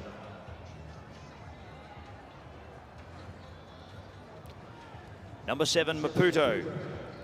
Tygo Shea to do the riding here for the Rajak Racing team. Bupat Sema with 3 already, looking for a 4th. 5 starts in the career so far for a win. That was a maiden race at Alain. Yet to open his account here with some okay prize money at Meydan, but we'll be hoping to do that tonight from a good gate, drawing 2 here in the run. 8 is Meydan for Jim Crowley, Doug Watson and Shadwell. Having his 3rd run here at Meydan and his 3rd run for the season. Last time out was in behind Made in Dubai, who has since franked that form in that last race. Hoping to see Meydan run well here. There's no better than 3 deep the trip last start.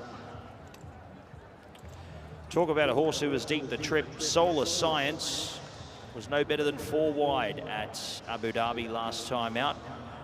Mohammed Mardoud saddles up this runner here, Marco van Rensburg, to ride the 4-year-old son of New Approach. And from gate 4 should get a spot, at least in the running line, maybe even on the rail.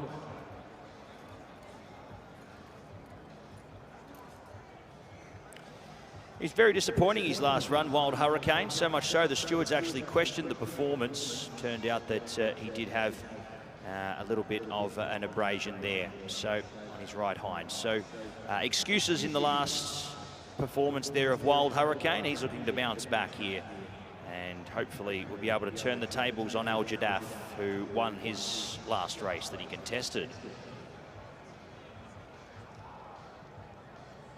11, Kingdom of Dreams for Sam Hitchcock. Doug Watson with another one in the race, this one for Mr. Abdul Mohsen Al Abdul Karim. Saw him at Jebel Ali on the 4th of November. Was down the track on that day, beaten a distance, hoping to improve tonight. And spotting the white distinguishing cap from his stablemate is Magnificent McCool. Omar Isaac Hernandez Sales will ride for Rashad Borsley. 1 win from 15 starts with the 4 minor placings. And hoping to get the new campaign started. But we'll be looking for more ground than a mile as we get further into the prep.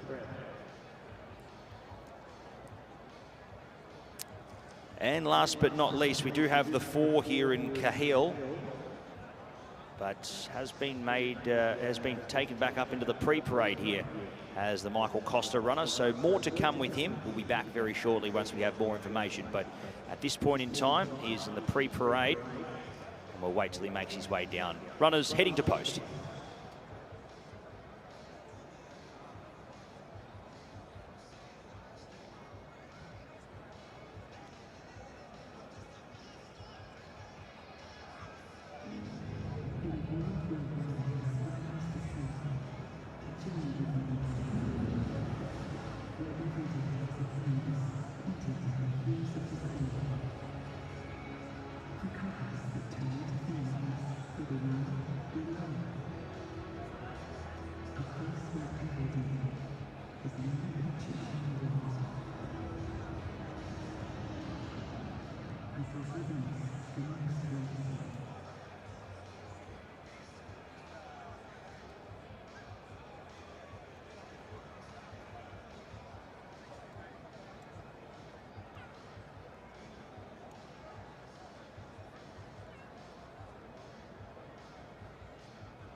We can't keep Dr. Zayed Al-Hawat away. He's back again to present the best turned out, sponsored by Zabil Feed. It's gone to Solar Science, number 9. Many congratulations to Garak Aizuradzo. Well done, sir. You have won 650 dirhams for your troubles. A beautifully turned out horse.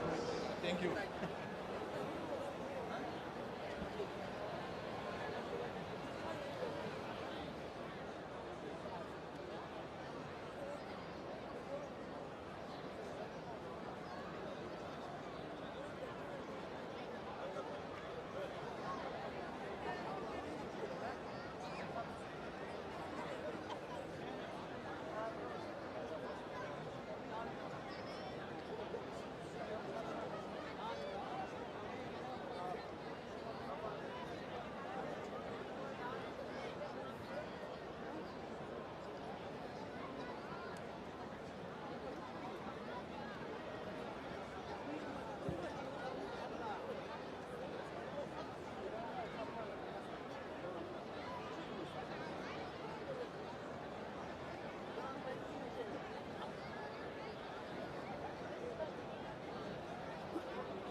And here is Cahill, the final horse to have a look at here. Ben Cohen or Michael Costa. And he comes into this upcoming event hoping to make an impression in his first run back for a while. So he's our last runner to have a look at here for the 8th event on the program. Over the 1600 metres, runners heading to post.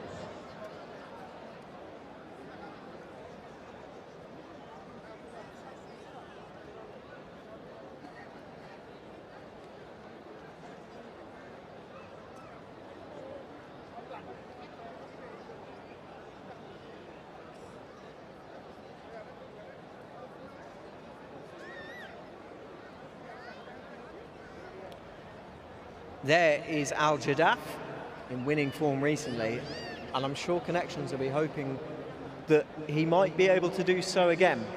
No reason why he shouldn't. He looked really good last time. He was well placed.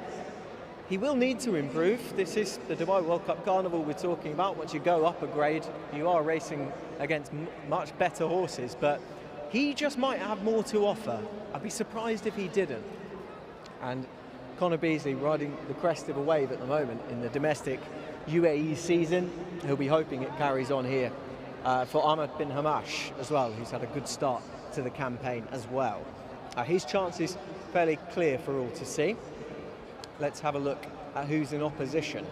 However, number 8 in here, we've got Meydan, another one who would not surprise by any stretch of the imagination if he was able to make even more of an impact. He arrives in decent nick as well. Jim Crowley, you saw him win on Lasudud earlier in these famous Shadwell colours, and he'll be hoping for more success with Meydan, who you could certainly give a chance to. He's twice won over 1400 here, the most recent one being in November 2020. He has won since, of course. That was back in November 2022 at Jebel Ali over 1600. That was his sole win of last season. He's run in both weeks of the Carnival so far, and both of them suggested he was given a bit more of a reprieve by the handicapper, he might have more to offer. He's down to 76 now. That's £2 lower than last time. We'll see how he gets on. He was the best of those held up in midfield that wasn't made in Dubai. And made in Dubai, I would say, has gone on to frank that form, given that he just went down by a nose in a better handicap than they were racing in last time. Meydan, very, very easy to see him involved. Number 10 in here, Christian Demuro. He's passed me a couple of times and he's smiled and shaken his head. He's not exactly sure what he needs to do to get a winner on this card. He's had a couple of seconds, and they've both been against real improving types. He'll be hoping Wild Hurricane can really kick off now. His debut in the UAE didn't go to plan here in week 1. He was under the cosh from an early stage, was found to have a superficial wound to his right cannon bone. He was expected to be very prominent in the finish, and maybe a cleaner trip from stall 6 would seem a bit closer. He showed bright gate speed. He's well enough drawn to show it again.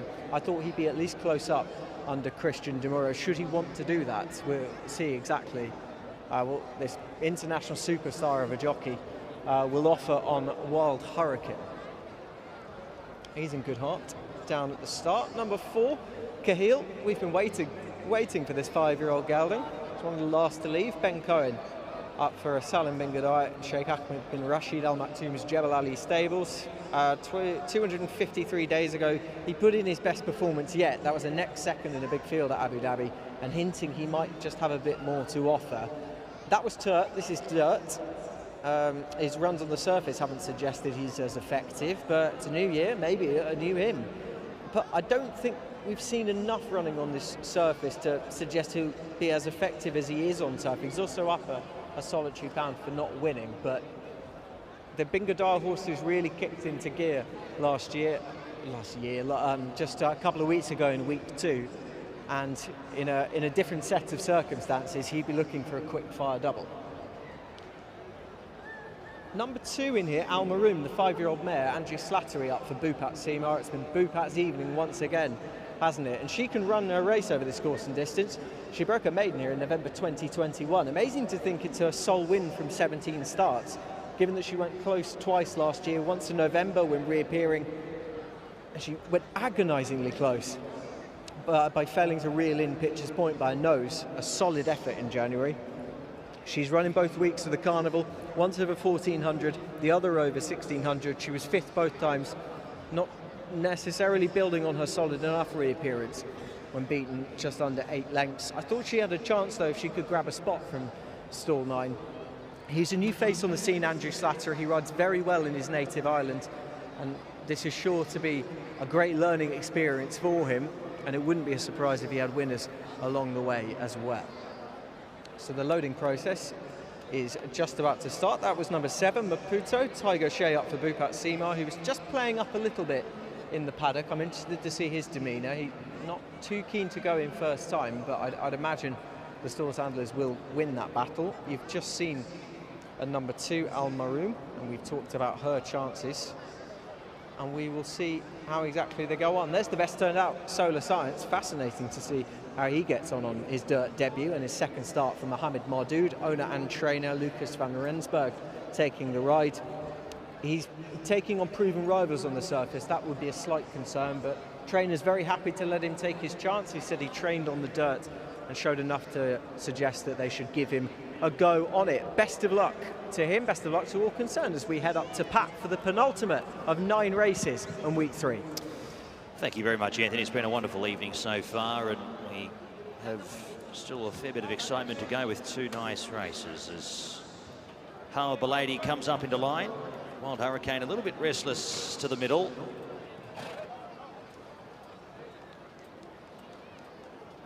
We're set to run. Starter hits the lever. We're underway. Al Jadaf anticipated the start very well. Wild Hurricane working through with Al Maroon, the inside Meydan, and deeper out on the track, Cahill comes up to really contest the lead as well. Maputo's going to shoot through the inside as well, alongside Hawa Belady. Then came Lion's Mane, settling down just worse than midfield from Golden Arch, Solar Science.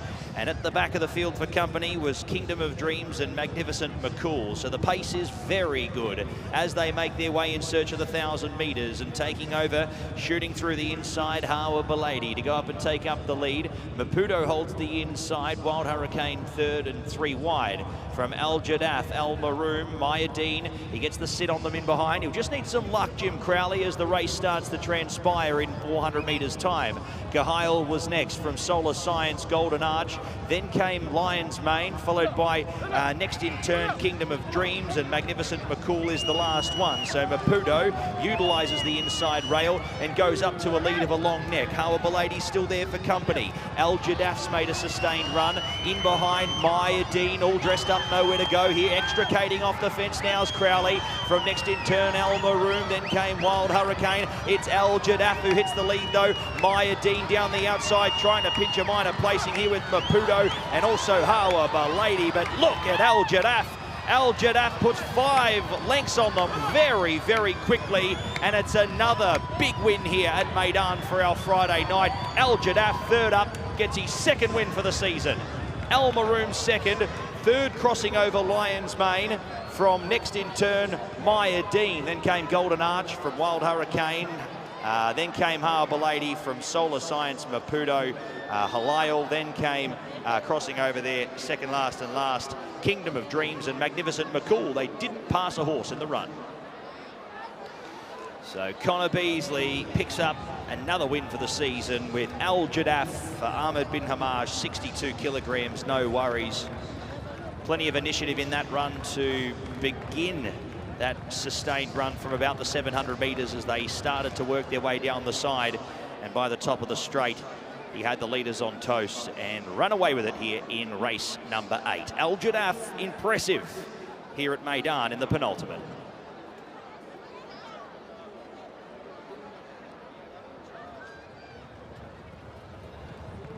He certainly was impressive, and it wasn't dissimilar to the run which saw him win not too long ago. In fact, he was positioned fairly similarly.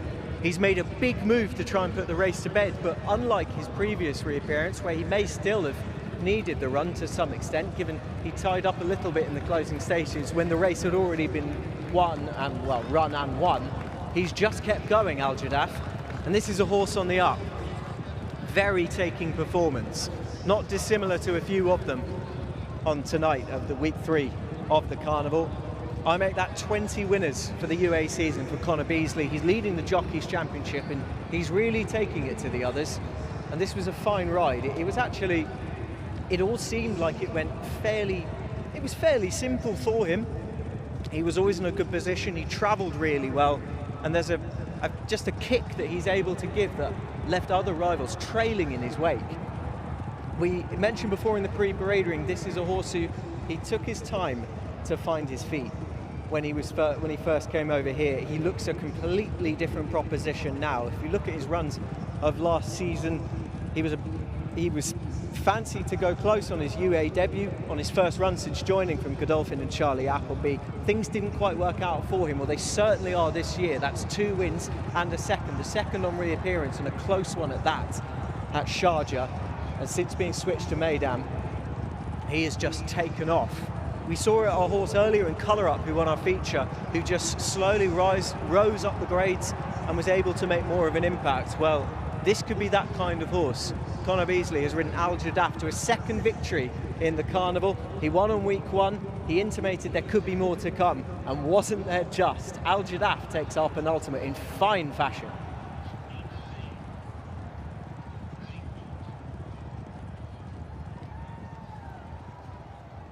Interim placings for the 8th event on the card. 1, 2, 6 and 8. 1, 2, 6 and 8. Al Jadaf gets the win here in a time of 1:39.98. Margins 6 3/4 by a half length in race number 8. 1, 2, 6 and 8.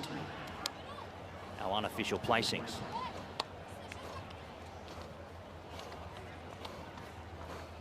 This is the last. It's not the same horse. Good job I didn't pick the other one. I was close.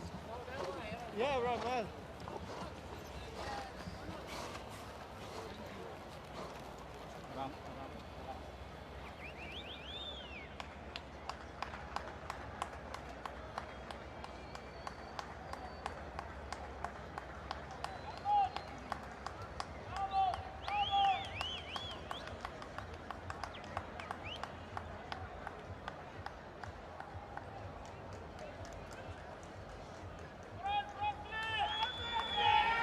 Well, not for the first time this evening, we have something quite special.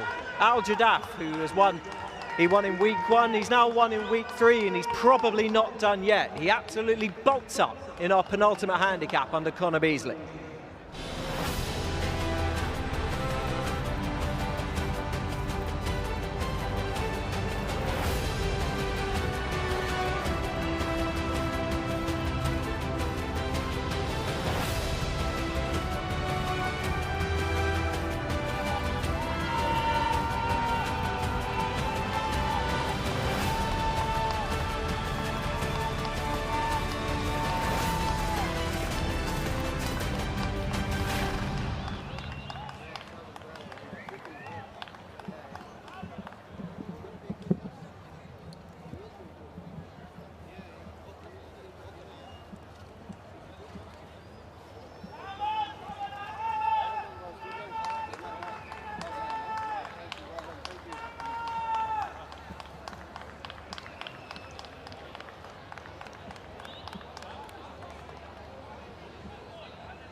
Well, Al Jadaf is having a great season, as we mentioned before. Has won consecutive Carnival races now, having won in week 1 and now week 3. And what a season it's been so far for Connor Beasley as well. 20 up for the UAE season so far. You must be delighted with how things have started. Yeah, no, obviously had great support, got 2 good stables there. Obviously the boss, Ahmed bin Hamish, got a good team there, got plenty of horses, and obviously Hadrami with the Arab horses. You know, so good connections there, and you know, my agent's working hard is Carl Hodgson, so no, I can only thank him as well, you know. Absolutely. Al Jadaf has just gone from strength to strength. It took him a season to really get into full gear. He's making up for lost time. Yeah, definitely. Yeah. Obviously, that's the third time I rode him there now, and he's just progressed from each run. And you know, to be fair, once we brought him to Meydan the last time, he really sparked up and travelled away good. But today was extra specially. Jumped, travelled away nicely, and put the race nicely to bed, to be honest. Did he feel like a different proposition this time? Last time you made a big move, he went clear, and then maybe he didn't pay for it, he didn't lose, but this time you made the big move, kept going. Yeah, that's it. Yeah, obviously it was always in my mind there because he travelled so strong last time, but probably pressed the buttons too early really the last time, but today he's jumped and travelled, and once I've asked him to quicken, you know, he's really stretched away and did it away, galloped all the way to the line. Can't wait to see him next. Well done. Thank you very much. Thank you.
Presentation time for the Azizi Reeve, presented by Azizi and representing the company, Deputy Chief Development Officer Wael Abu Adas. Thank you, sir, for presenting the winning prize. Representing Winning Connections, Mohammed bin Hamash and Hamdan bin Hamash.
شيخ محمد بن راشد أو مكتوب.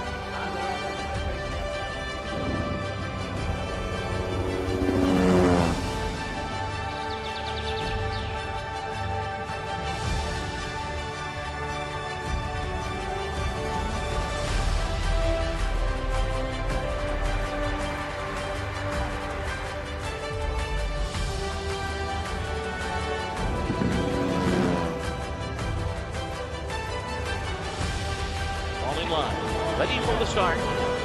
They're off with the 27th Dubai World Cup. And it was a very good beginning for Bendu. And from the back of the pack, here comes Ushba Tensoro. Ushba Tensoro hits the front. Ushba Tensoro wins the Dubai World Cup for Japan.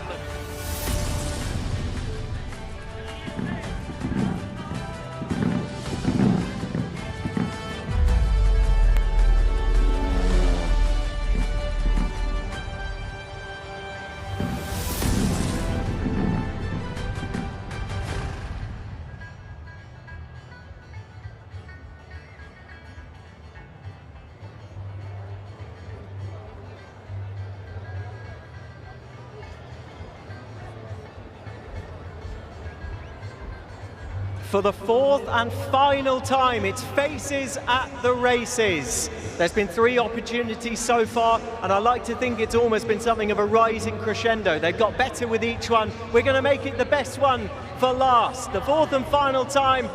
Get the smiles out. Thumbs up are also welcome, but it's mainly faces at the races. After all, hang on a minute. No, oh, he stopped. Well, I feel like the chance is probably gone. It's probably a good shout going for the parade ring lounge as well. You're going to get some of the better ones there. Keep them smiling. Saranga, he's our cameraman. He doesn't always decide. Keeping it going, keeping it going. It's you, sir, with the hand up, fist in the air. 500 dirham. Concourse B is your next port of call. Congratulations and enjoy the prize.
Well, ladies and gentlemen, we head into the mounting yard for the final race of the evening. We head to a 1,200-metre event.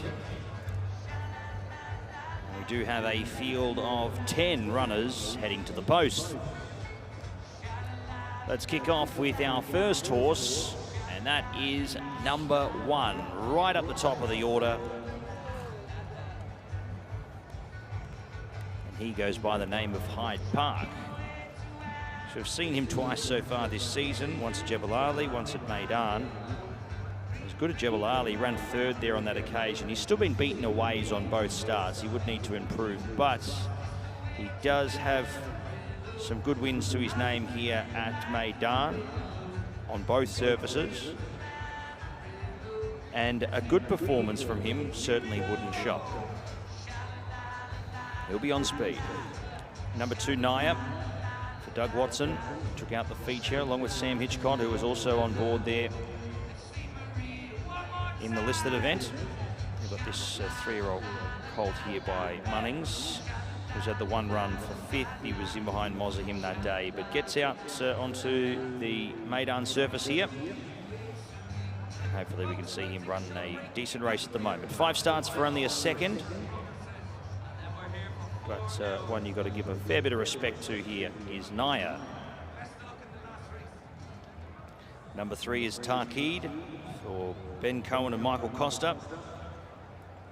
2 starts, both on the home track. That first up run on the 18th of November, he was beaten 6.25 lengths in behind Riot. And heads out to Meydan here for the first time. So it's his first time night racing as well. Tarkid, second up here for the season. Number 4, Al Hardir for Jim Crowley and John Hyde for Shadwell. 1 start for the season here, that was in behind Thorbarn. Once again, the race from a times perspective was about a few seconds outside of standard time, so it didn't really rate well on the times front. Nevertheless, he did catch the eye at certain points of the race, and a good run wouldn't shock. Number 6 is Ironside for Ryan Curatolo and Musaba Al-Amiri. He's had the 1 run, and that was over 1,000 metres at Jebel Ali. He was down the track on that occasion. He looks a horse that should appreciate a return here to Meydan and a flatter surface, the 5-year-old by Invincible Spirit.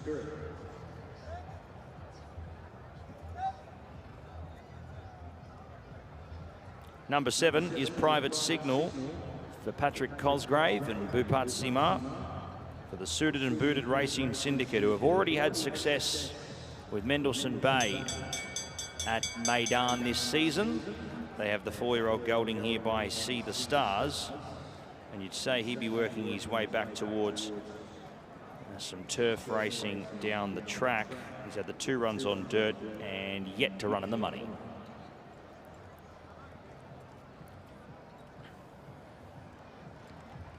Here's a horse that I think you'd be silly to underestimate, Dukedom.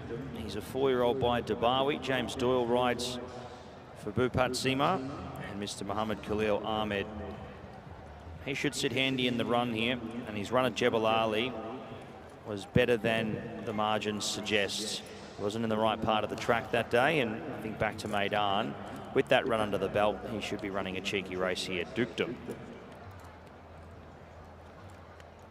Number 10, Showmaker for Christian Demuro. His final ride before he heads out tonight to Hong Kong for the international races on Sunday. He rides this one for Ismail Muhammad and Mr. Saeed Humaid Al-Taya, having his first run here for the season. Number 5 is next, Chief of Navy, the 3-year-old colt by US Navy flag. Tygo Shea will ride for Bupat Sima. 8 starts for a 3rd. He had that 1 run already, but he was down the track there in a 65 to 85. This looks easier, especially considering the switch around there. He carries a similar weight though as well, despite going down in class. So hoping to see how he runs here. Trick Bag would need to be very good to win. He is first up for the campaign, and he'll be looking for not only further, but also, I'd say, easier races than what he faces here. Trick Bag, one of the outsiders, you'd say, here in this field. So that's a look at our runners here for the final event on the program. 10 runners with the scratching here of Jumeirah Beach. He comes out of the race. The runners head down the tunnel and out to the post for the final time.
We have come to the 9th and final best turned out, sponsored by Zabil Field. Dr. Zaid Al-Hawat has been with us for every single one, all 9 of them. The 9th and final one goes to Majib Rahman. Well done, Majib. You win 650 dirham.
So for the 9th and final time this evening,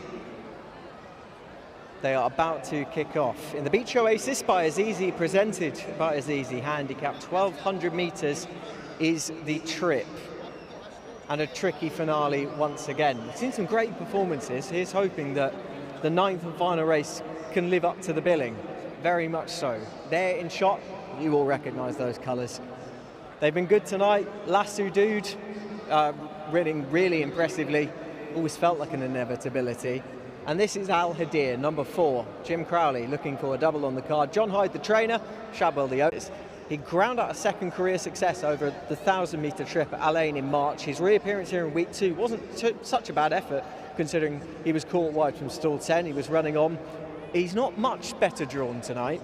He's in only just one spot over in 9, and I think Jim will need as clean and quick a break as he enjoyed on Lasso Dude earlier on in the card. Best of luck to Al Hadir.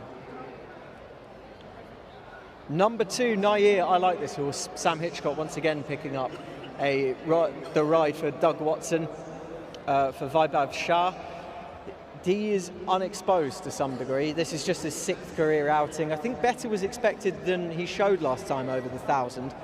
That looked sharp enough for him though. I think he'll likely improve for that pipe opener. The runs around Meydan this time last year suggested that he should be able to find at least a race.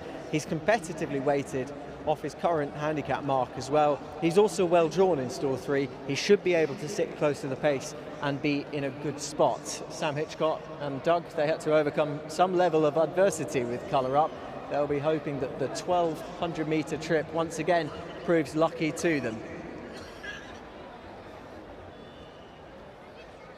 Dukedom number 8, let's have a look at him. 4-year-old gelding being ridden by James Doyle. Bhupat Seema has really taken this week 3 night by storm. Dukedom is a Dubawi gelding in the colours of Mohammed Khalil Ahmed. He wears the blinkers. He's yet to prove as effective in the UAE as he had been in Britain, but there's still time for him, only being a 4-year-old, and it wouldn't be a surprise for him to leave his prior form well behind. I thought his Jebel Ali reappearance could be forgiven. He was on the far rail. It's been nigh on impossible to be as effective as up the centre or even the stands rail over at Jebel Ali at the moment. He's also quite attractively weighted now, and up from 1,000 to 1,200, which should be absolutely fine for him. I thought it very much could make the case. I thought he would need to improve, but you could make that comment for a few in here as well who also have claims. Number 6, the best standout, Ironside, Ryan Kuratolo for Musabah Al-Maheri, 0 from 12. Strong hints though that he can find a race at some point. Whether it's going to be this one though, for me, is another story. I thought his reappearance wasn't particularly sparkling at Jebel Ali up the hill, but he's run well here before, so perhaps switching back to here could be the tonic he needs. He just can be a bit slowly away, which would be a concern from a wide draw for me, and he might cop a bit of kickback should he do so. Number 1, Hyde Park, Royston French for Salam bin Gadaya. He was a winner back here in January over 1,600 against Triple Venture. That was a convincing success as well, one that he's not been able to add to since. The drop back to 1,200 is an interesting move, given that he showed bright speed last time before fading in the final 400 metres. That was the race that Meydan Dubai won, and we saw the likes of Pitcher's Point. They've gone on to frank the form well enough, especially the former tonight. He's soon to have his 10th birthday. I think he can still do a job though. I am interested in him dropping back in trip. I just wondered if he might then get outpaced, and it could be a cause for concern. They are loading fairly quickly for the finale. Hyde Park about to go forward. Let's get up to Pat for the final time. Thank you very much, Anthony. Looking forward to our final race here, a quick 6 furlong dash to complete what has been a wonderful night of racing here. And Ironside comes up into line to complete the field. Set to run in the last race from Meydan. A few of them lunging at the gates there. Gates away now. Showmaker was terrible away. Trick Bag the same. Both of them spot the field 4 or 5 lengths in the early stages. Ironside, Tarkeed working forward with Chief of Navy. Dukedom's going to find himself into 4th on settling. You'll get the 1-1 as well under James Doyle. Private Signal was next, working along 3 back the inside. From Al Hadir around them. Next was Naya, followed by Hyde Park. He's 3rd to last at the moment here. A lot further back than we'd expected. Showmaker 2nd to last. Trick Bag the last one. At the 600 metres, it is Tarkeed who shoots through the inside to lead Ironside along neck. Dukedom within striking distance, and James Doyle goes for him now here in 3rd. Al Hadir 4th. Chief of Navy 5th on the inside from Naya. Still looking to pick up here and has about 7 or 8 to pick up. Tarkeed shoots away here at this point in time. Tarkeed from Ironside.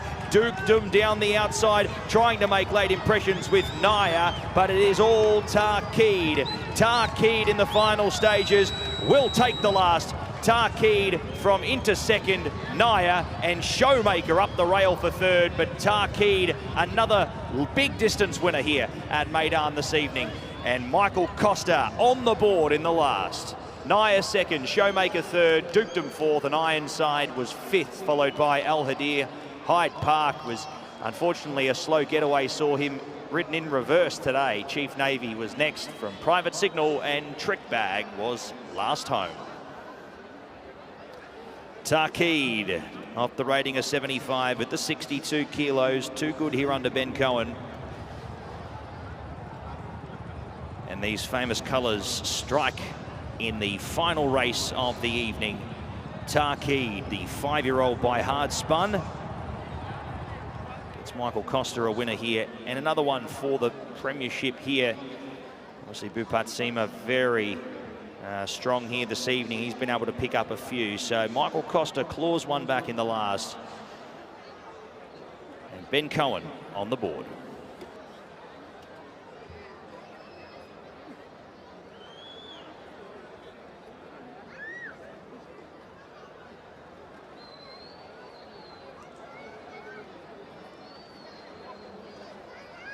Well, you wondered if it was coming. And Michael Costa and Jebel Ali Stables are on the board. Start was quite crucial here. You had one absolutely blow it, and that was race over. That was Showmaker. You could surely better expected from him going forward. And right at the bottom as well, Trick Bag, not well away either. There was a good pace on. There certainly was. Ironside was clopping no kickback, went straight to the lead, was well positioned. But the unexposed element of the Jebel Ali Stables, Tarkeed, had gone really, really smoothly all the way through. And when he was asked, he's shown a completely different level of form. He'd only run at Jebel Ali a couple of times, his only 2 career starts. And he's found a new dimension to his form in a big way here. It was very impressive to see. Stable in absolute red-hot form, Michael Costa and Ben Cohen. It started off with Jimmy Ormond on his short stay over here. Ben is picking up the mantle as well, and he's banged in another winner in really explosive style. You were wondering exactly that he was weighted as though potential was to come on what he'd actually achieved. I think it probably was the former, but whoever handicapped him, he was absolutely spot on. He or she was absolutely spot on. He's bolted up in the end with the promise of surely more to come. He's got a really interesting profile. He's nearly 6, and he'll surely keep improving going forward, but the profile of a horse that we've only seen a couple of times. I just wonder if I could get a very quick word with Michael Costa. Michael, many congratulations. It seems like he's been a real project and a labour of love, and it's all come right now. Yeah, he's a horse that when I arrived in Dubai last year, we couldn't do too much with him. He was an older horse, but he went on his shins a couple of times, and even this preparation, he's taken a few little tweaks to get there, but it's all come together tonight, and he seems to like this track, which is good. I actually thought he'd be a horse which would get over a little bit further, but we'll just take it as it comes. I guess so. I guess you have options going forward. If you want to go up and trip, then happy days. He is bred for that, but while he's at 1200 and doing that, why break a winning formula, I guess?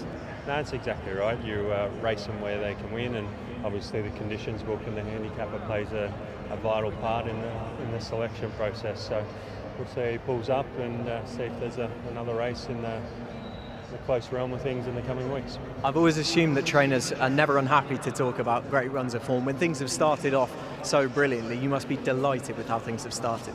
Yeah, it's been great. It's been the team worked extremely hard over the summer and it's paid dividends. And we've got some really nice runners coming into the next Meydan meeting as well. So we're looking forward to that. And we had a few first up runners tonight. Just needed the run, so we'll have a good couple of weeks ahead.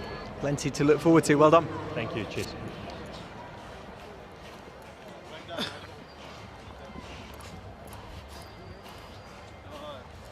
So placings for the final race, 3, 2, 10, 8. Winners time 1:13.48, margins 4 by 1 1/4. Tarkid, our unofficial winner here in the last.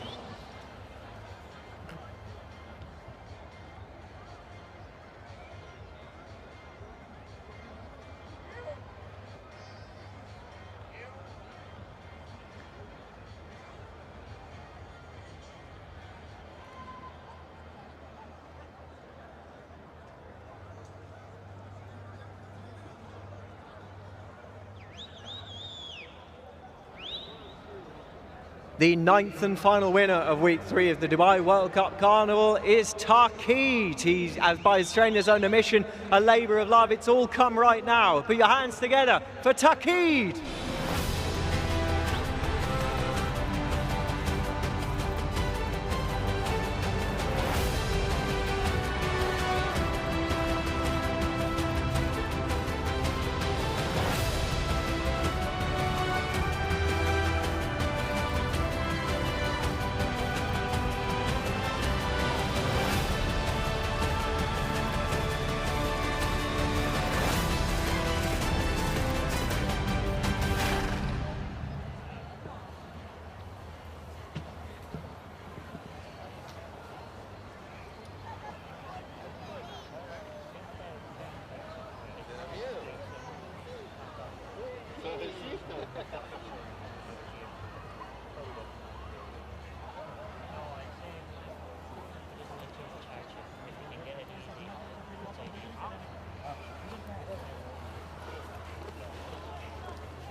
Well, the debrief is completed. We had a word with Michael Costa about Tarkid and the kind of issues he's had. Grab a word with Ben Cohen, winning jockey. Well done. Were you expecting that? Yeah, I sat on him earlier on in the week. He's a gorgeous big horse. I think the bend helped him on a flat track today, but hopefully he can improve off the back of that.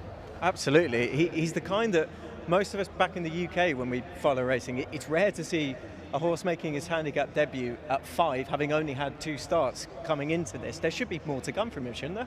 Yeah, no, definitely. As I said, he's a massive horse. Even to sit on, he's huge. Handles the dirt well. I think the 1200 is a good trip for him. So hopefully he can keep progressing. But there wouldn't necessarily be a problem of stepping up in trip either, judging by the way he's bred and his run style as well. Is that fair? Yeah, no, that's it. He can tend to be a little bit keen, but he relaxed well in front today, so if he does that over 7, I can't see why he wouldn't get it. Well done, Ben. Thank you. Thank you. That's correct weight in the last. Correct weight, race number 9, 3, 2, 10 and 8. Correct weight, winner's time 1:13.48. Margins 4 by 1 1/4 in race number 9. Correct weight in the last.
Our final race was won by Taqid, the Beach Oasis by Azizi, presented by Azizi and representing the company, the Chief Development Officer, Mohammed Ragheb. Thank you, sir, for presenting the trophy, which will go to Winning Connections, our winning trainer, Michael Costa.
Hannes, check maar met de branche dan mag toe.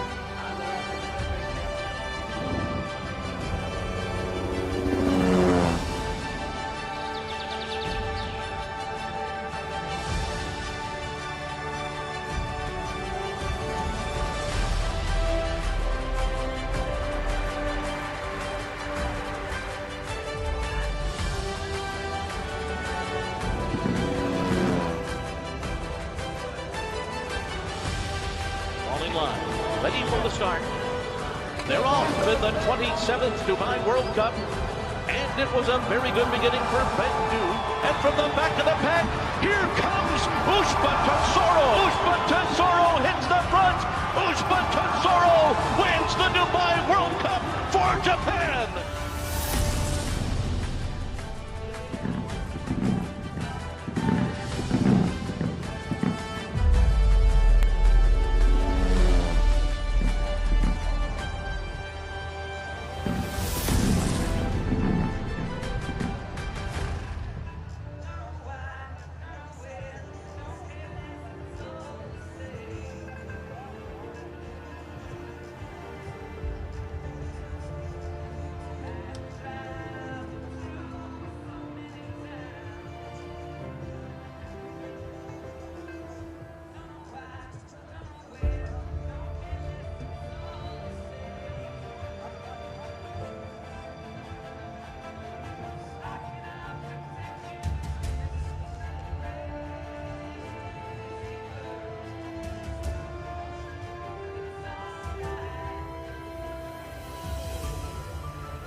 Well, week 3 of the Dubai World Cup Carnival, it promised plenty on paper. Pat Comerford, I think it very much delivered. We've seen some startling performances there, and I think horses we'll hopefully be talking about throughout the remainder of the Carnival.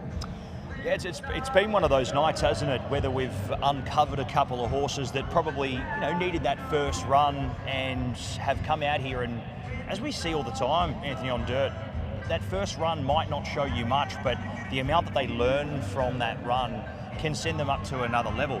Look at the runner Killer Collect. He is a prime example of a horse that he wasn't disgraced by any means in that first up performance, but he learned a lot from it, and they executed that today, and they executed it very well. I don't think I've had a meeting that I've called for quite a while where I've had so many like long distance winners in regards to margins today. There was a lot of standout horses who just absolutely streeted their rivals. Now we had one that got down to a nose, but other than that, the wins from a lot of horses today were pretty clear cut, and I think you've got to give them a lot of respect going forward into future runs. Absolutely. You mentioned that very close finish between Ajuste Fiscal and Made for Dubai. What's it like to call a race like that? Because out of the corner of your eye, I guess you know Made for Dubai is going to finish off and Ajuste Fiscal is going to battle on. Yeah, it was an interesting race because from the 900, I saw that he was travelling at the back of the field better than everything else. A lot of horses were drifting away, but you could see that he was starting to do what he's done plenty of times before, that sustained run. Now, I wouldn't say I counted him out completely at any stage, but when we were at the 300 metre mark, there was still 5 lengths or 6 lengths to pick up. And I think he was also relying on those horses to tire before they were going to be able to pick him up. But I'll tell you what, it was a monumental performance. And look, he gave you a run for your money, didn't you, if you were a Made in Dubai supporter? But at the same time, he's look, I don't think they'll be disappointed or disgraced with that performance there. He has certainly really done, like, I think, everything that they've asked of him here.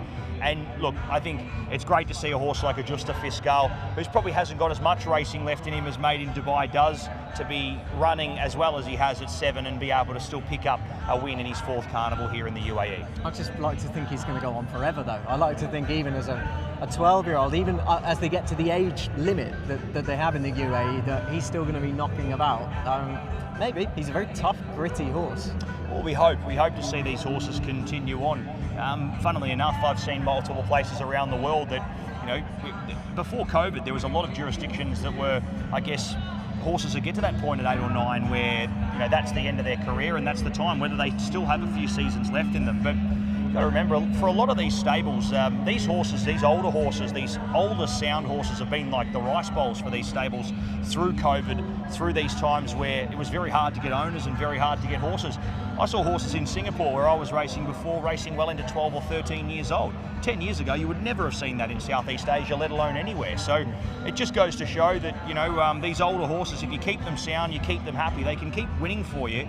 And I'll tell you what, I think to be perfectly honest with you, as an owner, probably makes the win a lot more sentimental, doesn't it, when you've got an old horse that's still trying for you? Absolutely. At the other end of the scale, you have a horse in Colour Up, who, we spoke about this before, the profile of him suggested this could be a big year for him.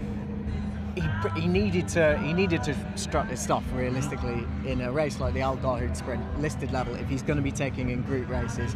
I think he very much did that. He had adversity. Yep. He was able to come 6 wide and still win. Yeah, he needed to wow, I'd say, in a listed performance to, you know, to make him a serious contender for some of these group races, higher group races a little bit later on.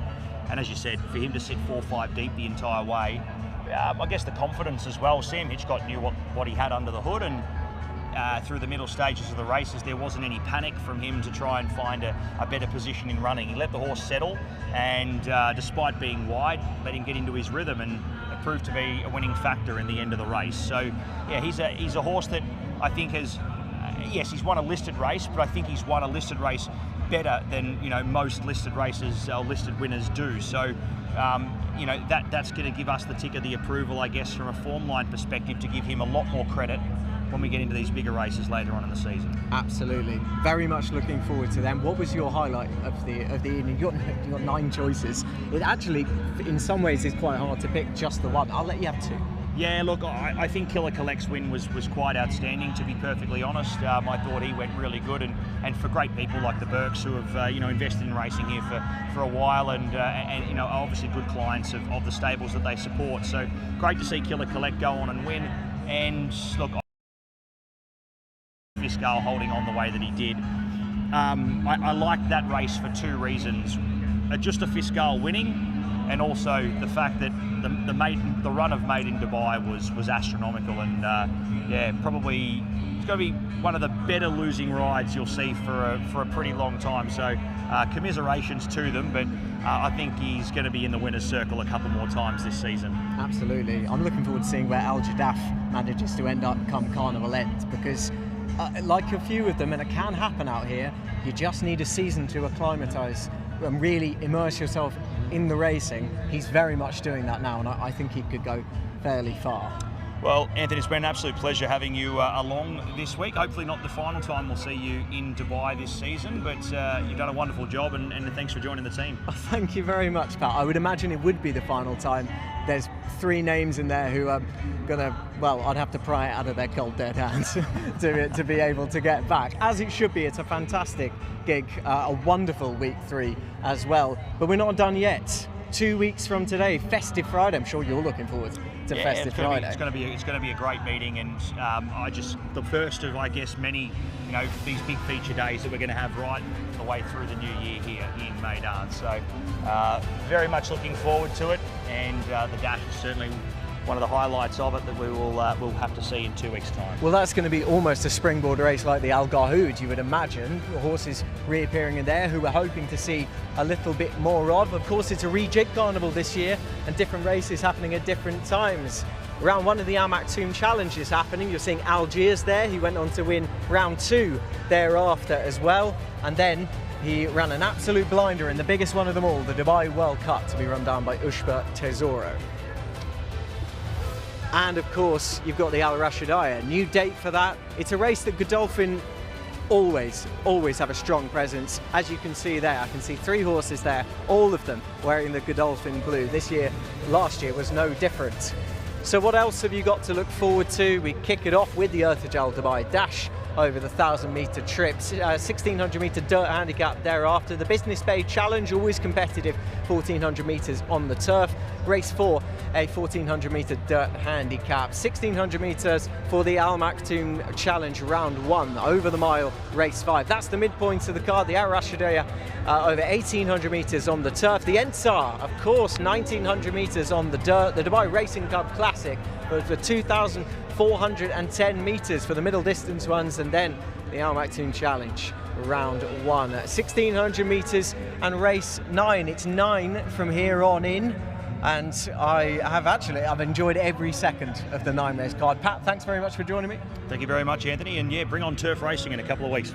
Yes, you're on the turf on Festive Friday from all of us here from week 3 of the Dubai World Cup Carnival. It's a very good night.